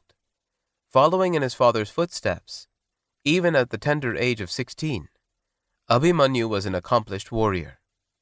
Finding his side sustaining deep losses, he offered to penetrate the Chakravyuh, even though he did not know how he would exit once he got to its center. Under pressure, the Pandava leadership reluctantly agreed to let him proceed, planning to follow closely behind to keep him out of trouble. Remembering Lord Krishna's technique, Abhimanyu successfully entered the Chakravyuh and swiftly advanced toward its center, slaying scores of Kaurava troops who tried to stop him. However, the Kauravas were successful at sealing off the Chakravyuh right after Abhimanyu's entry, so no additional Pandavas could follow Abhimanyu's lead. At the center, 9 of the best Kaurava warriors battled Abhimanyu simultaneously. Not knowing how to break out of the Chakravyuh, Abhimanyu stayed put at the center and put up a brave fight with all 9. In the end, he succumbed to his injuries and died. Abhimanyu's dilemma on that 13th day of battle has close parallels to the decisions confronting equity investors every day. The decision to enter, traverse, and finally exit a Chakravyuh is akin to figuring out when to buy, hold, and sell a given stock. The lesson Abhimanyu has for us is to have a crystal clear exit plan before we ever think about buying a stock. To enter or not to enter, that is the question. Much of this book has fixated on the various nuances of buying stocks. This is by no means a summary, but here are 7 questions that an investor ought to be thinking about before entering any stock market Chakravyuh. 1. Is it a business I understand very well, squarely within my circle of competence? 2. Do I know the intrinsic value of the business today, and, with a high degree of confidence, how is it likely to change over the next few years? 3. Is the business priced at a large discount to its intrinsic value today, and in 2 to 3 years? Over 50%? 4. Would I be willing to invest a large part of my net worth into this business? 5. Is the downside minimal? 6. Does the business have a moat? 7. Is it run by able and honest managers? One should only consider buying if the answer to all 7 is a resounding yes. If a well-understood business is offered to you at half or less than its underlying intrinsic value 2 to 3 years from now, with minimal downside risk, take it. If not, take a pass on entering this Chakravyuh. There will be better chances in the future. Traversing the rings. It is amazing to me how many investors buy a stock for $10 and then feel uncomfortable when it drops to $8, prompting them to sell the turkey and restart their quest for the next winner. They entered the Chakravyuh lured by the reward at its center, but got their head handed to them without even getting past the first ring. To illustrate, let's imagine that toward the end of 2006, a neighborhood gas station is put up for sale and the owner offers it for $500,000. Further, let's assume that the gas station can be sold for $1 million after 10 years. Free cash flow, money that can be pulled out of the business, is expected to be $100,000 per year for the next several years. What is the intrinsic value of this gas station assuming a 10% discount rate? Its intrinsic value is $1 million. The gas station is being offered to us at just $500,000. What a deal! Now, we know its intrinsic value today, $1 million, and that we'd be buying at 50% off, which is terrific. We make the investment. 2 years roll by, and someone offers us $950,000 for the business. What should we do? We would run another intrinsic value calculation. Assuming that cash flows have remained steady, the intrinsic value is still $1 million. Moreover, we've enjoyed getting dividends of $200,000 in the past 2 years. With the offer being at 95% of intrinsic value, it is a no-brainer to sell. The final economics look like this. Funds invested, $500,000. Total proceeds, $1,150,000. Annualized return, over 50%. Buying at the steep discount to intrinsic value enabled us to get a 50+% annualized return on the investment, even though the gas station was only generating a 10% return for us based on the cash invested. As an aside, if we ran some Kelly formula calculations on the gas station, the conservative odds on making a 2 to 3 year investment might be as follows. Odds of a 2 times or greater return in 3 years, 80%. Odds of a break-even to 2 times return in 3 years, 15%. Odds of a total loss to break-even return in 3 years, 5%. We always want to be conservative. Let's further simplify as odds of a 2 times return in 3 years, 80%. Odds of breaking even in 3 years, 15%. Odds of a total loss in 3 years, 5%. This is a highly favorable wager, and Mr. Kelly suggests we invest over 88% of our available bankroll on this investment. That was easy. Let us examine a more painful scenario. What do we do if cash flows of the gas station dropped off dramatically after we bought because oil went to $150 a barrel? Now the gas station is producing just $20,000 per year in free cash flow. About 6 months after our purchase, someone offers to take the gas station off our hands for $150,000. Should we sell? Businesses are living entities that go through ups and downs just like humans do. We don't know exactly how the future is likely to unfold. In this case, oil went from $50 a barrel when we bought the gas station to over $150 a barrel, leading to big declines in volume and revenue. It is best to give the business some time to adapt to this change. Oil might come back down. The consumer might eventually get used to the price, or maybe the government comes up with a subsidy. A critical rule of Chakravyuh traversal is that any stock that you buy cannot be sold at a loss within 2 to 3 years of buying it unless you can say with a high degree of certainty that current intrinsic value is less than the current price the market is offering.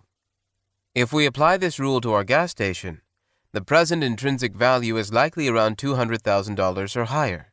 It is a no-brainer to pass on the $150,000 offer. Secondly, you cannot nail intrinsic value with a high degree of certainty. Intrinsic value looks like it is at least $200,000, but could easily go back to $1 million if oil prices get back to where they were. Our future estimate of intrinsic value is likely a range between $200,000 and $1 million. The gas station cannot be sold at a loss today for 3 reasons. 1. It has been less than 2 to 3 years since we bought. 2. We are unable to come up with a realistic intrinsic value with a very high degree of certainty. 3. Present offered price is well below our conservative estimate of present intrinsic value. As a corollary, the only time a stock can be sold at a loss within 2 or 3 years of buying it is when both of the following conditions are satisfied. 1. We are able to estimate its present and future intrinsic value 2 to 3 years out with a very high degree of certainty. 2. The price offered is higher than present or future estimated intrinsic value.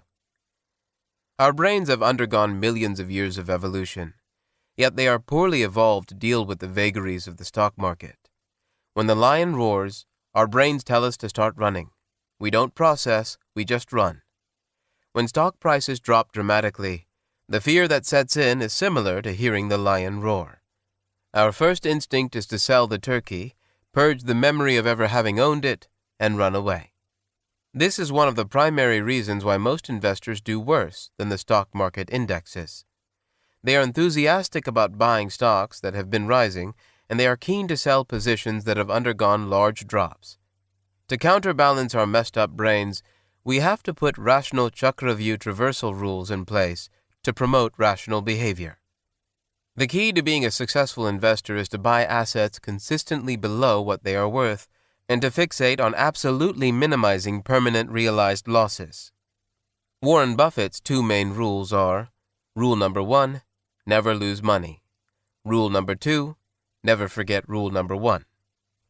While valuations of public companies can go through dramatic change in a matter of a few minutes, real business changes take months, if not years. The gas station has seen dramatic drop-offs in cash flows, and the future is murky. We need to allow enough time for the clouds to clear. In 2 to 3 years, it should be quite clear whether oil prices are likely to stay permanently at $150 a barrel or higher, whether the government has stepped in to help, whether consumer conservation patterns were temporary or permanent, whether the business model can be transformed to emphasize other products or services, and so on. Once 2 years have passed, and cash flows are still at $20,000 a year, you ought to be open to a sale at $200,000 a year or higher if you have a compelling investment alternative for the proceeds. Once 3 years have passed, all the shackles are off. At this point, I would be open to selling at any reasonable price, even if it means a big loss on the investment. Markets are mostly efficient, and, in most instances, an undervalued asset will move up and trade around or even above its intrinsic value once the clouds have lifted. Most clouds of uncertainty will dissipate in 2 to 3 years. The 3-year rule also allows us to exit a position where we are simply wrong on our perception of intrinsic value. If we didn't have an out, and always waited for convergence to intrinsic value, we may have an endless wait. There is a very real cost for waiting. It is the opportunity cost of investing those assets elsewhere. Hence, there is a balance between allowing a sufficient time frame for a stock to find its intrinsic value and waiting endlessly. Why 2 to 3 years? Why not 2 to 3 months or 5 to 6 years? I don't have rigorous proof for why this period should be 2 to 3 years. We know that a few months can be inadequate. Real business change does take time. If a CEO were looking to make certain key hires or enter or exit certain markets, it takes months, if not a year or longer, to accomplish the same. Similarly, our gas station is dealing with a shock to its business model. We need to allow some time for the clouds to lift, or at least thin out.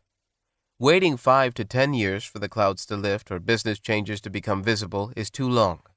There is a very real cost of waiting. If we hold on to the gas station for 10 years and eventually get back our $1 million including dividends, then reinvest the proceeds in another investment that gets us an annualized return of 12% for the next 10 years, our total assets after 20 years are about $3.1 million.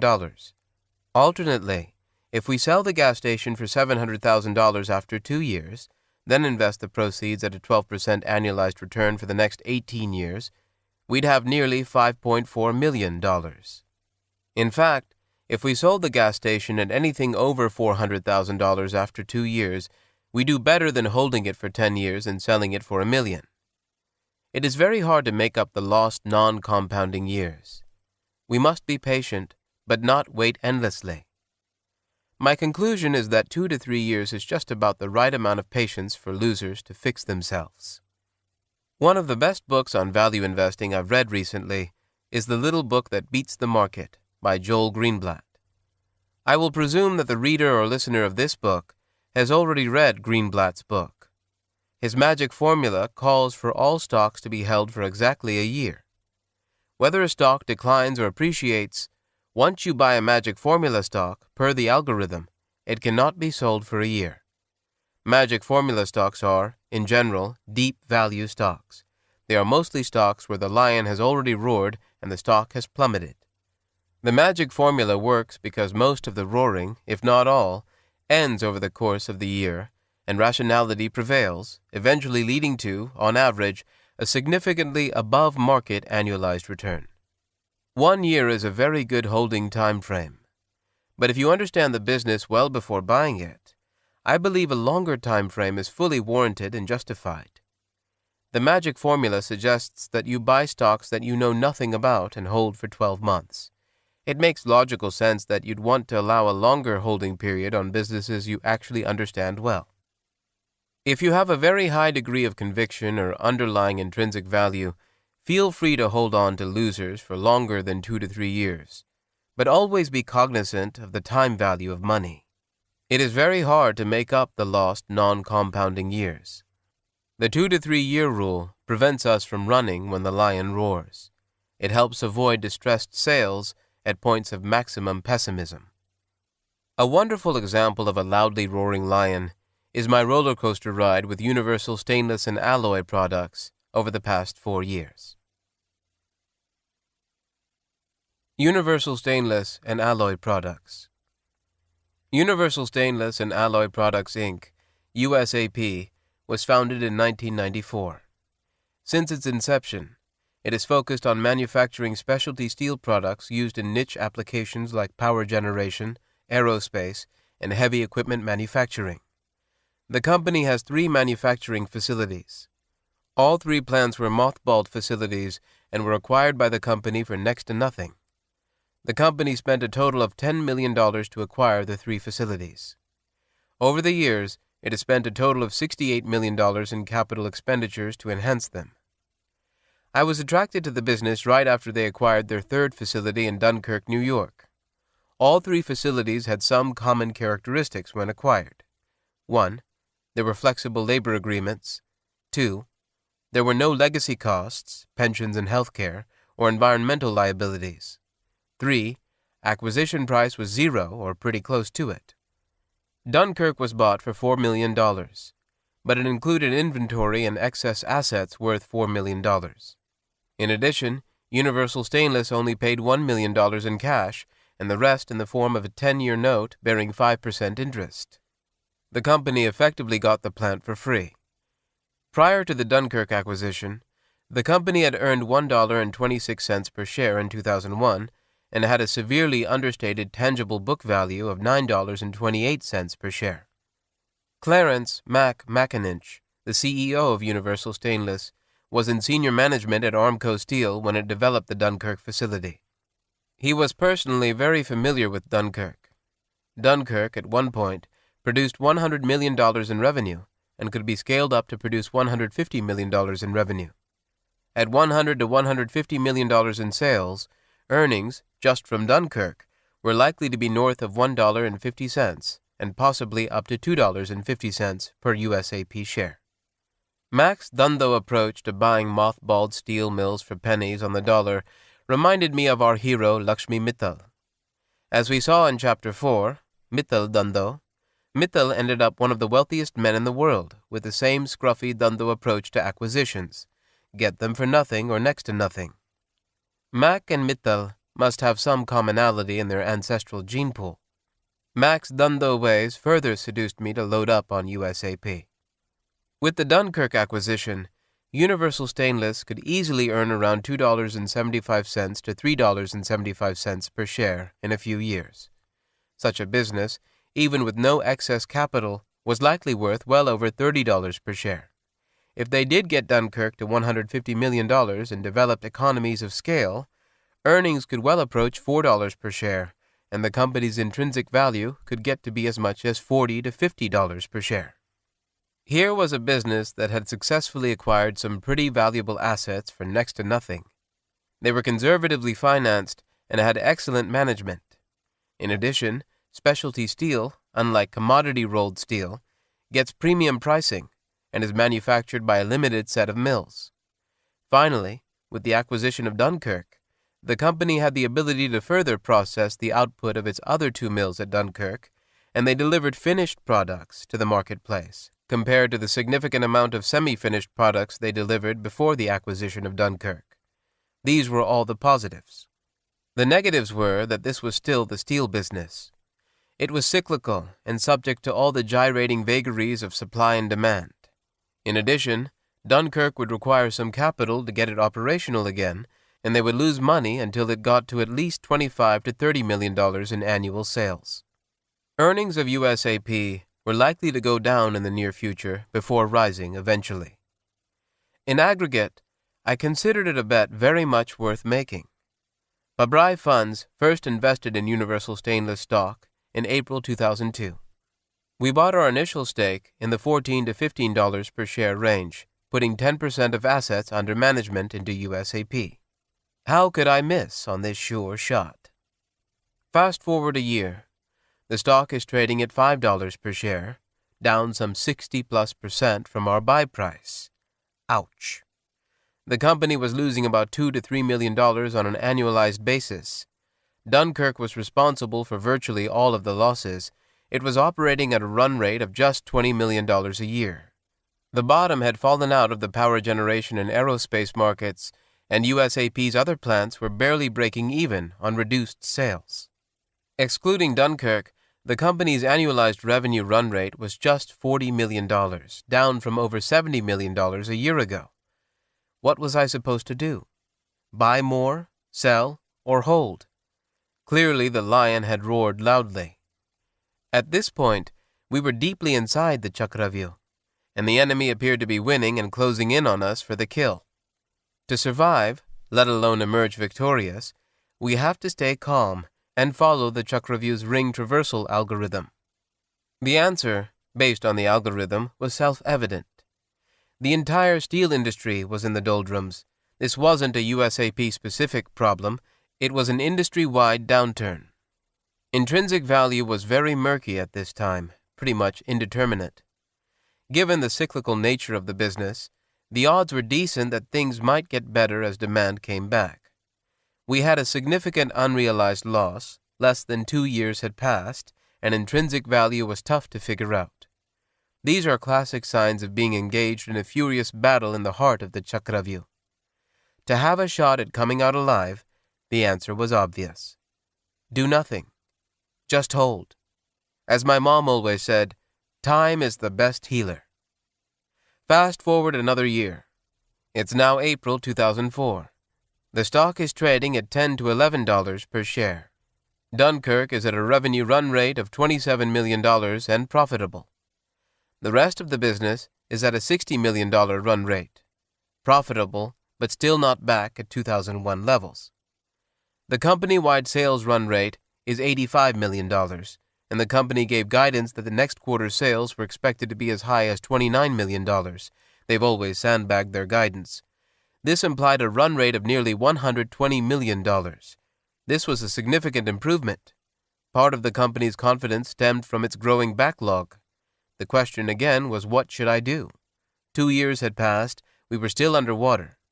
Intrinsic value was becoming clearer, and the company's turbo growth path suggested that the original thesis might just play out, albeit with a significant time delay.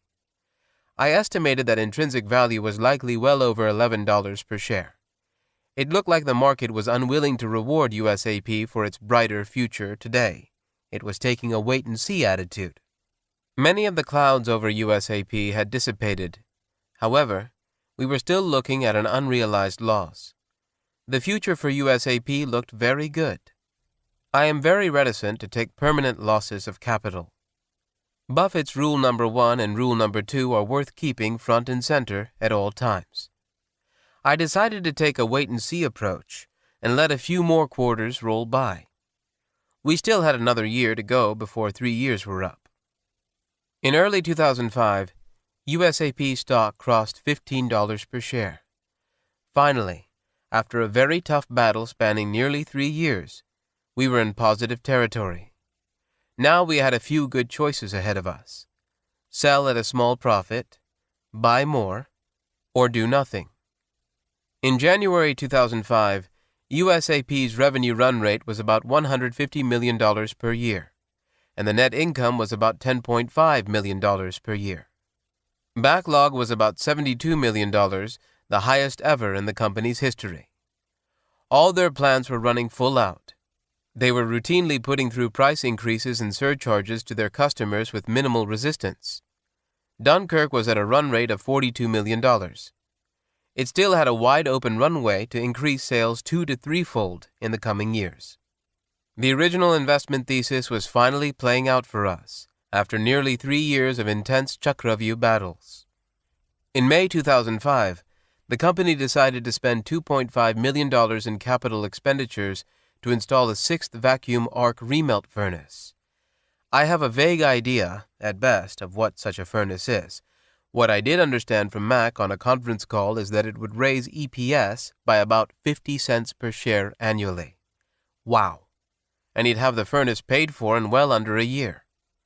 Anytime a business spends $2.5 million on an asset and will earn $3 million plus from that expenditure in the first year alone, you do not need Excel to figure out how awesome that is for shareholders in enhancing intrinsic value. Despite of all this good news laid out in conference calls and press releases, USAP stock languished between $10 to $17 per share throughout 2005. Needless to say, Pabrai funds added to its USAP position the maximum it could buy throughout 2005, whenever the price weakened. By the end of 2005, we owned just under 10% of USAP. We were now very well positioned to exit the Chakravyu not only in one piece, but with the enemy pretty much decimated. In 2006, the company announced it was adding another vacuum arc furnace that would be fully operational by 2007. From my point of view, if Mac could keep those furnaces running full out 24/7 for 365 days, he could buy as many of them as he wanted. Intrinsic value in 2007, even with all the cyclicality, was now safely over $35 per share. Pabrai funds decided to exit USAP at anything over 90% of intrinsic value, $31.50, if there was another place I could deploy the proceeds. And at 100% of intrinsic value, I was ready to sell regardless of use of proceeds. It had been a long, hard battle.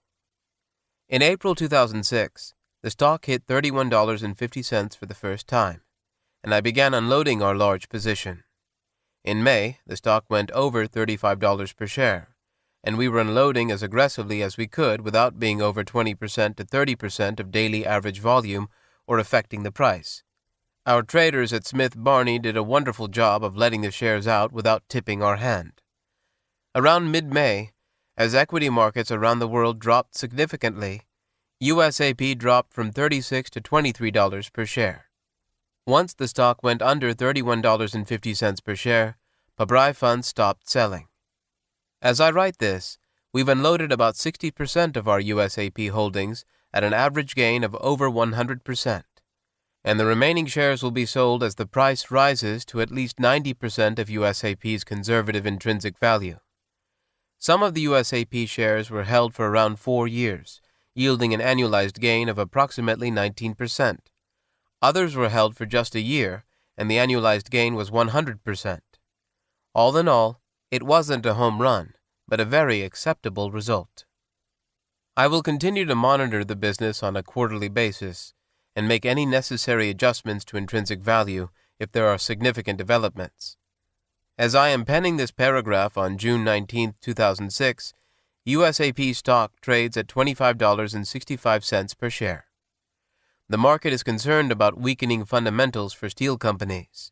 USAP is not a typical steel company. While big industry trends do affect it, it is in an insulated niche. Its aerospace and energy industry customers are having their best years ever. USAP's business prospects have never looked better. Their backlog has never been stronger. Their input cost of raw materials has dropped significantly in recent weeks, while they've announced more price increases to take effect in July 2006. Both the vacuum arc furnaces will be jamming in full gear by January 2007, creating $1 per share in additional earnings just by themselves. All in all, as they report record earnings in the coming quarters, I fully expect the stock to rise. As it gets over 90% of intrinsic value, Pabrai funds will resume its selling. When the stock was at $5 in 2003, all Pabrai funds hoped to accomplish after 2 to 3 years was simply break even or hopefully exit with a small loss. The holding losers for at least 2 to 3 years rule prohibited a sale at that point of maximum pessimism for USAP. The Chakraview traversal rules helped transform USAP from an ill-timed, ill-fated losing investment into one that has delivered a very acceptable return on invested capital. After 3 years, if the investment is still underwater, the cause is virtually always a misjudgment on the intrinsic value of the business or its critical value drivers. It could also be because intrinsic value has indeed declined over the years. Don't hesitate to take a realized loss once 3 years have passed. Such losses are your best teachers to becoming a better investor. While it is always best to learn vicariously from the mistakes of others, the lessons that really stick are ones we've stumbled through ourselves. Over time, learning from your stumbles, you'll begin to notice a diminishing number of unsuccessful Chakraview attempts. Exiting the Chakraview. Having successfully traversed the rings, the exit from the spiral is very simple. Within 3 years of buying, there is likely to be convergence between intrinsic value and price, leading to a handsome annualized return. Anytime this gap narrows to under 10%, feel free to sell the position and exit.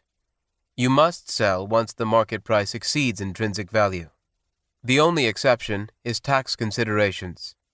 If you're looking at short-term gains as a result, you should hold on until long-term gains can be realized or the price is enough of a premium over intrinsic value to cover the extra tax bite. How many simultaneous Chakraview battles? Abhimanyu was consumed in his attempt to traverse a single Chakraview. How many simultaneous battles should we engage in at one time? Warren Buffett, without fixating on the Kelly formula, has often highlighted the benefits of concentrated equity ownership. A lot of great fortunes in the world have been made by owning a single wonderful business. If you understand the business, you do not need to own very many of them. Warren Buffett. And in 2003 he continued, Really outstanding investment opportunities are rare enough that you should really have a go at it when it comes around, and put a huge portion of your wealth into it. I've said in the past you should think of investment as though you have a punch card with 20 holes in it. You have to think really hard about each one, and in fact 20, in a lifetime, is way more than you need to do extremely well as an investor. Warren Buffett. And Charlie Munger observed, "This idea of focused value investing has zero currency in academic circles. Investment managers don't feel they will make enough money this way. It's so foreign to them." Charlie Munger. True to form, most mutual fund managers think nothing of starting several new battles daily, with well over 100 simultaneous Chakravyuh traversals. It is no surprise that over 80% of them consistently lag the indexes. As stated by Warren Buffett, Billy Rose used to say that if you have a harem of 100 girls, you never get to know any of them very well. The trick is to know a lot about what you own, and you don't own that many things. Warren Buffett. The mantra always is few bets, big bets, infrequent bets, all placed when the odds are overwhelmingly in your favor. The Kelly formula is an excellent guide to figuring out how many stocks to own. A quarter Kelly is a good way to go. If you can get to holding 5 to 10 diverse, well-understood value stocks in your portfolio, you're well on your way to trouncing the markets and decimating one Chakravyuh after another. Abhimanyu faced a difficult dilemma. As a valiant warrior, he was left with no other choice than to enter the one formidable Chakravyuh in front of him. He could not time his entry to his advantage, and with no exit plan, his unfortunate fate was sealed. We have the luxury of choosing just a handful of Chakravyuhs from over 30,000 over an investing lifetime spanning several decades. Entering these carefully selected Chakravyuhs at times when the soldiers are asleep all but guarantees successful traversals and big rewards. Chapter 16. To index or not to index? That is the question. There is a large body of research and empirical data that suggests that indexing is an excellent investing strategy. Active managers have very real and significant frictional costs. With hundreds of billions of dollars under management in aggregate, they are effectively the market. Half the total market cap of all stocks will do worse than the market, and half will do better, with the average being what the index delivers. But that is without considering frictional costs. Once you throw in frictional costs, the overwhelming majority, usually 80+% of investors in these stocks, will underperform the benchmark index. Well-diversified indexes like the S&P 500 or the Russell 2000 are all but certain to outperform most active money managers over the long haul. It is a law of investing. As long as there are frictional costs, the vast majority of actively managed assets will underperform the broad indexes. This will always be true. Buying a broad index is a very good option for most investors. It assures them of doing better than most of their peer investors. But we can do even better for two reasons. One, there have always been a small minority of investors and money managers who've successfully trounced the broad markets over long periods. These are, by and large, the Dhandho investors. It is worth studying the methods of these investors. If you want to be passive, it is very much worth the effort to find these managers and put your assets with them. A starting point is to consider investing with mutual fund families like Third Avenue, Longleaf, and Fairholme. All three are highly likely to do better than the broad indexes over the long haul. 2. There are lessons to be learned from the way indexes operate. Incorporating some of these index-like traits in your portfolio is likely to lead to results that are vastly superior to the broad indexes. I am a big fan of David Swensen, who manages the $15 billion Yale endowment.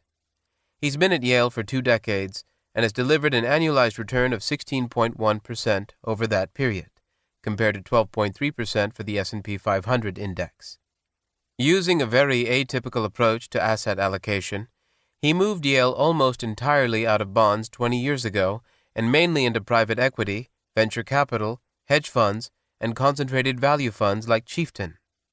Swensen observed, for example, There just wasn't much difference in performance between the best and worst performing bond fund, but there were huge differences in the performance of the top and bottom performing venture capital and private equity funds. There isn't much of a payback from being in a top performing bond fund, but there are huge benefits from investing in the best venture capitalists like Kleiner Perkins or Sequoia compared to some bottom quartile firms. He leveraged the Yale brand to get into the very best of these funds very early, yielding excellent results for Yale. I enjoyed reading Swenson's most recent book, Unconventional Success, A Fundamental Approach to Personal Investing. The book is written for the individual investor, but it was very surprising for me to read Swenson's thesis, stick to investing in the indexes. His take is that active investing can work wonders, but for a very small cadre of great managers. It is not for the investing public. Effectively, Swenson is saying, do as I say, not as I do. I don't entirely disagree with Swenson, but we can improve dramatically on Swenson's recommendations and do vastly better. Another book that came out a few months after Swenson's tome is Joel Greenblatt's The Little Book That Beats the Market. I enjoyed the book immensely and strongly recommend reading it. Joel Greenblatt is one of the best value investors of our time. He is an unassuming 40-something who, over the past 20 years, has generated an annualized return of 40%. That is a staggering number. For the first 10 years, Greenblatt's annualized performance was even better, 50% annualized. Generating 50% annualized returns over 10 years when running a mostly unleveraged portfolio is very, very hard to do. Every dollar invested would turn into $57.66 over 10 years, more than 56 times the original investment. Warren Buffett has mentioned at Berkshire Hathaway annual meetings that during his first decades as an investor, 1950 to 1960, he generated an annualized return of 50%. In Buffett's case, he was managing just a few $1,000s in 1950 and single-digit millions in 1960. Greenblatt was managing a few million at the outset 20 years ago and a few $100 million 10 years later. Both men saw their annualized performance numbers drop off as assets under management swelled. Nonetheless, both have trounced the market soundly. Greenblatt, with over $1 billion under management, continues to beat the market handily. And amazingly, Buffett, with assets approaching $200 billion, has generated 20+% annualized returns over 5 decades. Buffett does not go as far as Swenson in recommending indexing. He does see it as the best option for the investor that does not want to do the heavy lifting that securities analysis requires. But he also says that an intelligent investor running a focused value portfolio is likely to do better than the broad indexes. Greenblatt came out with a very direct set of recommendations for the individual investor in the little book.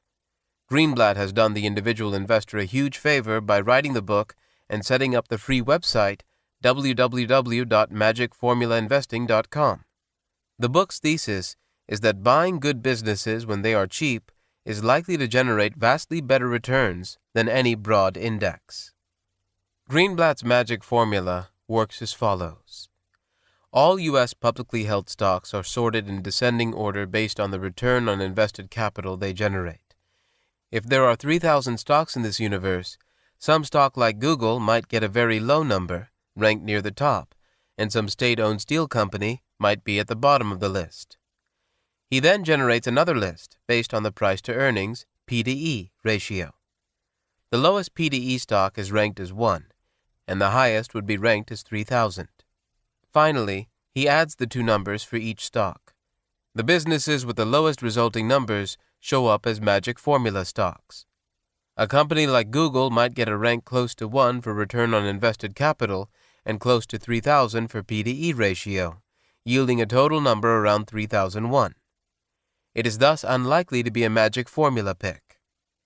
On the Magic Formula website, you can enter 2 variables, the minimum market capitalization stocks you want to look at, and the number of such stocks, 25, 50, or 100. So if you enter $1 million minimum market cap and 100 stocks, the website immediately generates a list of the 100 stocks with the lowest combined scores on the 2 variables. Greenblatt does do some adjustments for excess capital and so on, so it is not a totally raw data dump. Greenblatt goes on to suggest that an investor ought to build a portfolio of about 25 to 30 of these magic formula stocks. He recommends buying 5 to 7 of them every 2 to 3 months. After a given stock has been held for a year, it is sold and replaced with another one from the updated magic formula list. Greenblatt's backtesting showed that these magic formula stocks have generated returns as high as 20% to 30% annualized. It trounces the S&P 500 with no thinking or analysis required. If we step back and think about it, the magic formula is effectively an index, but it is the mother of all indexes, an index on steroids. I like to think of it as the Dhandho index. It is an index that changes more frequently than other indexes, but the investor is better off as a result. Buying the 25 magic formula stocks staggered over the year automatically adds a dollar-cost averaging element into the index. And because the buy and sell decisions for each stock are so rigid and mechanical, there is no room for our poorly adapted, fear and greed-driven brains to mess up our equity investing results. Greenblatt, in his own portfolio, has been using the magic formula as a starting point for equity research. He runs a very concentrated portfolio at Gotham. Typically, 5 stocks make up 80+% of assets. Greenblatt is also not a slave to the magic formula's 1-year mandate. He uses the magic formula as a screen and then, after careful analysis, decides which ones to buy. He loads up big time when he buys. Greenblatt and Swenson both agree on the demerits of active money management, and they have suggested indexing as an alternative. With the Greenblatt method, the advantage is that the investor is buying stocks from the same pool he's choosing from. To summarize, we could buy the S&P 500 index or Russell 2000 index and do better than the vast majority of active money managers. A better approach is to buy these indexes in a dollar-cost averaged manner. An even better approach is to go with the magic formula using Greenblatt's approach with no adaptation or changes. A slight improvement is to only look at the $1 million minimum market cap stocks. Smaller market cap stocks are generally underfollowed on Wall Street, and they are more likely to have their prices deviate significantly from underlying intrinsic value. It is also worth focusing a bit more attention on the ones with the highest earning yields, lowest P/E ratios. The combination of small caps and high earning yields in this group is better than randomly picking off stocks. There are usually about 250 stocks across the entire range of market caps on the magic formula. These 250 stocks comprise our universe of good and cheap stocks. Compared to the Russell 2000 or S&P 500, picking a handful out of this list is like shooting fish in a barrel. Greenblatt's own portfolio approach is to shoot just 5 of these barrel-trapped fish after the water has run out. It is very hard for him to miss. 50-cent dollars, hiding in plain sight. The magic formula is a very good place to go hunting for 50-cent dollar bills. We could keep it very simple, only analyzing magic formula stocks day in and day out, and become quite wealthy over time. I strongly recommend this approach. It is simple. You're shooting fish in a small barrel, and the results are likely to be vastly superior to the indexes. However, here are 9 other ponds where we are likely to find more of these 50-cent dollars. 1. The Value Investors Club, VIC, website is open to the public, and it is loaded with a plethora of 50-cent dollars. Anyone can view these write-ups on individual stocks on www.valueinvestorsclub.com. This website was created by Joel Greenblatt. About 250 good value investors post 2 to 4 of their best ideas every year. Greenblatt awards $5,000 to the best idea each week. The website costs him $260,000 plus maintenance costs to operate and seemingly generates no revenue. Greenblatt has described the website as American Idol for hedge fund managers. He uses the website to find promising money managers, seeds them with some money, and puts them into business. The return for him on this activity alone is millions of dollars a year, and the site has paid for itself many times over. In addition, he uses the ideas on the website as another feeder for himself. Many magic formula stocks have VIC write-ups that can help your research. If an investor just analyzed stocks that are on the magic formula and have a VIC write-up, they are likely to do quite well. 2. Subscribe to Value Line or review it at a library. Study their bottom lists every week. They list stocks that have lost the most value in the preceding 13 weeks, ones trading at the widest discounts to book value, lowest P/E, highest dividend yield, and so on. It is a wonderful treasure trove to dig in and discover. 3. Look at the 52-week lows on the New York Stock Exchange, NYSE, daily. This is published in many newspapers, including the Wall Street Journal, as well as readily available on the Internet. Barron's publishes a weekly list of stocks that have hit a 52-week low during the week. Most stocks will be ones you've never heard of. Ignore these, fixate on familiar names, and then dig deeper on any that pique your interest. 4. Subscribe to Outstanding Investor Digest, OID, www.oid.com, and Value Investor Insight, www.valueinvestorinsight.com. Both carry detailed interviews and write-ups with some of the best value money managers in the United States. These are likely to deliver another idea or two for you to add to your funnel. 5. Subscribe to Portfolio Reports. It is published by the same people as OID, and it lists the recent buying activity of some of the best money managers in North America. Alternately, you can get close to the same data on NASDAQ.com. If I know that Southeastern Asset Management, Longleaf Partners, owns Fairfax Financial Stock, FFH, I can go to NASDAQ.com, type in FFH, and click on Info Quotes. This brings up a screen for FFH.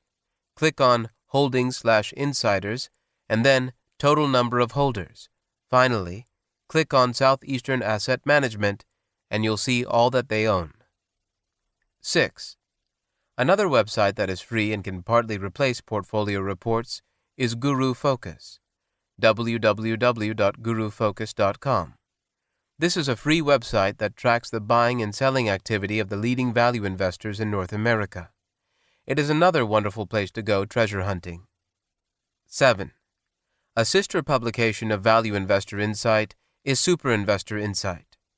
It too tracks the 13F filings of the super investors of our time. This is another worthwhile subscription to get. 8.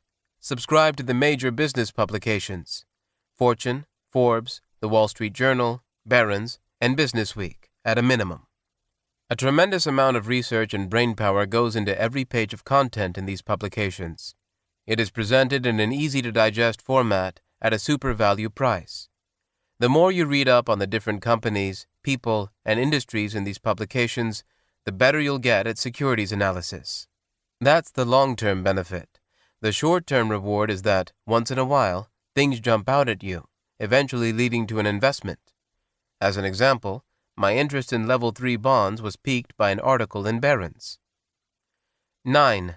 Attend the biannual Value Investing Congress, www.valueinvestingcongress.com. It is held semi-annually in New York City and Hollywood. It is well worth the price of admission. Not only do they teach you to become a better fisherman, but they also provide some fish at half price. If an investor runs a portfolio of 5 to 10 stocks and holds them for 1 to 3 years, he or she needs to come up with an investment idea or two just every few months. The combination of Magic Formula, VIC, Value Line, OID, Value Investor Insight, Portfolio Reports, Super Investor Insight, Guru Focus, and the various business publications are all likely to drop a few 50-cent dollars right into your lap. Chapter 17. Arjun's Focus. Investing Lessons from a Great Warrior. Arjun is one of the heroes of the Mahabharata. You might recall from Chapter 15 that he is Abhimanyu's dad. He was a great warrior and the best archer on the planet. Young princes like Arjun were sent off to be educated and groomed by a learned guru deep in the woods. They went as young kids and returned as well-rounded, capable leaders. The typical guru was a seasoned philosopher, a learned scholar, and an accomplished warrior, all rolled into one. Arjun's guru was simply the best of the best, the legendary Dronacharya. Dronacharya was an accomplished warrior himself, and he had trained his royal students well in the art of archery. One day he decided to test their archery skills. Setting up a painted wooden fish on top of a tall pole, he then installed the pole at the center of a shallow pool of water. He told his students that he wanted them to look down at the reflection of the fish in the water and shoot the eye of the fish on the pole. The first student rose and positioned himself. Dronacharya asked him what he saw. He said that he saw the ground, the water, the pole, and the fish. Dronacharya told him he was not ready and asked him to sit down. He then asked the next student to come forward. Once he was positioned, Dronacharya asked him what he saw. The student responded that he saw the water, the pole, and the reflection of the fish. Dronacharya told him he was not ready and asked him to sit down. He asked the princes to come forward one by one, asking them what they saw, and then asking them to sit down. Finally, he asked Arjun to come forward. Arjun got positioned. Dronacharya asked him what he saw. Arjun responded that he could only see the center of the eye of the fish. Dronacharya asked him to fire the arrow. Arjun did as instructed, and his arrow hit the fish right in the center of its eye. After congratulating Arjun, Dronacharya told the other students that they failed the pre-test and hence were not ready to attempt hitting the target. Archery is all about being singularly focused on the target. If the archer can't fixate on just the target, success is likely to be elusive. That was Dronacharya's lesson for the day for his students. Well, that's an interesting tale, but what does this passage from the Mahabharata have to do with being a Dhandho investor? Let us examine the investing landscape for a minute. There are well over 100,000 publicly traded companies on dozens of exchanges around the world. In addition, at any given time, there are hundreds of thousands of privately held businesses around the globe that are also available to be bought or sold. Add to this the tens of thousands of fixed income securities, currencies, commodities, real estate, put and call options, mutual funds, hedge funds, treasuries. The list is endless. The range and sheer number of investment targets available to any investor are daunting. The Dhandho investor only invests in simple, well-understood businesses. That requirement alone likely eliminates 99% of possible investment alternatives. Now, like Arjun, we must be down to only reading up on simple, well-understood businesses. We must remain squarely in our circle of competence and not even be aware of all the noise outside the circle. Within the circle, read pertinent books, publications, company reports, industry periodicals, and so on. Every once in a while, something about a business will jump out at you. If there appears to be some meat on the bone, and you sense that the business might be underpriced compared to its intrinsic value, it is time to hone in. At that point, you need to become ultra-focused like Arjun. All you should see is this one business. Shut everything else out. Nothing else exists on the planet. Drill down and see if it truly is an exceptional investment opportunity. Ask yourself if it fits in as a Dhandho buy. Most times, it won't be as cheap as you'd like, or something will bother you and you'll take a pass. In that case, go back to scanning the radar within your narrow circle. Again, when something jumps out, focus intently on it until it's either rejected as an investment or passes all the Dhandho filters and you make the investment. Do not make the fatal mistake of looking at 5 businesses at once.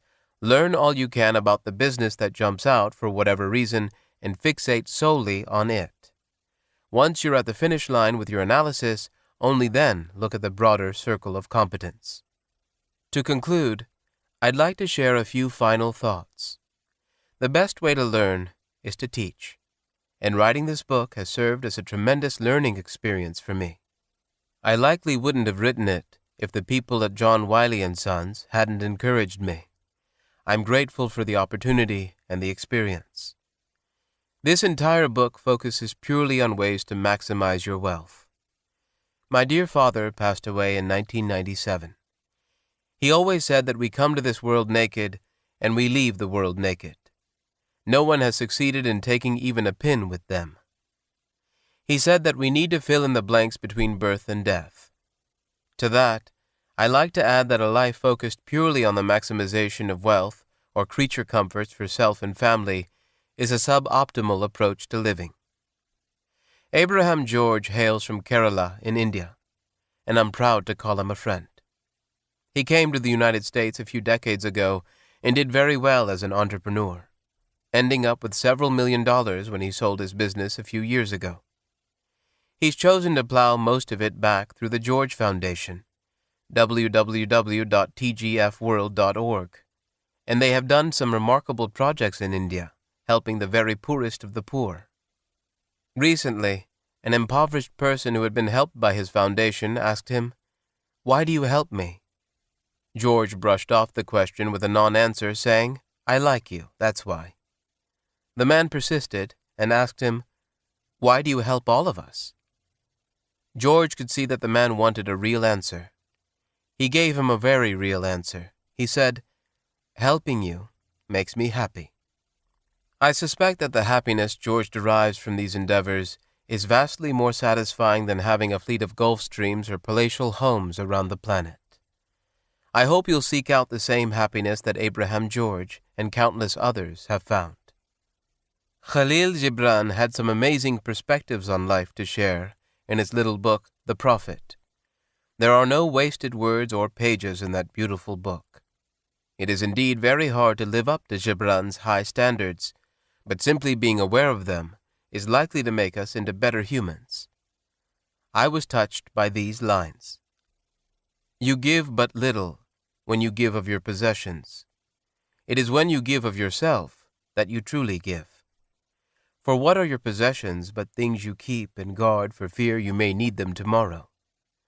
There are those who give little of the much they have, and they give it for recognition, and their hidden desire makes their gift unwholesome. And there are those who give and know not pain in giving, nor do they seek joy, nor give with mindfulness of virtue. Through the hands of such as these, God speaks, and from behind their eyes, He smiles upon the earth. You often say, "I would give but only to the deserving." Surely he who is worthy to receive his days and his nights is worthy of all else from you. And he who has deserved to drink from the ocean of life deserves to fill his cup from your little stream. See first that you yourself deserve to be a giver and an instrument of giving. For in truth, it is life that gives unto life, while you, who deem yourself a giver, are but a witness. Khalil Gibran. I do urge you to leverage Dhandho techniques fully to maximize your wealth. But I also hope that, well before your body begins to fade away, you'll use some time and some of that Dhandho money to leave this world a little better place than you found it. We cannot change the world, but we can improve this world for one person, 10 people, 100 people, and maybe even a few thousand people. You've been listening to The Dhandho Investor,